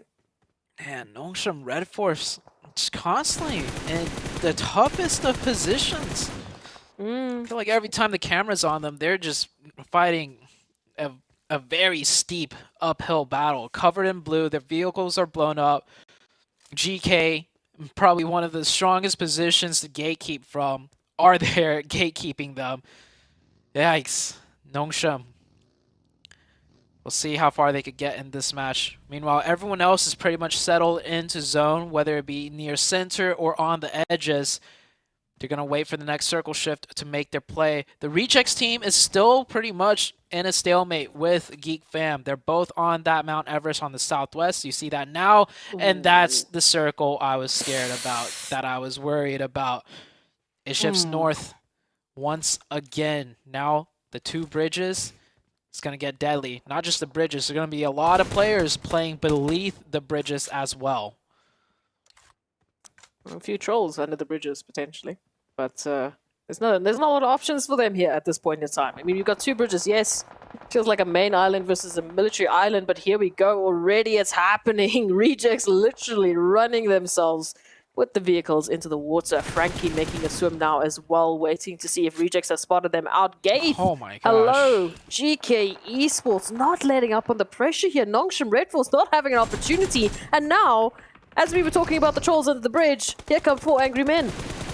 And now just 4 Angry Men. Here comes another team right over the top of the bridge. It's going to be Geek Fam. Geek Fam, the one team that's going to be like... Cars aren't meant to go in water. Silly people. They're going to drive right across and take a prime position on the other side. Meanwhile, these bridge trolls will duke it out with each other. This is 4AM versus the Rejects and D-Xavier. D-Xavier popping in the boat and out of the boat. It is all out mayhem here, trying to take a head count. 4AM. 2 knocked, 2 up. Rejects here with 3 players, all 3 up. And D-Xavier, it's a 3-way fight. D-Xavier only have 2 players, one of them which is knocked. Frankie in the boat, getting some heal in. Ching Chen trying to pop up to take some shots, but they don't even know where the players are. Popping back and forth. He will get one out of the boat, and now it's Frankie coming up to take one back onto Ching Chen. Ching Chen gets knocked, and Rejects are here also in the mix of things. And people keyed. Adrian just watching this like, what is going on over there? Lamborghini now popping up, taking shots at 3 of Rejects. And they're back in the water, back into the car. I'll end that off with just laughing. You were afraid of this chaos? I wanted this chaos. We had a crazy wrangle. Oh, he's got a nade. Murmur. Oh. Yes, this could be huge. If it bounces off, it could find 4 Angry Men. Oh it's going my to be off gosh. target, though. So 4 Angry Men will stay alive. I don't know how, but again, GK Esports in the conversation up against you with Furious Gaming. Do not find that drop shot. This gate goes down, and there's a turnaround now as Ragnar just manages to find that pixel in. Trigger, oh, going down. Mila still up, but for how much longer? The answer is going to be 0. GK Esports, hello. Welcome. We've been missing you. Yeah, GK in a great spot at that tower, but Circle's going to go north again. They're going to have to commit to a bridge crossing of some sort. I love how Geek Fam just drove over the top when all 3 other teams full sended it in. But Geek Fam, they lost a player. That top position, it might be in the center of a circle. It might be decent, but when you're surrounded, that's a lot of sightlines looking down on you. So Geek Fam can't even control that as dominantly as they want. And this troll bridge battle continues, and it's look at this. I tried to take this, play-by-play seriously, but at some point, like I'm just like, this is ridiculous. Why am I even? We just cue the. They haven't moved. Cue the Clown Fiesta music. That's the backdrop you need for that engagement there. Like, I mean, there's millions of dollars on the line, but I'm sorry, it is just there's around 12 players there, just popping in and out of vehicles, throwing things in and out of vehicles, getting into the vehicles to take the heals, popping up for a sec to take the shot. Oh, man. It's ridiculous. And they haven't moved. They haven't had an opportunity to get any sort of answer to this engagement because Viva Keed also, they're looking for their answer in Savan. 4 Angry Men. How do they even still have an opportunity to keep themselves alive? 4AM is actually up with 4. I thought for sure everybody would be taking casualties down to 2 at least. Next circle, I mean, it keeps them in zone so they can continue to keep doing this. They do have to watch out for Game Lords, though. Game Lords might decide to join them. Meanwhile, in the midst of all this just Clown Fiesta chaos, we have IHC working methodically from the north, doing good old PUBG Mobile action. Still 0 eliminations, but they're in a good position to strike in. And that's a car that just flew somewhere. Not sure where. Rejects, the game. They still have a car to get into for healing's purposes. So, 4AM up with 4. The Xavier is still here. Same with the Rejects. And here comes Game Lord. They will do the smart thing, though, and not just drive in. Or actually, maybe the smart thing was to drive in. Actually, they could stay there for a little bit. Tim Entertainment not in the zone. They'll be relieved of that pressure pretty soon. Oh, Game Lords, though, this is the problem, right? As soon as they make that rotation, either they find themselves up against Tem Entertainment or they find themselves up against Vivo Keed, who we can't forget are still downriver from their position. They have a beautiful line of sight as to what's been happening here. They just haven't made that move because, well, they're out of zone. They don't want to draw attention to themselves, but they're still in contention. They know exactly all of these shenanigans that are happening under the bridge. I'm just trying to, like, figure out how I'm gonna go about casting the next couple minutes of this fight down here, because it's only gonna get more chaotic. Because Vivo Keed is here now, joining in. Game Lords is here, joining in, and it's just trying to kill. Oh, I think 4AM might be done here. 4AM down to 1, and Nade comes in. I think it's all up to Good Shout. Good Shout does get into a vehicle to go for the heal. And Rejects are going to come in. That nade is good. There's still actually one more up for 4AM. 4AM finally taken out by Vivo Keed. And now it's the Rejects and D Xavier. The team with 4 will go out, will bow out. Finally, one team eliminated from being the Bridge Trolls. Frankie's still here, man. You can't count them out. D Xavier, Rejects, they've been holding onto this bridge. Now they can say longer than the 4 Angry Men. They are the OGs under this bridge, and they are not looking to let go anytime soon. Genesis, Dogma, Gids making a rotation under a bridge of their own, but Tem Entertainment might have spotted them out. Vivo Keed, oh, it's a beautiful nade onto Frankie. D Xavier down to only 1. Whereas Rejects, they're still up with 2, potentially even 3. They could get that res. This is going to come down to the wire for all of these teams because, again, that zone is the determining factor. It has shifted off. That bridge, not in zone. Yeah, it goes north once again. IHC on the northern side with 4. Train to Kill, playing from the compound, will be able to keep 4 up. Tem Entertainment, Weathering the Storm on the south side, will also have 4. There's actually quite a few players left alive for a zone this small. We have 35 remaining, 12 teams still fighting for their points here. Talk about a final zone. We've got, unfortunately, Frankie now going down. Xavier, their numbers are dwindling down to only 1 swimming member. I wouldn't say moving, but here it comes. Tem Entertainment putting in the fire, finding Genesis Dogma gets IHC finally picking up those eliminations. They're looking for that first one. Bevy down in the water now, having to swim up to catch up to Genesis Dogma Gids as all of Tem's members are in the water. Yeah, Tem having to swim it through. Tem. Ooh. Down to 2. They're making progress, however. You do get 1 right there. Genesis Dogma still trying to come in from behind. Meanwhile, on the other side of the bridge, a nade flies through, does connect onto one of the Rejects players. The Vine is knocked. Duello swimming towards that car. He spots off another member. IHC, no confirmed points just yet, but Train to Kill is hurt heavily. However, Besiktas on the other side of things, pressuring down IHC from completely finishing out the fight with Train to Kill. And as that battle ensues, the bridge contestant is still there. Hold on, 1 player of Xavier right in front of you, Ray J. Xavier, he misses the shots. And he's not down yet. He's still alive with 1 HP. He's going to swim around, try and go for the flank to get the pincer in onto the Rejects team, because the Rejects team are getting pushed by Vivo Keyed as well. Ray J is good for 1. He's good for, almost good for 2. And the third party from across the side, Tem Entertainment taking shots. We still have GK swimming in the middle of all that chaos. And IHC still doing IHC things. Besiktas, this is the time to strike. The re-knock, though, is good. Once Besiktas gets this revive, if they're feeling the confidence, they can maybe swing around and take IHC's position. Next zone will shift, though, before anything or any of that could happen. So that will change how things play out for the Besiktas team, potentially. GK Esports still just down to only Satan. Xavier in the midst of all of that chaos did go down. Eventually, unfortunately, 1 HP is not a lot to work with. Vivo Key, they have been quiet. They've been moving up of the river. One of the only teams that are still living from this crazy bridge contention, and it doesn't look like they have a lot of time left either. CeeLo down to a sliver of HP.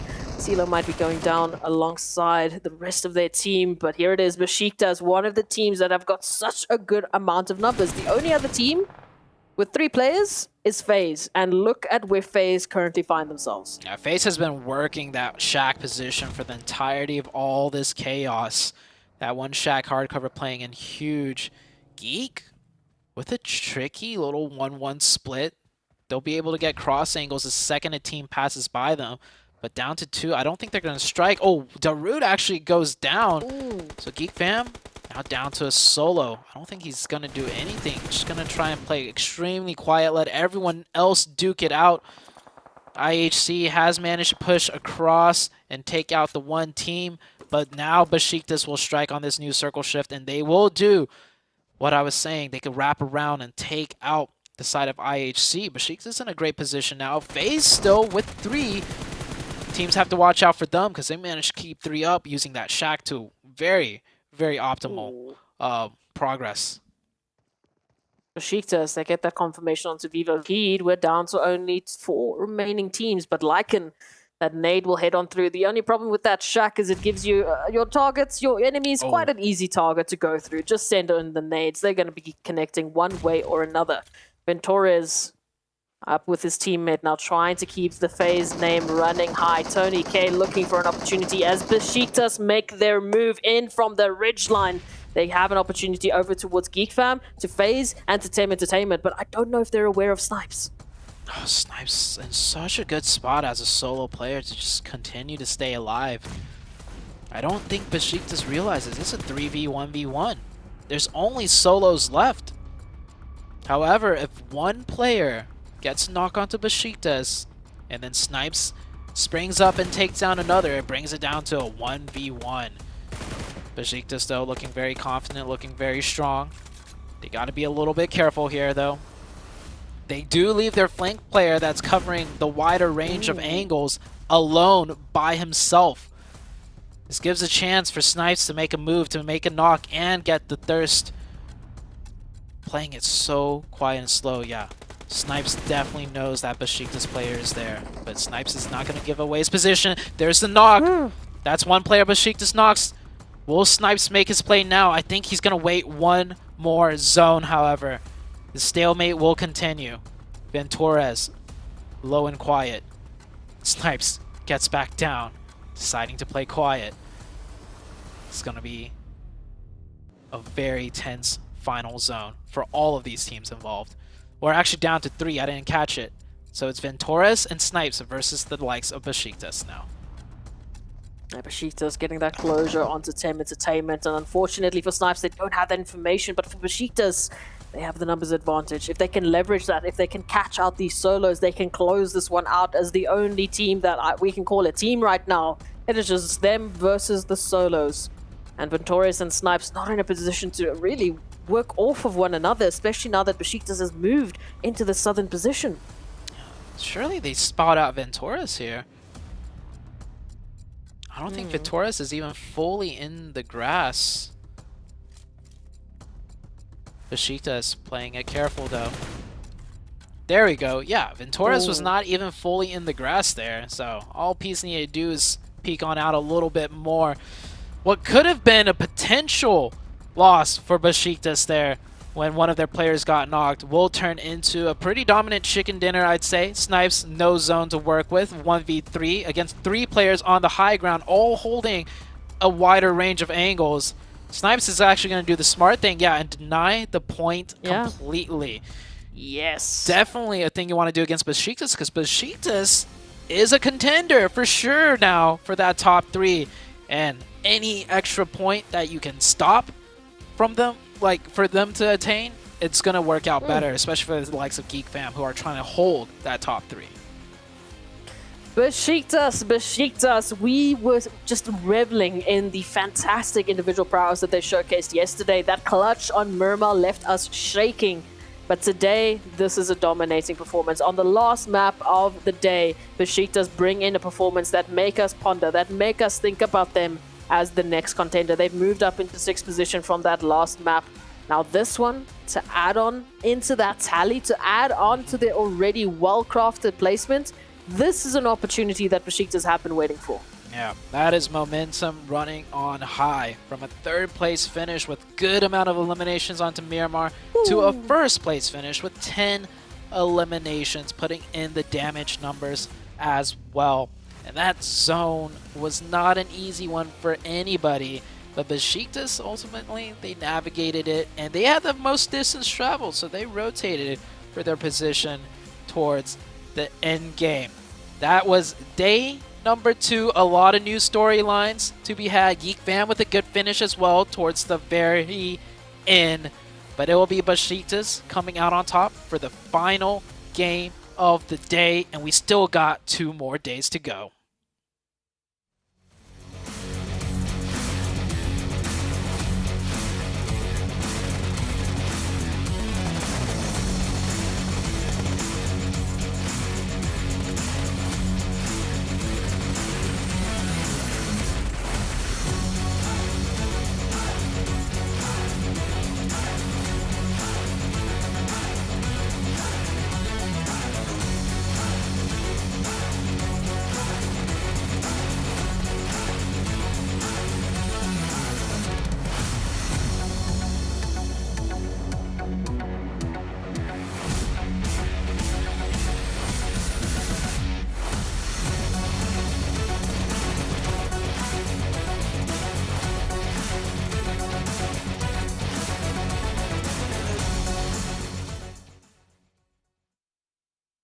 And Besiktas, right at the end of the day, bounced back in a major way. 25 total points right here in the last match as we hit the halfway mark here in this tournament here. Tem Entertainment also putting some nice points on the board. Geek Fam coming out strong as the last one here for the day. I mean, Seven, what are your thoughts here as we wrap up day number 2 here for Group Yellow? I'm very impressed with the Besiktas. The way they were able to win that game, I mean, they rotated fast into the circle from the northeast to the west. And then on top of that, they decided to crash into 2 players from T2K without even thinking about it. They were all sending it. They went for it. They were able to get that compound. And another thing that I actually enjoyed was that they left Ceci behind, scouting for IHC. So wonderful plays there out of Besiktas. And I felt like this is what we wanted to see out of them, Glitter, because they had such a great performance today. Yeah, I'm glad that they were able to close out the day, because that's going to mean a lot for their momentum heading into tomorrow. But as we have the players to watch here, I mean, 30 elims on Micah for Geek, over 5,200 damage, and then we've got the 13 assists on Ching Chen. And I mean, this is just one of those days where we kind of got completely different people to talk about when it comes to the squads, but the individuals still are on top, Seven. They are, and 4 Angry Men stay on top with those 3 chicken dinners total. Look at that, 145 points. Geek Fam, though, being able to bring it back, 136, making that gap not too big. And then Besiktas Esports being able to move up as well with that chicken dinner that they just got with 120 points. All these teams are very close. IHC Esports, I mean, between Besiktas and IHC Esports, they had an amazing performance today. Obviously, 4 Angry Men did as well. And GK, I feel like GK Esports, I kind of don't want to keep on burning them, but I mean, it's just going to keep happening. This team has not woken up since yesterday, Glitter. We'll see what happens. We'll see what happens tomorrow with them, but I'm looking at the rankings here, and 3rd to 8th right now is only separated by 29 points. We can see that Vivo moves up a little bit, shifts some things around, but nothing too crazy. And we heard the casters talking about it. We mention it all the time. 29 points is 1 good chicken dinner. So right now things are still very close. It's still anybody's game. Even people that are currently Tem Entertainment moves up to 13th. 13th still within striking distance of 11th and getting into that safety zone, if you will. So going into tomorrow, nothing is set in stone in any way, shape, or form. There's still going to be, or the teams are still going to need some really big performances to keep themselves safe.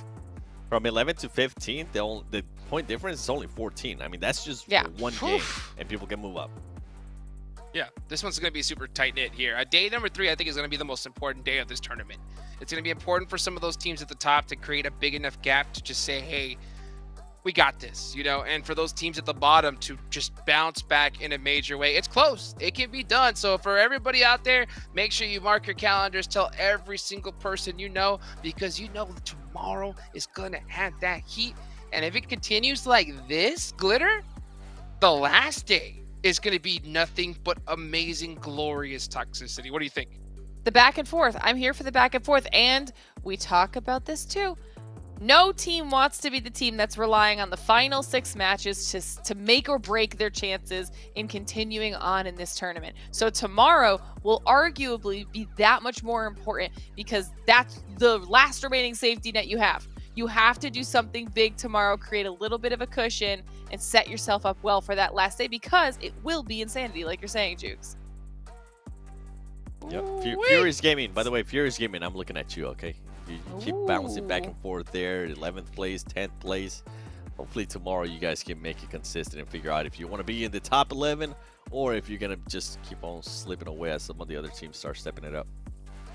That's what I love so much about this tournament, especially this group, is I love the fact that any single one of these teams, we know that they can pop off, and they have, right? We've seen so many different squads here have just signs of glory, and I think it's just going to take just one day where one busts out massive consistency, and they're going to run away with this thing. But so far, I mean, 4 Angry Men have been proven to be that squad to saying, hey, we are the heavy hitters here. Do you see another team that could possibly, maybe snag first place away from them? 7, who do you think would be 4 Angry Men's biggest threat? Geek Fam. I mean, the team is just aggressive. If they can narrow down their aggressiveness and just save that maybe aggressiveness for a little bit till later into the game, I think they can not only get a chicken dinner, they can steal a lot of eliminations from other teams and possibly try to break that record that they were able to, let's see, who was it earlier? I can't remember at the top of my head. The team that was able to break over 20 eliminations. Oh, that's right. It's Reject. in Miramar. That's right. All right, well, you know what? Speaking, we're talking about 4 Angry Men. It looks like we have one of the players that we're going to have an interview with. I am so hyped for it, guys. Get excited. Give a round of applause for 4 Angry Men and our host, Linky.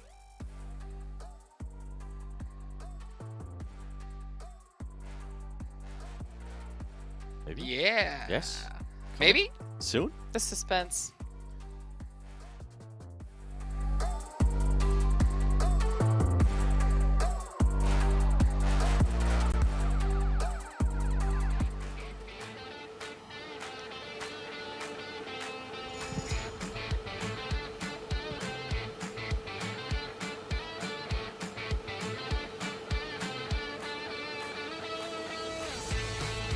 欢迎来到赛后采访环节，我是主持人 Linky， 站到我身旁的是来自 4M 的珊珊。Welcome to the interview. I'm Linky. This is Sansan Swan from 4M. Could you please say hello and introduce yourself to everyone?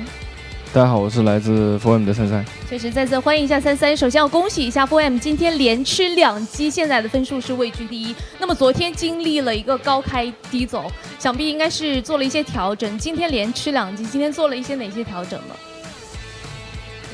So our first question is about, so we have met some obstacles in Sparkle yesterday, but today we have shown a very good performance. So we are wondering about what he has done to make a better performance. 今天主要就是打法上还有心态上进行了一些改变，然后可能在打法上会更激进一点，然后打得会更找回自己的感觉一点。 终于也是找回了自己的感觉啊，延续了昨天第1局的这种激进的打法。其实仔细看来的话，今天的雨林地图是吃到了第1击，在昨天的雨林地图，听说失利影响到了你们自己的一个心态和状态。那么还是一句话，就从哪里跌倒从哪里爬起。今天是进行了一个究极的大绕运营，从这个绕了一圈，从西侧进入，当时的一个运营思路是怎样的？跟大家分享一下。So Sansan Swan has told us that he has made some practical methods in order to make a better performance, in order to find his own unique ways to perform in this game. And the host question is about, so after he had made some obstacles in the sand hook yesterday, but today has showed a very well performance comparing with yesterday. So what he has achieved in this process? 就是本来雨林图的战术就是。 可能会盲扎会往里挤，就是找圈点会多一点。但今天的话，因为圈型的一个原因，可能会偏向运营一点，然后就找了一个人可能少一点的地方进圈。Okay, so just like he has some more rounds thought or some spot to find out, so then he changed some ways, and also he finds some special ways to get in the entrance, which there were few people there. 是，大家也都一直知道，我们的 4M 是一路走来非常的不容易，尤其是拿到季赛这样一个门票，是经过了一个纠结的追分之旅，也是同样在今天进行了一个大追分，现在是积分第一。那么明天就不一样了，明天会产生一个抗压的状态，并且是把这种分数逐渐的去和后面的队伍扩大。明天该怎么打 ？So next question about, so we have escalating the remarks for the several months before, but right now he has enjoyed a very good performance and ranks today. So tomorrow, like what he will do to maintain this kind of momentum to get a good remarks. 明天其实还好，没有太大压力，因为我们队伍一直的心态跟选手大家的想法都是，大家以一个 冲锋者还有一个追分者的姿态去迎接每一场比赛。是的，用一个冲锋者的姿态啊。其实我们回忆到上一次这个参加世界赛是在2020年，那么时隔2年，再一次回到了世界赛的舞台，感觉怎么样 ？So what for Sansan Swan has told us that, so for tomorrow's game he has no pressure at all. He will use his unique method to compete for the next competition. And also the host question about, like, it has been 2 years since he last competed in this competition. So what kind of the method and mind he will do to perform and prepare for tomorrow's game? 还好，其实因为2年没打，然后这一次回来打季赛也换了队友嘛，然后也换了很多，就是战队里的东西、战术啊、打法之类的，就感觉还是熟悉的感觉吧，就是各种情况。Sensen's reply is about first, he is very familiar with this game, and second, he will use some practical method along with the teamwork of his teammates, and also he felt no pressure at all. He will maintain his good performance. 确实是非常的不容易。那么，请海外的很多的网友、很多粉丝一路的非常支持我们 4M， 也是支持33。那么最后有没有什么话想要对他们说？ So the last question for him is about there are many people and fans around the world who support him since when. So what will he say to his fans around the world? 尽力吧，然后雅加达见。 Okay, he will try his best, and also we will meet you in Jakarta and Indonesia in the future. 尽力就好，我们也是非常的感谢33接受我采访，也是希望 4M 能够在今明两天有更好的一个成绩，继续加油。Okay, so lastly, thanks for his competition and how he's performed for tonight. So thanks for your coming. 好的，那么以上就是采访的全部内容了，我们把画面给到解说席。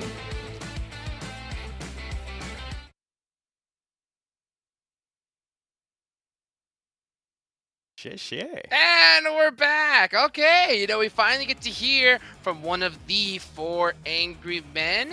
7. What was your biggest takeaway from that interview? I love that he answered the question about Sandhog because it's literally the exact same thing that I pointed out.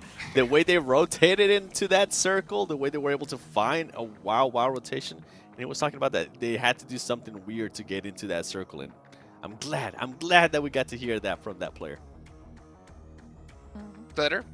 Well, for me, honestly, it was the mindset. We talk about this a lot. He was unruffled, okay? He said they're going to change whatever they need to change, but not worry about it. He was very confident in his individual ability and his team's ability, which is massive to not only have that trust in your squad, but know that even if you've got a few hiccups along the way, it won't affect the next day's worth of games. Yep. Hey, it helps being here before. That is for sure. You know that squad knows what they're doing, and they're proving it here on the Battleground. Any final thoughts here before we go into tomorrow? 7. Geek fam, I'm going to be looking at you. I want to see that placement become a little bit better and for them to continue the aggressiveness, but I just want to see better placement. Okay. Glitter? Okay. You know what? I'm gonna do the same thing except for Besiktas. I want to see what you did today. Whatever you turned on today, keep that going for tomorrow because I think that they could potentially really be in the running. Yes. And I want to go with the Falcons. Come on, Falcons. Go up tomorrow. Get it done. I'm your host, Hot Jukes. I'm here with the 7WG Glitter Explosion. We will catch you guys tomorrow. Tell your friends, and we'll see you then.